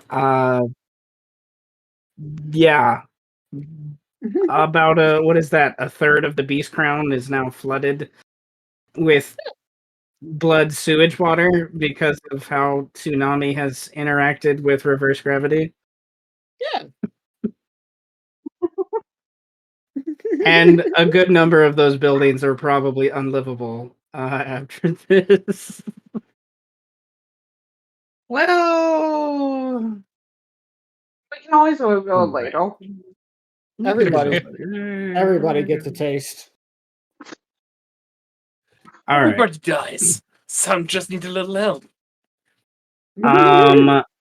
Then Black men don't run from team fights.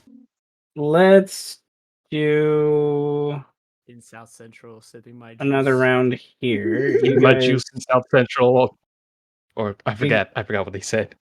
yeah. Or drink your juice in the hood, something like that. Yeah. Being a menace in South Central while drinking my juice in the hood.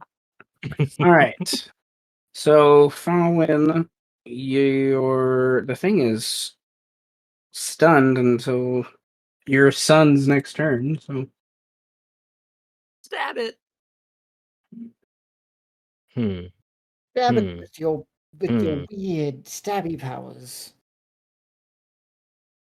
Against my better judgment, let me flip a coin. One is yes, two is no. God damn it. Okay. So, I think in my mind's eye, I would instruct Maglor to take control of Kairos. And Bowen kind of like goes up like part of the edge and he starts diving out.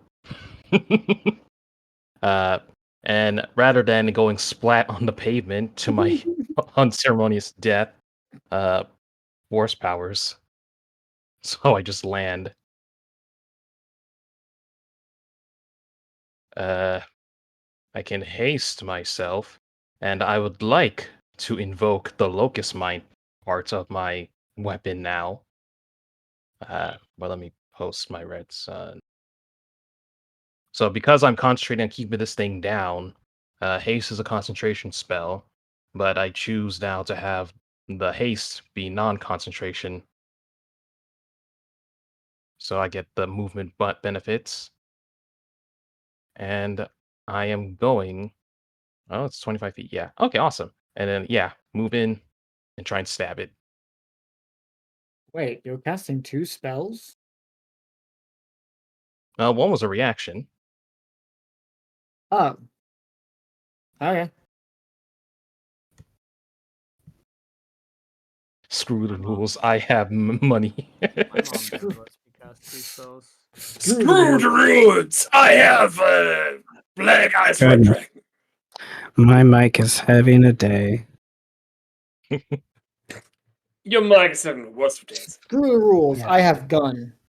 You have gun. All right. Yes. It's a gun! Bring a knife! All right. First thing I And then what are you doing? Oh, I'm gonna stab it. Okay. Well, is it? Oh, yeah, because haste action. Yeah, I was trying to remember multi attack, but yeah. Let's see if this hits. Did I click it? I don't think I clicked it. 32. The thing. Mm-hmm. Nice. Oh, I'm missing the. There's an extra 6 on there.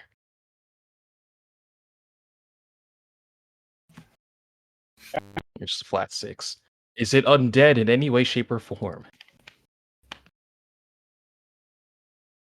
Because if it is, it takes 2.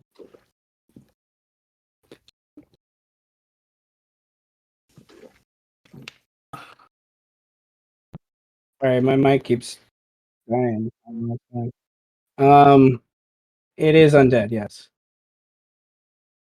Interesting. Use just this as to represent that. And let me change the dials. I'm just gonna move back. As I'm moving back, I just give forward with Telkian. Let's not repeat the last time we faced a monstrosity. And that will be the turn. Reaction, action. Oh, bonus action. Let's brace.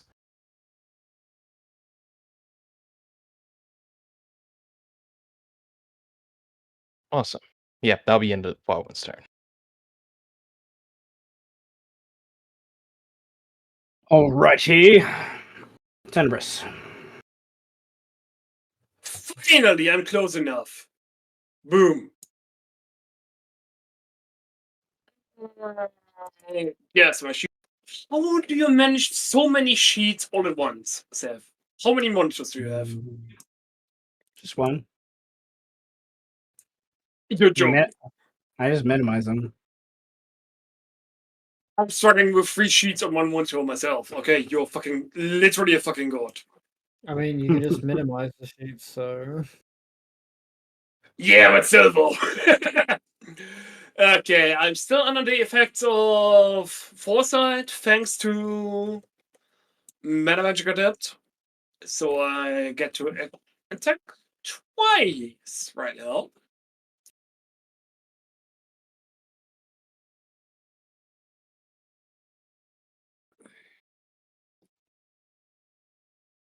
You hit?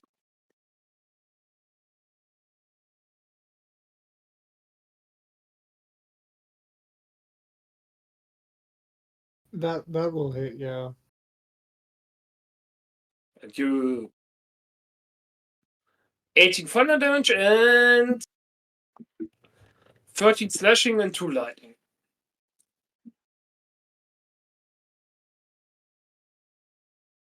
I don't know. Is it working now? Yes. It's working now. Alright. And as a bonus action, I cast Shadow Blade with my feature thingy. And attack with that next. That's great! Fuck yeah!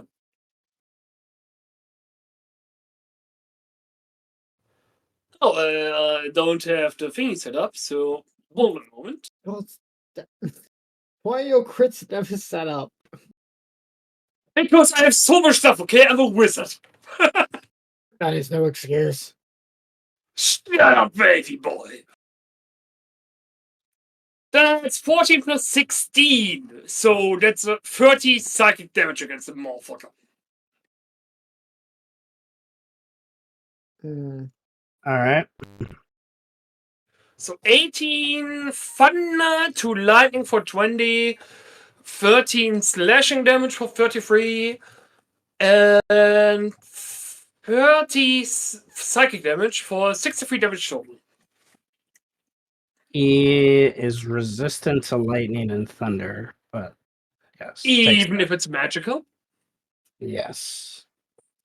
I was gonna say, I don't think That lightning and distinction- thunder discriminates between It doesn't whether it's magical or discriminate. not. No. that The- distinction. is The sort of only for- rules that discriminates against is bludgeoning, piercing, and slashing. At this point, I really feel like you're making them specifically resistant to my damage types. But I'm not complaining because I'm ball gaming as well. So No, you might, it's because he's undead. That's where some of that comes from. No, that's why I'm saying I'm not complaining because I'm ball gaming too. So why shouldn't you?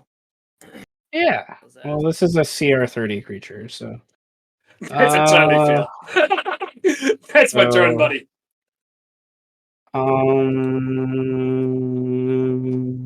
It almost ate Killian.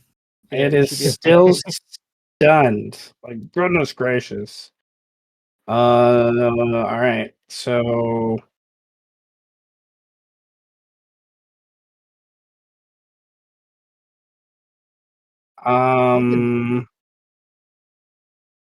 yeah.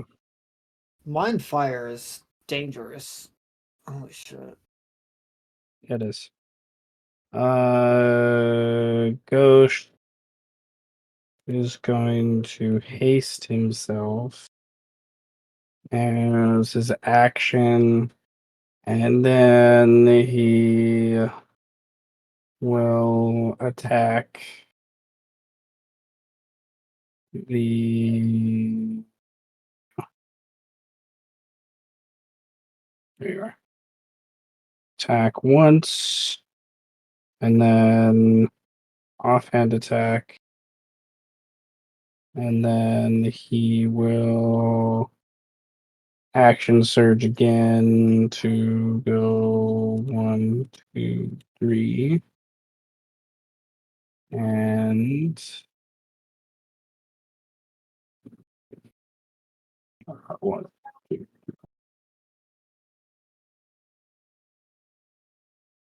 All right, so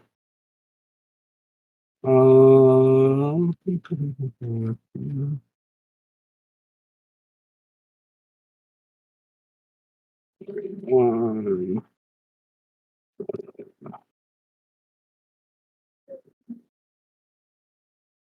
All right. At the start of Maglor's turn, the stun goes away.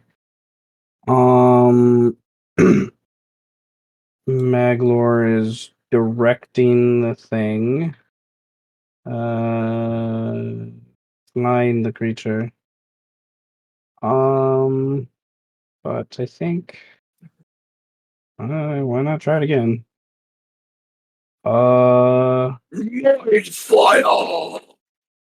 Yeah, intelligence save.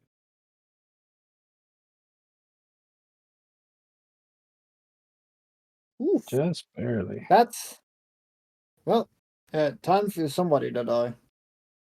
Imagine playing Phasmophobia and you're seeing that thing. Yeah. Yeah, that thing is this. What? It's I was bigger than a referencing house. Jin over that thing. It's bigger than a fucking house, man. What the Bad fuck? enough to ask.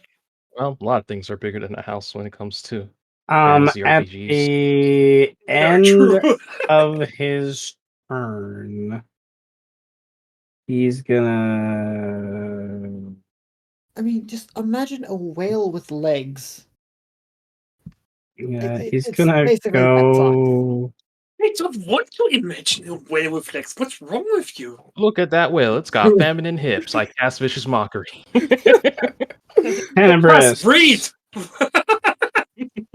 Tenebris, you get hit for What? 26 slashing. Oops. That's okay. 26. All right. Wait, I'm in the wrong sheet. And then it 206 is- minus 26. Can you do the math for me? It's like I'm at 180 health now, right? How much Sounds HP right. did you have?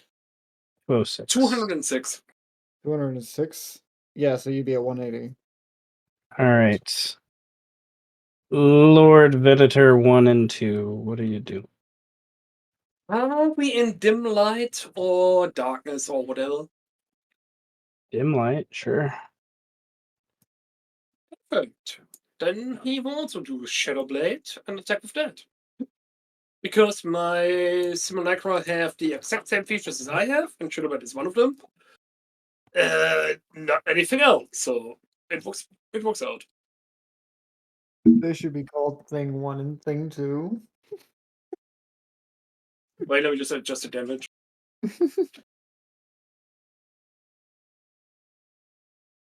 Because they only have it at second Whatever level, not chaos third that level. needed to be brewed, it's- we would only it's- merely call Tenebris 1 and 2. Yeah, It's it's with not- advantage. It's No not one's the set cat. up. It's not the Cat in the Hat. It's the Elf on Attack with Thing 1 and Thing That's 2 the damage. You gotta roll to hit, sir. right at his back. Oh, okay. Wait. You have to roll to hit. Yeah, give me a second. How do I hit things? They're not set up like I want them to. Sorry.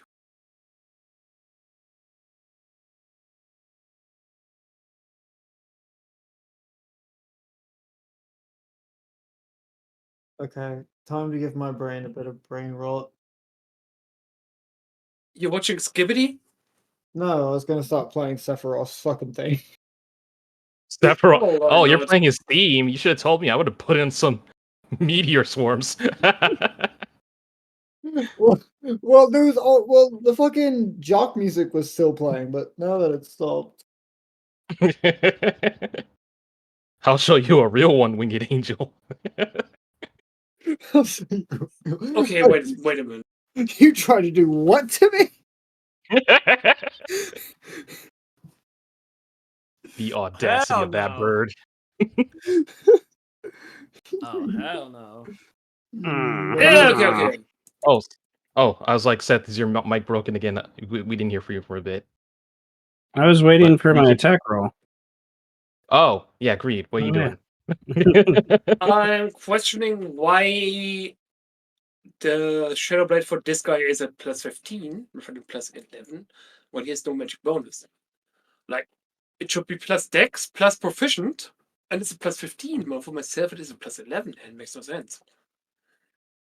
I have no idea without looking at the sheet. I'll just roll 2 d20s and add 11. It's elven accuracy, so it would be plus 3 d20s. Let me just double check that shit, because something is wrong here. Perhaps It's set up the same way! Yeah, I would say perhaps for the purposes of getting the turn order moving, we'll roll the 3 20s and then we'll look at it, on the off turn. Yeah, I'm just rolling for Tenebris himself, and then we look later. That's 24 hit. Yep. 18 plus Booming Blade. Or Green Flame Red River, because both are active. Well, never mind. It's immune to fire, as you learned already. Oh, it is. I completely forgot. Okay, my fault. Rolling for it anyway. Shadow Blade, Elven Accuracy, boom. Hit again. Boom. 18 Psychic, 15 Psychic. Boom. That's Lord Venator 1, and Lord Venator 2 does the same exact thing. At the end of Lord Venator 1's turn, Ah, shit. it now has 4 people to choose from. It goes to Lord Venator. Oh, shit! It's just a simulacrum. I'm not imposing disadvantage on that. But, no buts, just hit with advantage. Oh, God. All right. Well, we wanted to see someone get dark mauled. Okay. I guess this is the one that we see gets cut in half. Since the damage doesn't. Okay, let me do the move. Alright. So 26 plus Oh. 32 slash. That's 48. All right. 50. Works for me. That's 58, yeah. 58 slash. Oh, 58. Okay. So it works for me. Like, I don't know. The simulacrum can I always make more. So Oh who my cares? god. It's Mhm. After all, the first one is me making it, so I can always remake it. So who the fuck cares? Flash to a weird plane in the celestial as Mistra decides some things. I told you she's making a list. She's And checking she's it checking it twice. twice. He's gonna find out what magic's not very nice. Your Honor. Stop making the gods make up more rules!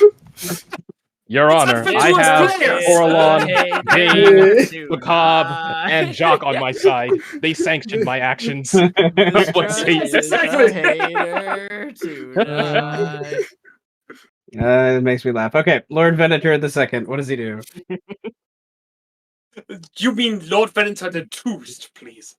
The Okay. Toost. The Toost. So obtuse. Yeah, both works. Let me just go back to it. Like, why am I so zoomed in? Just because the page reload, that makes no sense. You have to zoom out. Okay, Laventure does the exact same shit. Shadowblade, boom. This time he does Booming Blade, boom. And I'm rolling from.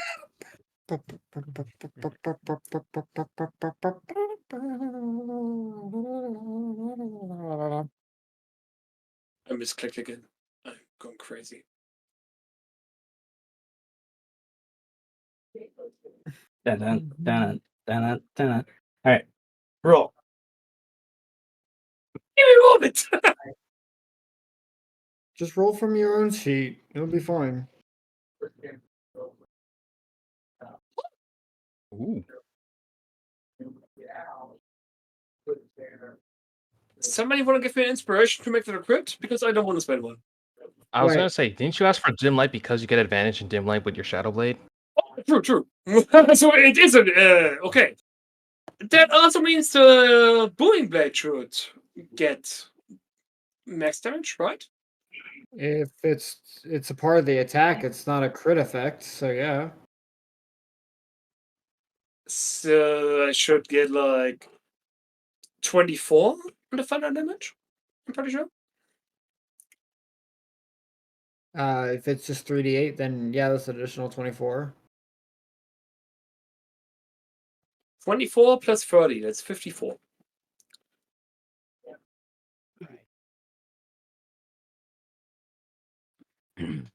24 plus 30. You'd also have the base damage, the roll damage as well, so that'd be more than that. That would Well, be the base 70 damage is the plus 30, and then Well, the that's booming for the- blade would be 19 plus 24. Yeah, so But that'd it'd be be cut in half resistance. true. The resistance, that is a thing to think of. So So that'd take be the 24. 21 That'd be under. yeah, 43 becomes Uh, 21. 21 thunder. 24 becomes 12, but it didn't have resistance to psychic damage, I'm pretty sure. No, and it's not 24 because that's the crit damage plus the roll damage. Oh, you killed it. Oh, what? Oh, it died? Damn it! I guess it doesn't fucking matter. It's dead anyway. Wait, I did this! I did this! Remember that! I killed the fucked up Cubone!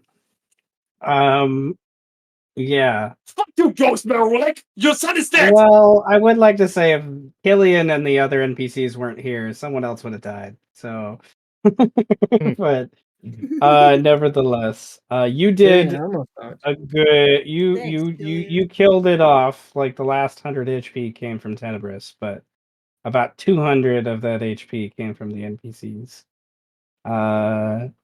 For things. Nevertheless, the control from Falwyn's presence with his sons. Ah, man, Killian would have been dead. Like, So we're back in the mines! and like that's that. Like I don't want to kill Killian, but like I would to kill someone with the Phasmatarask. Like that was cool. Francis, what's cheaper, repairing my simulacrum or making an entirely new one? We are. That depends on you, on how you want to treat your simulacrum. If you want to With just destroy spell slots and Alright. everything, I mean. I will say before we get lost in that, with this booming blade attack, I picture that the three of you with Killian's help, like the first attack, the thing like was leering down and going after Tenebris, and you came in and were able to cut across the mask, and then the other guy came in and like jumped up and hit the mask before it came up, and then Killian came up with the third one and kind of threw him up there, and they cut through the mask and chop it in half. This glass thing that it is, and in homage to the Witch King, it like implodes in on itself, and then like You just know a what? big I'm fine with that. Let's give it to Killian because he deserves it. kind of poofs out, and there is literally nothing left of this creature. After Nothing to that, harvest. Nothing No at all. skull. no. No glass shard to impale a random citizen as it falls to the ground. Not a bit of bone? Not for bone chip even? Okay, there are a few citizens that get hit by glass. Damn. Because Oh. that idea amuses. Sucks to Would suck. it They please should have die? left and evacuated. Or just showered by it. But once you guys look around at the aftermath, like it is quite apparent that after this, whoever is left in the city is probably leaving right quick, for things. But it's also further apparent that there's some other chaos that I need to find an answer to. What you say? Seriously, could Okay. you come again? I didn't understand you acoustically. Yeah, guys. Yeah, I need before we end this session, I need to figure out what happens to the tsunami. Okay, yeah, it's fine. To be sure. Howdy, you're cold. Fallen and Tenebris, your combat ends with that. Alrighty. You are is there anything you guys would like to do?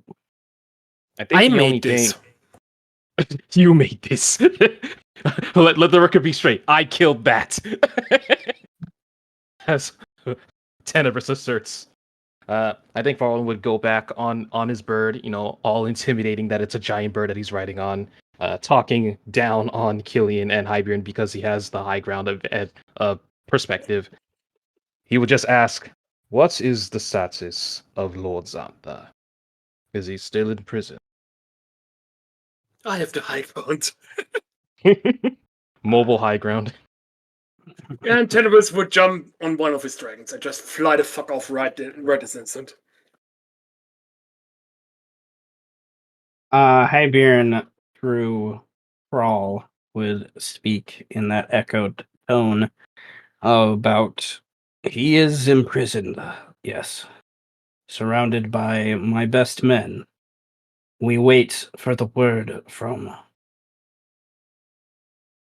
the Birdman. Meanwhile, Birdman getting shot up through a tsunami via reverse gravity, holding on to a rat with no leg. It's hilarious. Fuck. I think the last thing that Farland would leave them is in, I hope you're prepared to do this again. I believe Anton has a similar terror of destruction, inspired by the Tarask that he's been developing.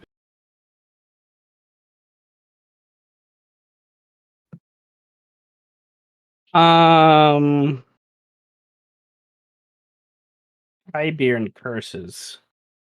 That idea. You can see his mech got fucked up. Like, to be fair, he's like, it's like limping and barely walking, and it can obviously still do some damage, but it's like to fight another one of those. You can tell by the tone of that curse. Is not something Hibernian's necessarily prepared for. He thanks you for the knowledge and You have says, both fought valiantly. Yes. I look Hmm. forward to seeing improvements in your crafts. And then the Farman and the Sun just fly away.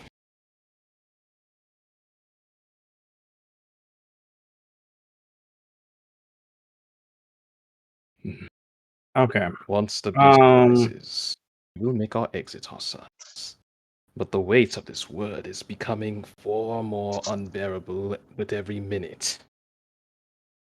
I believe once the new dawn rises, I will release the word. It's kind of harken back the inspiration that Lust made to make it more uncomfortable holding the word. Mm, all right. You gotta be more specific. Lassie spent many inspirations to make things more uncomfortable. yeah, More uncomfortable for Binder Lords to hold on to the word, like a tightening. So yeah, I that think as something that happens to those The who have longer the you word of have it. power. Yeah, the longer you have it because there's Oh, less makes words sense. of power active, it's gonna suck more. Yeah. Also, if you have hiccups, remind yourself you're not a fish. It helps. Noted. Alrighty.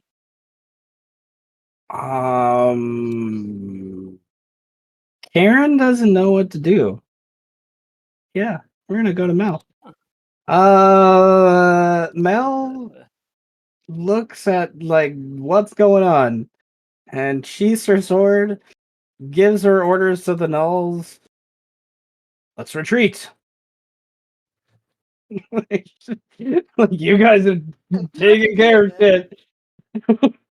Uh, her two other buddies. I'm gonna say she is going to drop out of initiative. Aliplu is being held on by Birdman as you get flung through the air.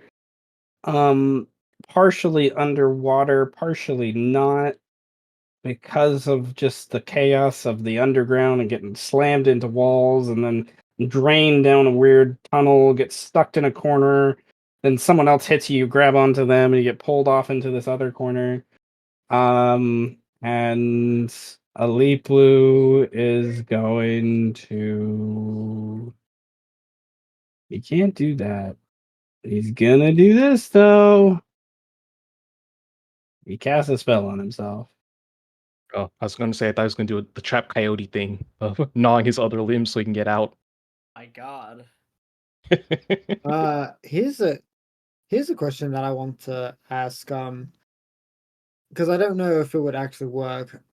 Since I have beast spells, thanks to level 18, can I, even while concentrating, technically go into my wild shape and not break concentration? Yep. Okay. You don't have to Nothing wait. You don't notice that you don't have written to or wait for beat. written You don't have to against it. wait. Great, I love you. You don't have to wait for. That's actually something that you get really early on, the ability to do that. Okay. Nevertheless. Good. Then, All right, he gets so out. He looks back in. He dives back in because the guy's still in there. Amu, it's the start of your turn. What happens? so everyone has to make another strength save, All right, or they so will take. They okay, will take. Birdman. This technically does apply to you Yeah, because you're I'll not take in. it. You're not in the tsunami. You're in the reverse gravity. Oh Yeah. shit. Yeah. Yeah. So So you're anyone in like the floating in tsunami, the air with Aliplu, but you're not being hit by the water. So strength save Right. from people in the water. or they take 20 bludgeoning damage, Okay, 20. and then after that, the tsunami will move another 50 feet forward, but it will shrink another 50 feet. So it'll be 200 feet tall now.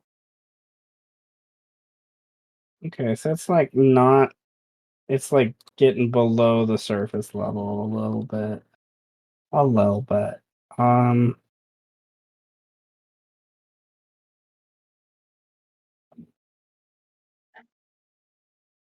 right.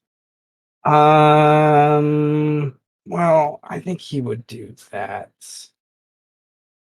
Which would be that. Yeah. We'll see. We'll say that's fine. Okay. All right, that's the start of your turn. What are we doing?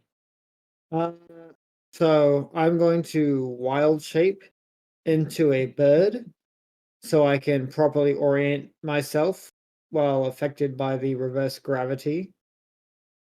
And I am going to follow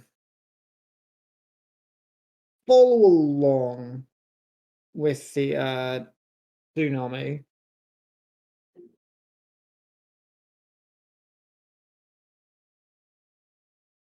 So the reverse of gravity isn't going to throw me all the way up to the 100 feet, since, well, we orient ourselves based off of gravity, and if you can fly, then you could just, orient yourself. Yeah.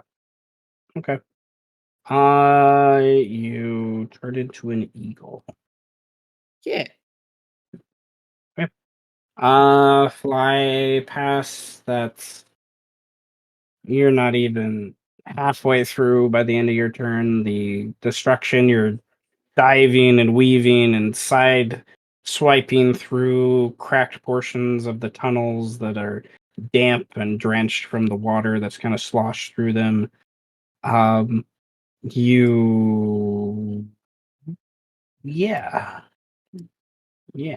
You probably get to a point where you're near Birdman holding on to this thing floating in the air. They're like not all the way up, they're like I imagine pinned in this like weird great like sewer tunnel thing. They're kind of wrestling with each other. Awkwardly because they're like flown upside down in a way that makes no sense. But I guess Amu would like give Birdman that cocked head look of like that questioning head cock type thing. Like, you good? Yeah.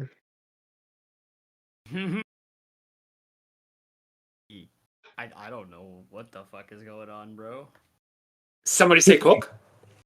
He's like disoriented, I think, like getting fucking reverse gravitied. I just ate a dude. I don't know what's going on, man. I mean, You're you're in the still process eating of eating the dude. Yeah, he's I'm in not the done. process of eating him. He's trying to fight off you from being eaten. He's not Oh no, succeeding. he's getting eaten. He's not succeeding, but it's okay.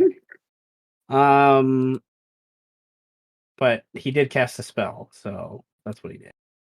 Because you took off his leg, not his arm, so True. you know. All right.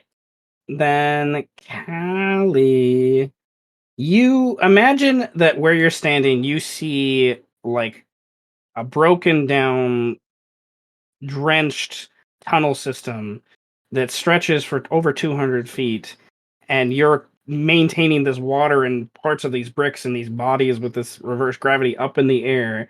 And like 100 or so feet away from you, you see this eagle circling around this weird thing up in the air that's like lodged in part of the ceiling, and you think you see Birdman and whatever else kind of fighting with things.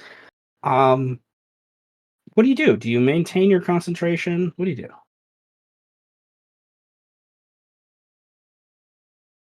There's no one that's an enemy in line of sight to you. You would have to travel a bit of ways after what has happened with the tsunami to find an enemy. To see them. You definitely hear noises Okay. in the tunnels from different people. Yes.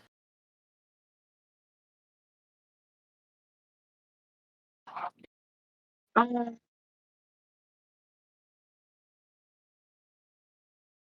I think I just try and escape the tunnel, but I don't. Okay. So the question then is, do you try? Well, the question still stands. Do you maintain on your concentration of the reverse gravity while you try to escape? No, And I didn't. Second question. So this And means I'm that people fall. free, This means people fall. Yes. So that are in the air. free So falling. all right. Birdman and Aliplu, you're not like all the way up, like is what I imagine. Like you're a ways up, but not all the way up. I'm going to roll. Yeah, okay. So you're about 50 feet up in the air, Birdman, wrestling with Aliplu, and all of a sudden it just releases. You can, with your tentacles, grab onto the wall, but you cannot grab onto the wall and hold Aliplu at the same time. You can continue to consume him as you fall down on top of him. Oh my god. As I fall down on top of him. Fuck, dude. How crazy do I want to get with this, man? The people's elbow. Hit him with the people's elbow. Oh, but I'm gonna take damage too. You're an elf I named feel like- Birdman with tentacles. How crazy do you think you want to get? I'd say That's a roll a relatively low sanity roll. save. I'd say roll a Yes. sanity save to see which one you do. That's true. That's a good idea. Let's do Good it. idea. Let's flip a coin, man. Let's Let fate decide. One is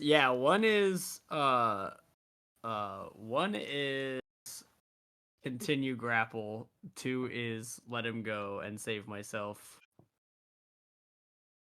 Okay, I let him go and I save myself. He falls, takes the 18 damage. You're able to spawn grip your way over to the wall in time and kind of like bungee dangle for a moment from it. And then right. These other guys I'm going to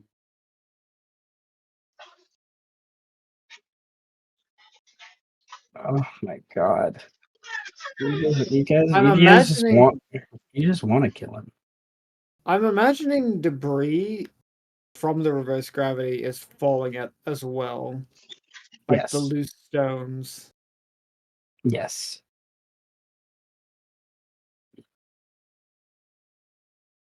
Why did So it's 3d6 possible- almost roll as much as 5d6?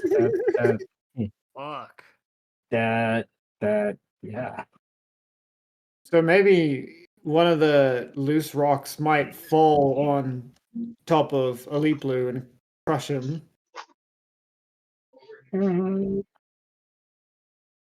I'd like to say that the spawn cloak saved me and not Birdman, because I feel like Birdman would definitely be like, fuck you, I'm gonna kill you. But I feel like it just reactively would save me. See, it's Spawn Cloak plus Doctor Strange Spawn cloak, plus Doctor Strange plus Venom symbiote. yeah. That's Doc Ock. The conglomeration of Spider-Man villains. Well, Birdman. That's what they call me sometimes. Birdman. That's me. Spider-Man antagonist. True. Yeah, indeed. Birdman, you don't need to roll a check for this. But when the bodies hit the floor, Oh. It's at the floor when the bodies hit the floor. Yeah. Let them. when the Bodies hit the bodies hit the floor. floor around you, you see a Leaplu, and then like another like 100 feet north of you, you see another body drop and then spin around on his all fours in the water. In the process of running, there's this rabbit guy just looking up desperately, running, and he dives and he tries to grab the Binder Lord, and he's 5 feet too short. Oh. And the Binder Lord fuck. just splats. Bug Oh. splat on the ground. Another bug lands next to him. is able to barrel over to him and is in that same millisecond trying to grab what he cannot grab, and he's just like it's already dead and broken on the ground. And Oh fuck! Heart attack. luckily he has enough HP to where he's not insta-killed. But Birdman, your right hand starts to grow claws. Oh It hurts fuck! ever so subtly. They're not fully grown yet, but you're realizing and remembering the third house controls the right hand. Right. Oh fuck! Just... Shit, fuck, shit, fuck, shit, fuck, fuck, shit, fuck, shit, fuck, Okay. shit. Eat So, him. Birdman, Lick the body. there's that.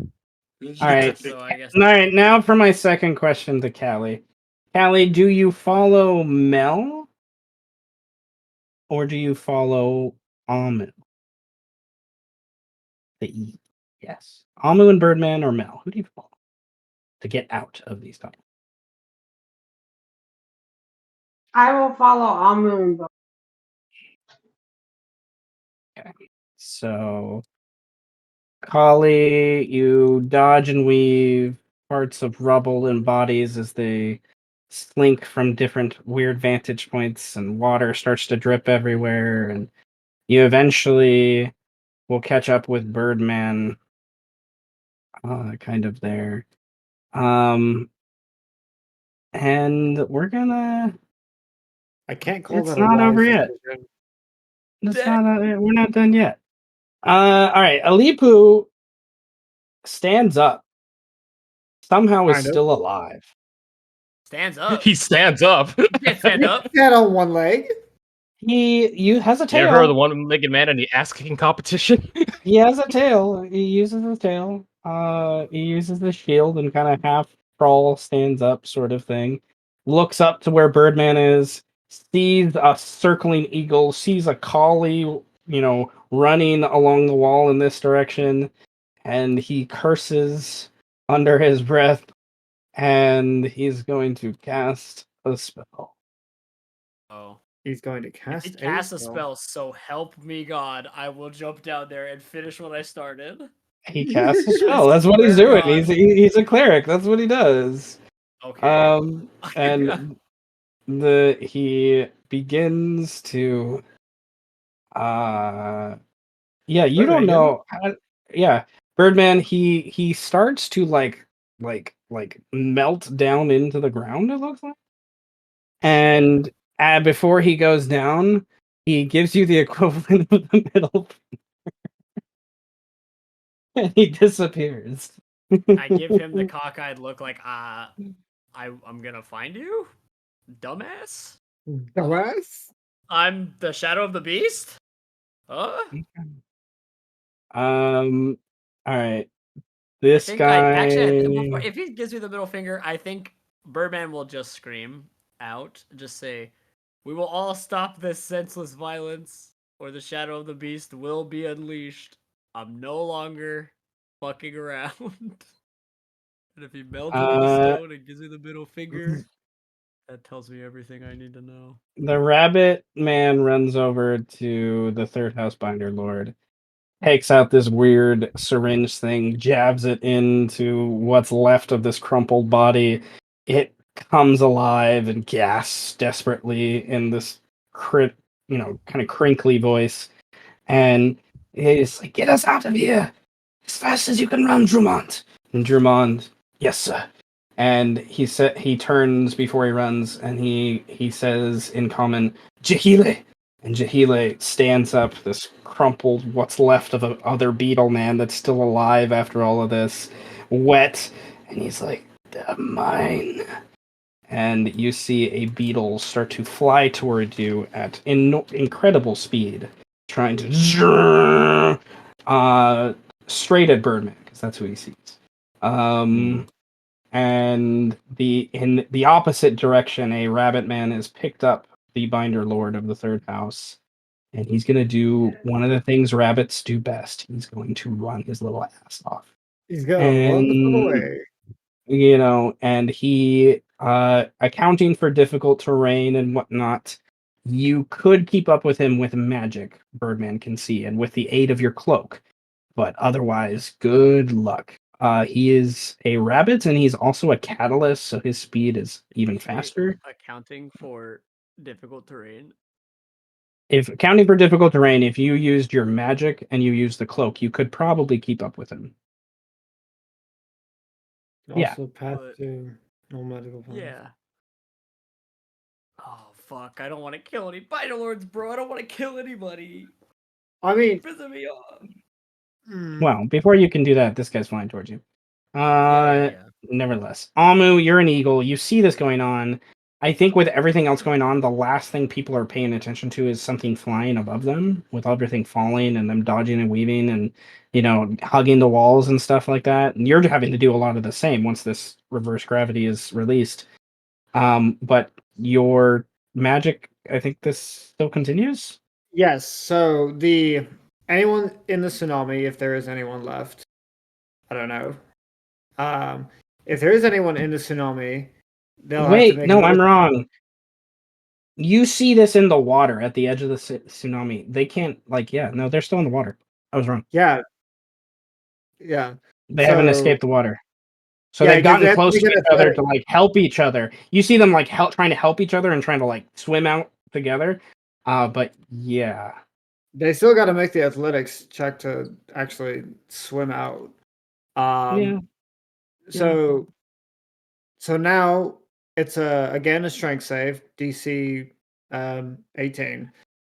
If they fail, they'll take 18 bludgeoning damage, and the water decreases by another 50 feet, so it's 150 feet now.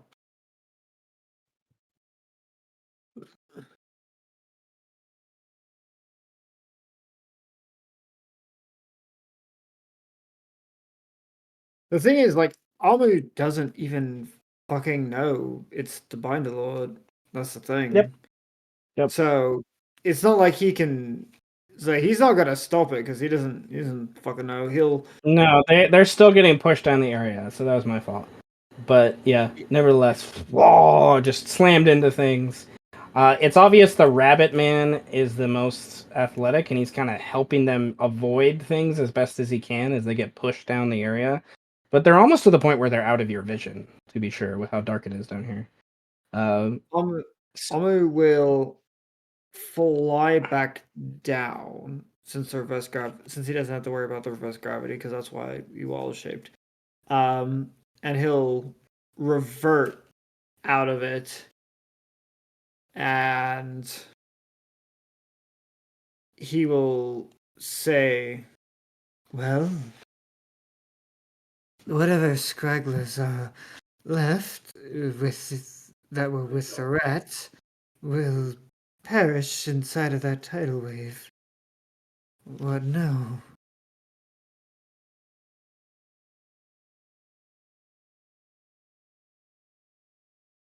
And slightly metagamey, but this is also Lust saying Amu might actually stop concentrating if you say there's a Binder Lord in there. I don't know if I would though. I mean, I'm not telling you should, nor am I telling you shouldn't. So I'm not going to. Hey, if you don't say a damn thing, Amu's just not going to know until it's too late.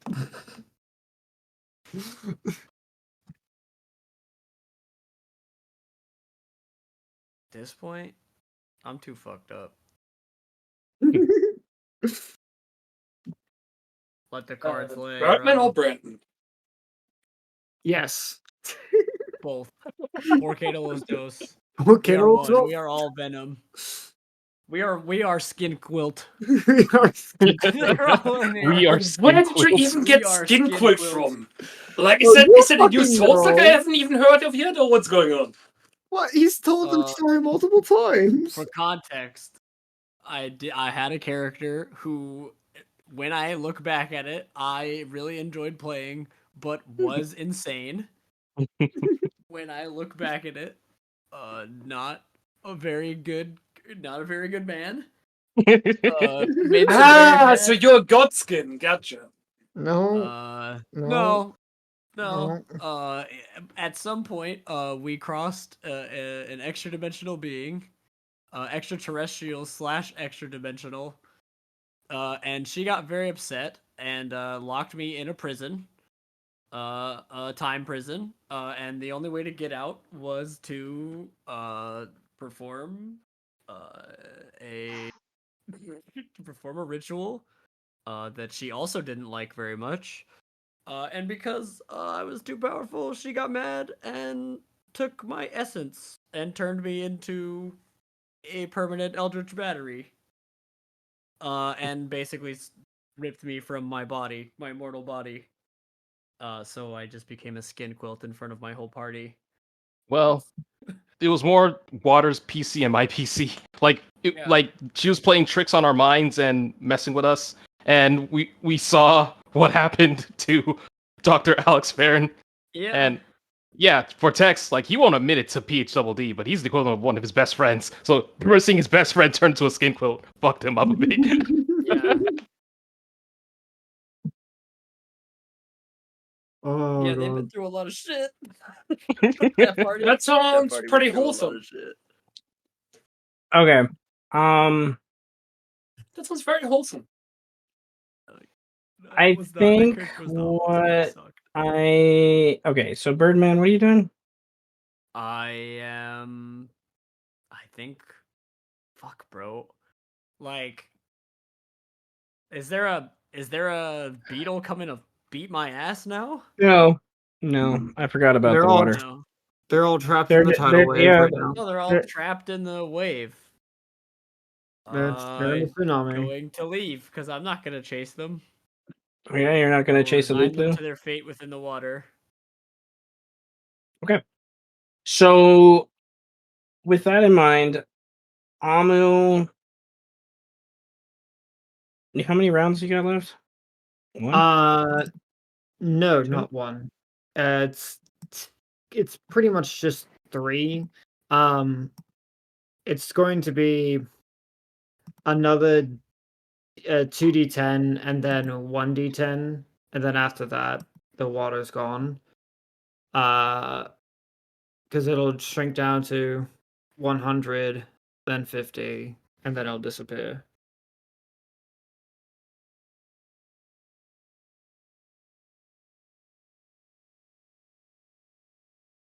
Okay. Then let's do that real quickly. So he's not getting out. Amu, they need to do strength saves.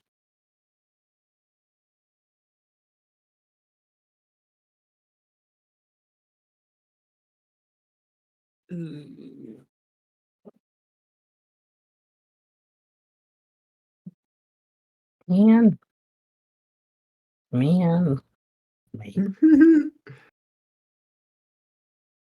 Okay. Well, roll the damage. It's a 6 for the Oh, 2d10 that's okay. round. So 6. 6. 6. All right.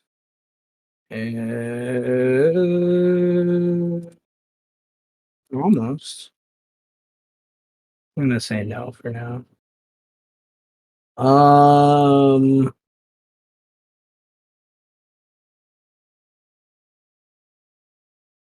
Okay, and then 4 more after they save.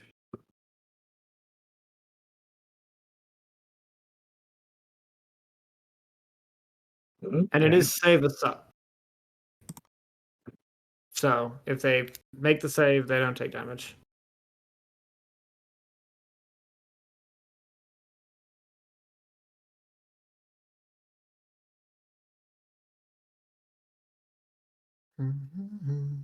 Oh. All right. Well.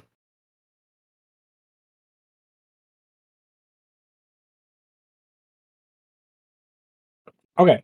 Then I'm going to say then with that the water disperses and they're pretty far down the way. Like it's up to you whether or not you guys go after them, or do you follow Birdman out? I guess is the question. From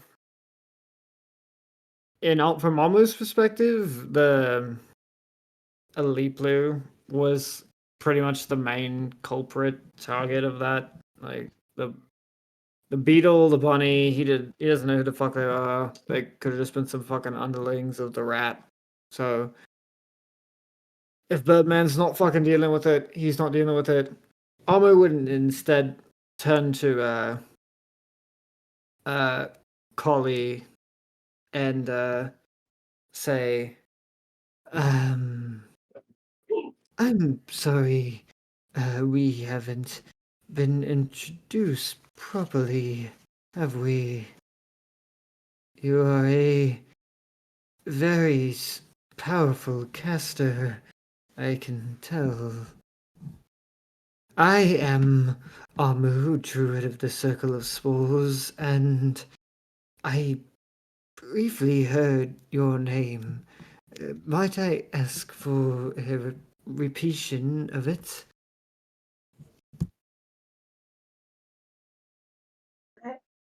I respond.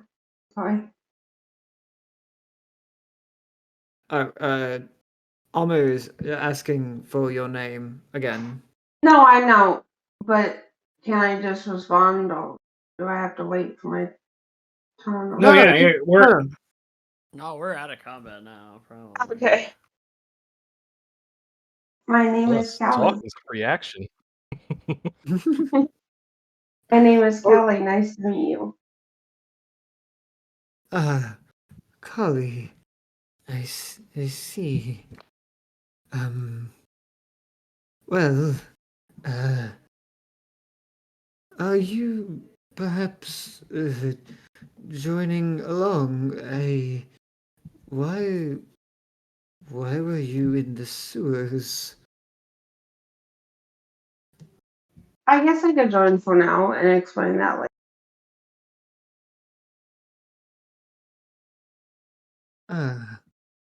I see. Guy.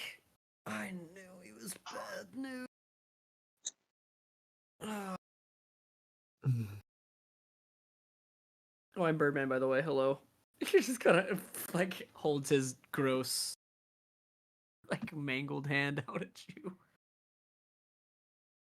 Takes it, like, gingerly and shakes it and says, "Nice to meet you, Birdman. I'm Callie."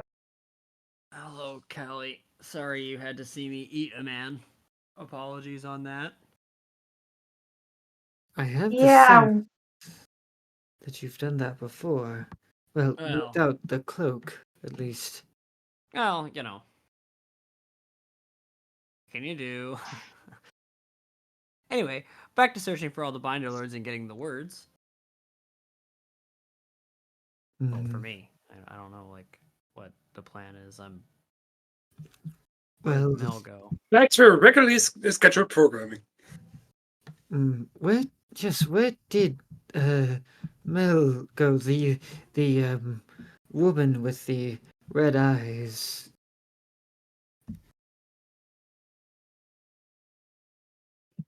She left, didn't she? I think she did. She must have slipped away doing it. God damn it! Mm. I don't know what I'm supposed to do, Amu. I don't. Do you guys need Hole? Well, if we want to solve this amicably, then yes. If she's a friend of Birdman here, at least from previous accounts. We would rather that we didn't have to take the word of power from her forcibly. We'd rather spare her life if possible. We would rather spare all of the Binder Lord's lives. But they are making it rather difficult. Yeah, they tend to do that. You may not be able to spare them all, but I might be able to spare your friend. don't even know if she's my friend anymore at this point. Doesn't listen to me. She doesn't talk to me. She just goes on a rampage. As I've stated previously, I think she might be captive to a dark deal. Something about her presence was off. It reminded me of what my doctor had mentioned when studying the other casters that exist in lands. Warlocks are a rarity, but when they do appear, it is often because of the machinations of powerful entities. Like, if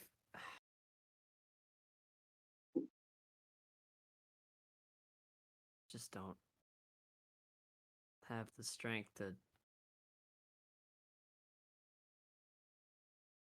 I don't know, I owe her my life, man. And I just don't know how to tell her that. You know? Would you not just say that you owe her your life? I can't just tell her I owe her my life. That would make her head explode. Why? Because she's extremely egotistical and I don't know. Mm, Hard to She explain. doesn't sound like much of a friend to me. Well, she has, she took everything from me. Well, not everything, but something very specific. And she was once my friend. I don't know. She went on. mm. Just don't know if I can have friends anymore, you know? Like, Well, I feel slightly hurt by that. well, I mean, been kind of a dickhead to you, and I haven't talked to Killian in probably like a week and a half, and Farwin hates me, and the weird magic stone thing that I came here fucked me over, and I mean the dragon's pretty cool, but he's a dragon, so like, and Eros is gone, and Strike is gone, and I'm confused. When were you a dick to me? I don't know. Just I ate a dude in front of you today. It's kind of usually like normal people are like, "My God, you ate a dude in front of me," and I'm like, "Yeah, I know. I'm sorry." And then people get really, Birdman, there is a particular type of mushroom that infects a host and slowly kills it, and through its corpse creates a new breeding ground that controls the body for a brief while before finding a good resting place to sprout and begin life anew. yeah, I know what you're talking about. That is to say, you eating somebody in front of me is one of the less strange things I have bore witness to within the realm that is life. Honestly, I just kind of want to ask you if you want actual food. Because, like, he couldn't have tasted good. No, it actually tasted delicious. That's what's really scary about it. I don't know. It's weird. Me and the. It's been a weird 3 days. Well, evacuations are nearly complete. Yeah, but if everybody evacuates, then it doesn't even matter because it'll just defeat the purpose of system. The evacuation is to ensure that if the Tarask goes on a rampage in the brief interim before beginning its journey anew, No, but that no one will be in that's the what I'm way. saying to you. It doesn't matter in the long run if the no one cooperates with me. I thought that was always the contingency, to evacuate the citizens. Oh my god. And those that We're- remained are caught in the crossfire should the Binder Lords not be willing to give up their power for free. If I Binder kill Lords. them, you were saying? The Binder Lords aren't willing to give up any. I'm noticing that. My brother is, which is the most surprising. But that is only one, and I still don't trust the Sith, no matter what they say. Farron said he would give me his, but it was at a great cost. Some weird knowledge or whatever.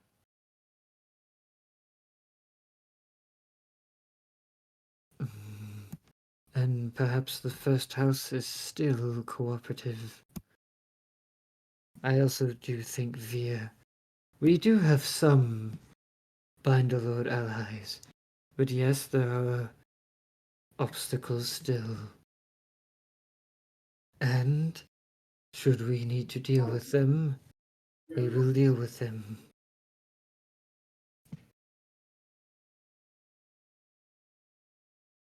I think it is time we shed the notion of parley with those who remain obstinate to change. But I would just be doing what Setch wanted to do. Setch gave no choice in the matter. He gave them no chance, no quarter. You and I have warned them. You gathered them all, and we told them of what was to come. We told them what mattered most, and those that have refused to listen are those that we will have to deal with. You gave them the chance.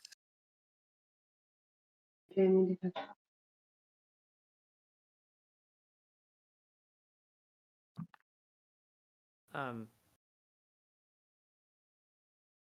we still need to find somebody to answer your question about the primordials, the robots or whatever you want to call them. I don't know.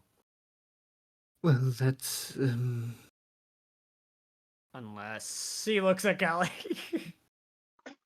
Unless, I mean, she is a powerful sorceress, like a spellcaster. Hey, can you send messages to people? I got you. Don't worry about it. I do have a spell for sending messages. She looks at Amu like, see? Like, this spell, does it work across great distances?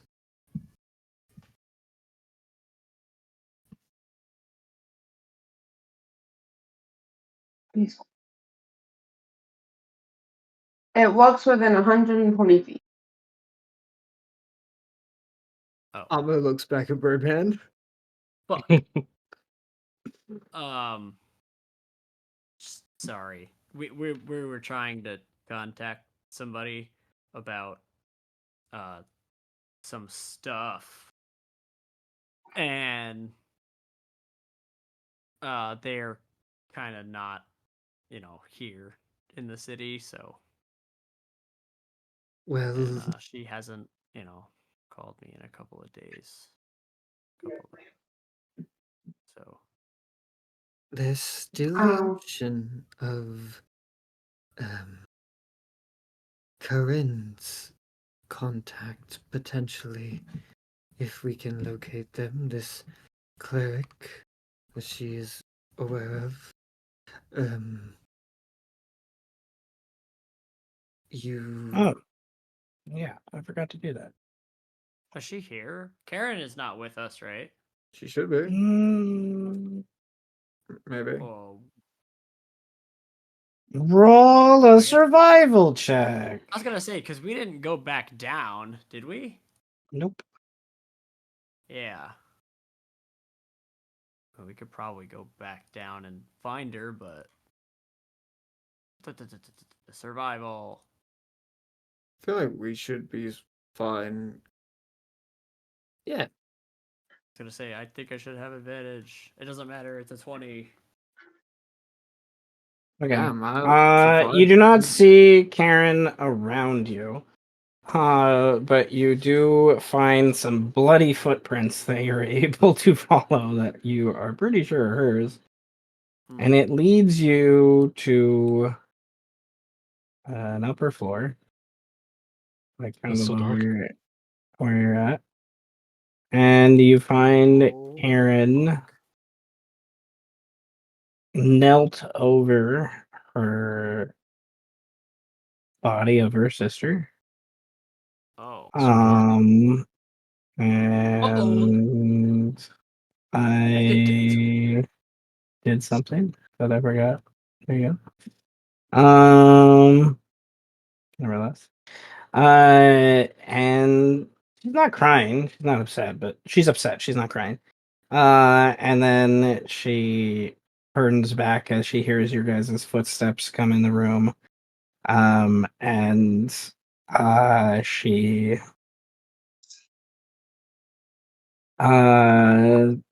says, well, they all came with her. Whatever she was looking for down here. I have no idea what to do at this point.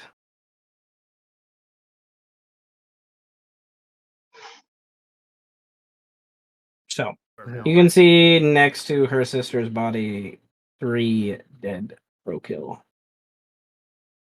Oh, shit. Your survival check lets you see that a fight. Oh, she's not there anymore. None of these guys are here. Let me delete some people. They would have all. Yeah. Away. I was about to be like Blight. Yeah, no, she's. Oh my god. Lights out? But yeah, you can, with the 20 survivals, you can easily reason that her sister came down here not too long ago. Honestly. Came up here. I'm sorry, this is up from where you guys were. And was obviously bringing a small party with her. She had the 3 clerics with her, and she had the another sorceress with her. And these 2 dead Mustelli or Weaselkin, they fought, and the Weaselkin killed most of them. It's quite obvious they got a jump on the sister. And in simplest terms, they're assassin rogues, so they got a big jump on the sister. As she came in the room, and then there was a brawl that broke out between these 2, who inevitably were killed by one of these 3. And then there's someone else that killed the one closest to the door, and these people did not kill this guy. Someone else killed him. So he was the last one standing after these 2 killed these 4. The members of these Musteli are members of the Sixth House. They have clear militia markers on them.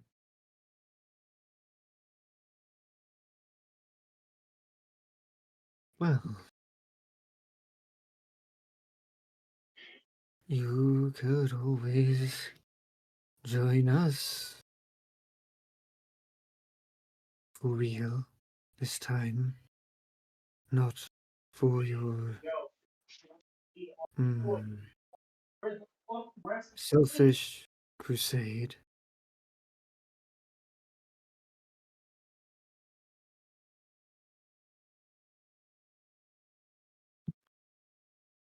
I would like to, but there are things that I don't want to understand anymore. So, I think I'm gonna leave with the last few evacuating tomorrow. And I wish you luck.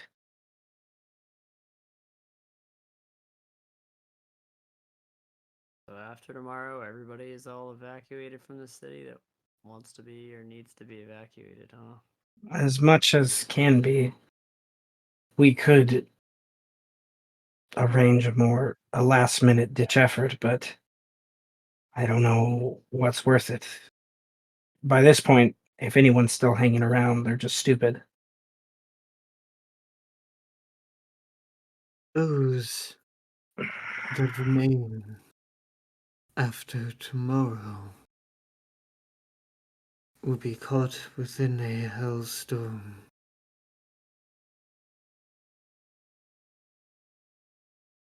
What comes next will be civil war.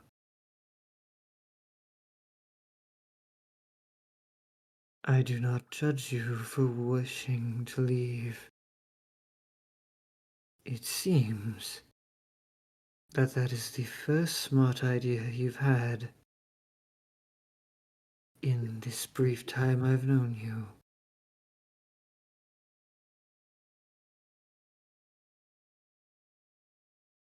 Thank you, Weasel, I guess. Yeah, I'm not one for goodbyes, so we'll just kind of leave it at that. And she literally turns invisible in front of you all and disappears.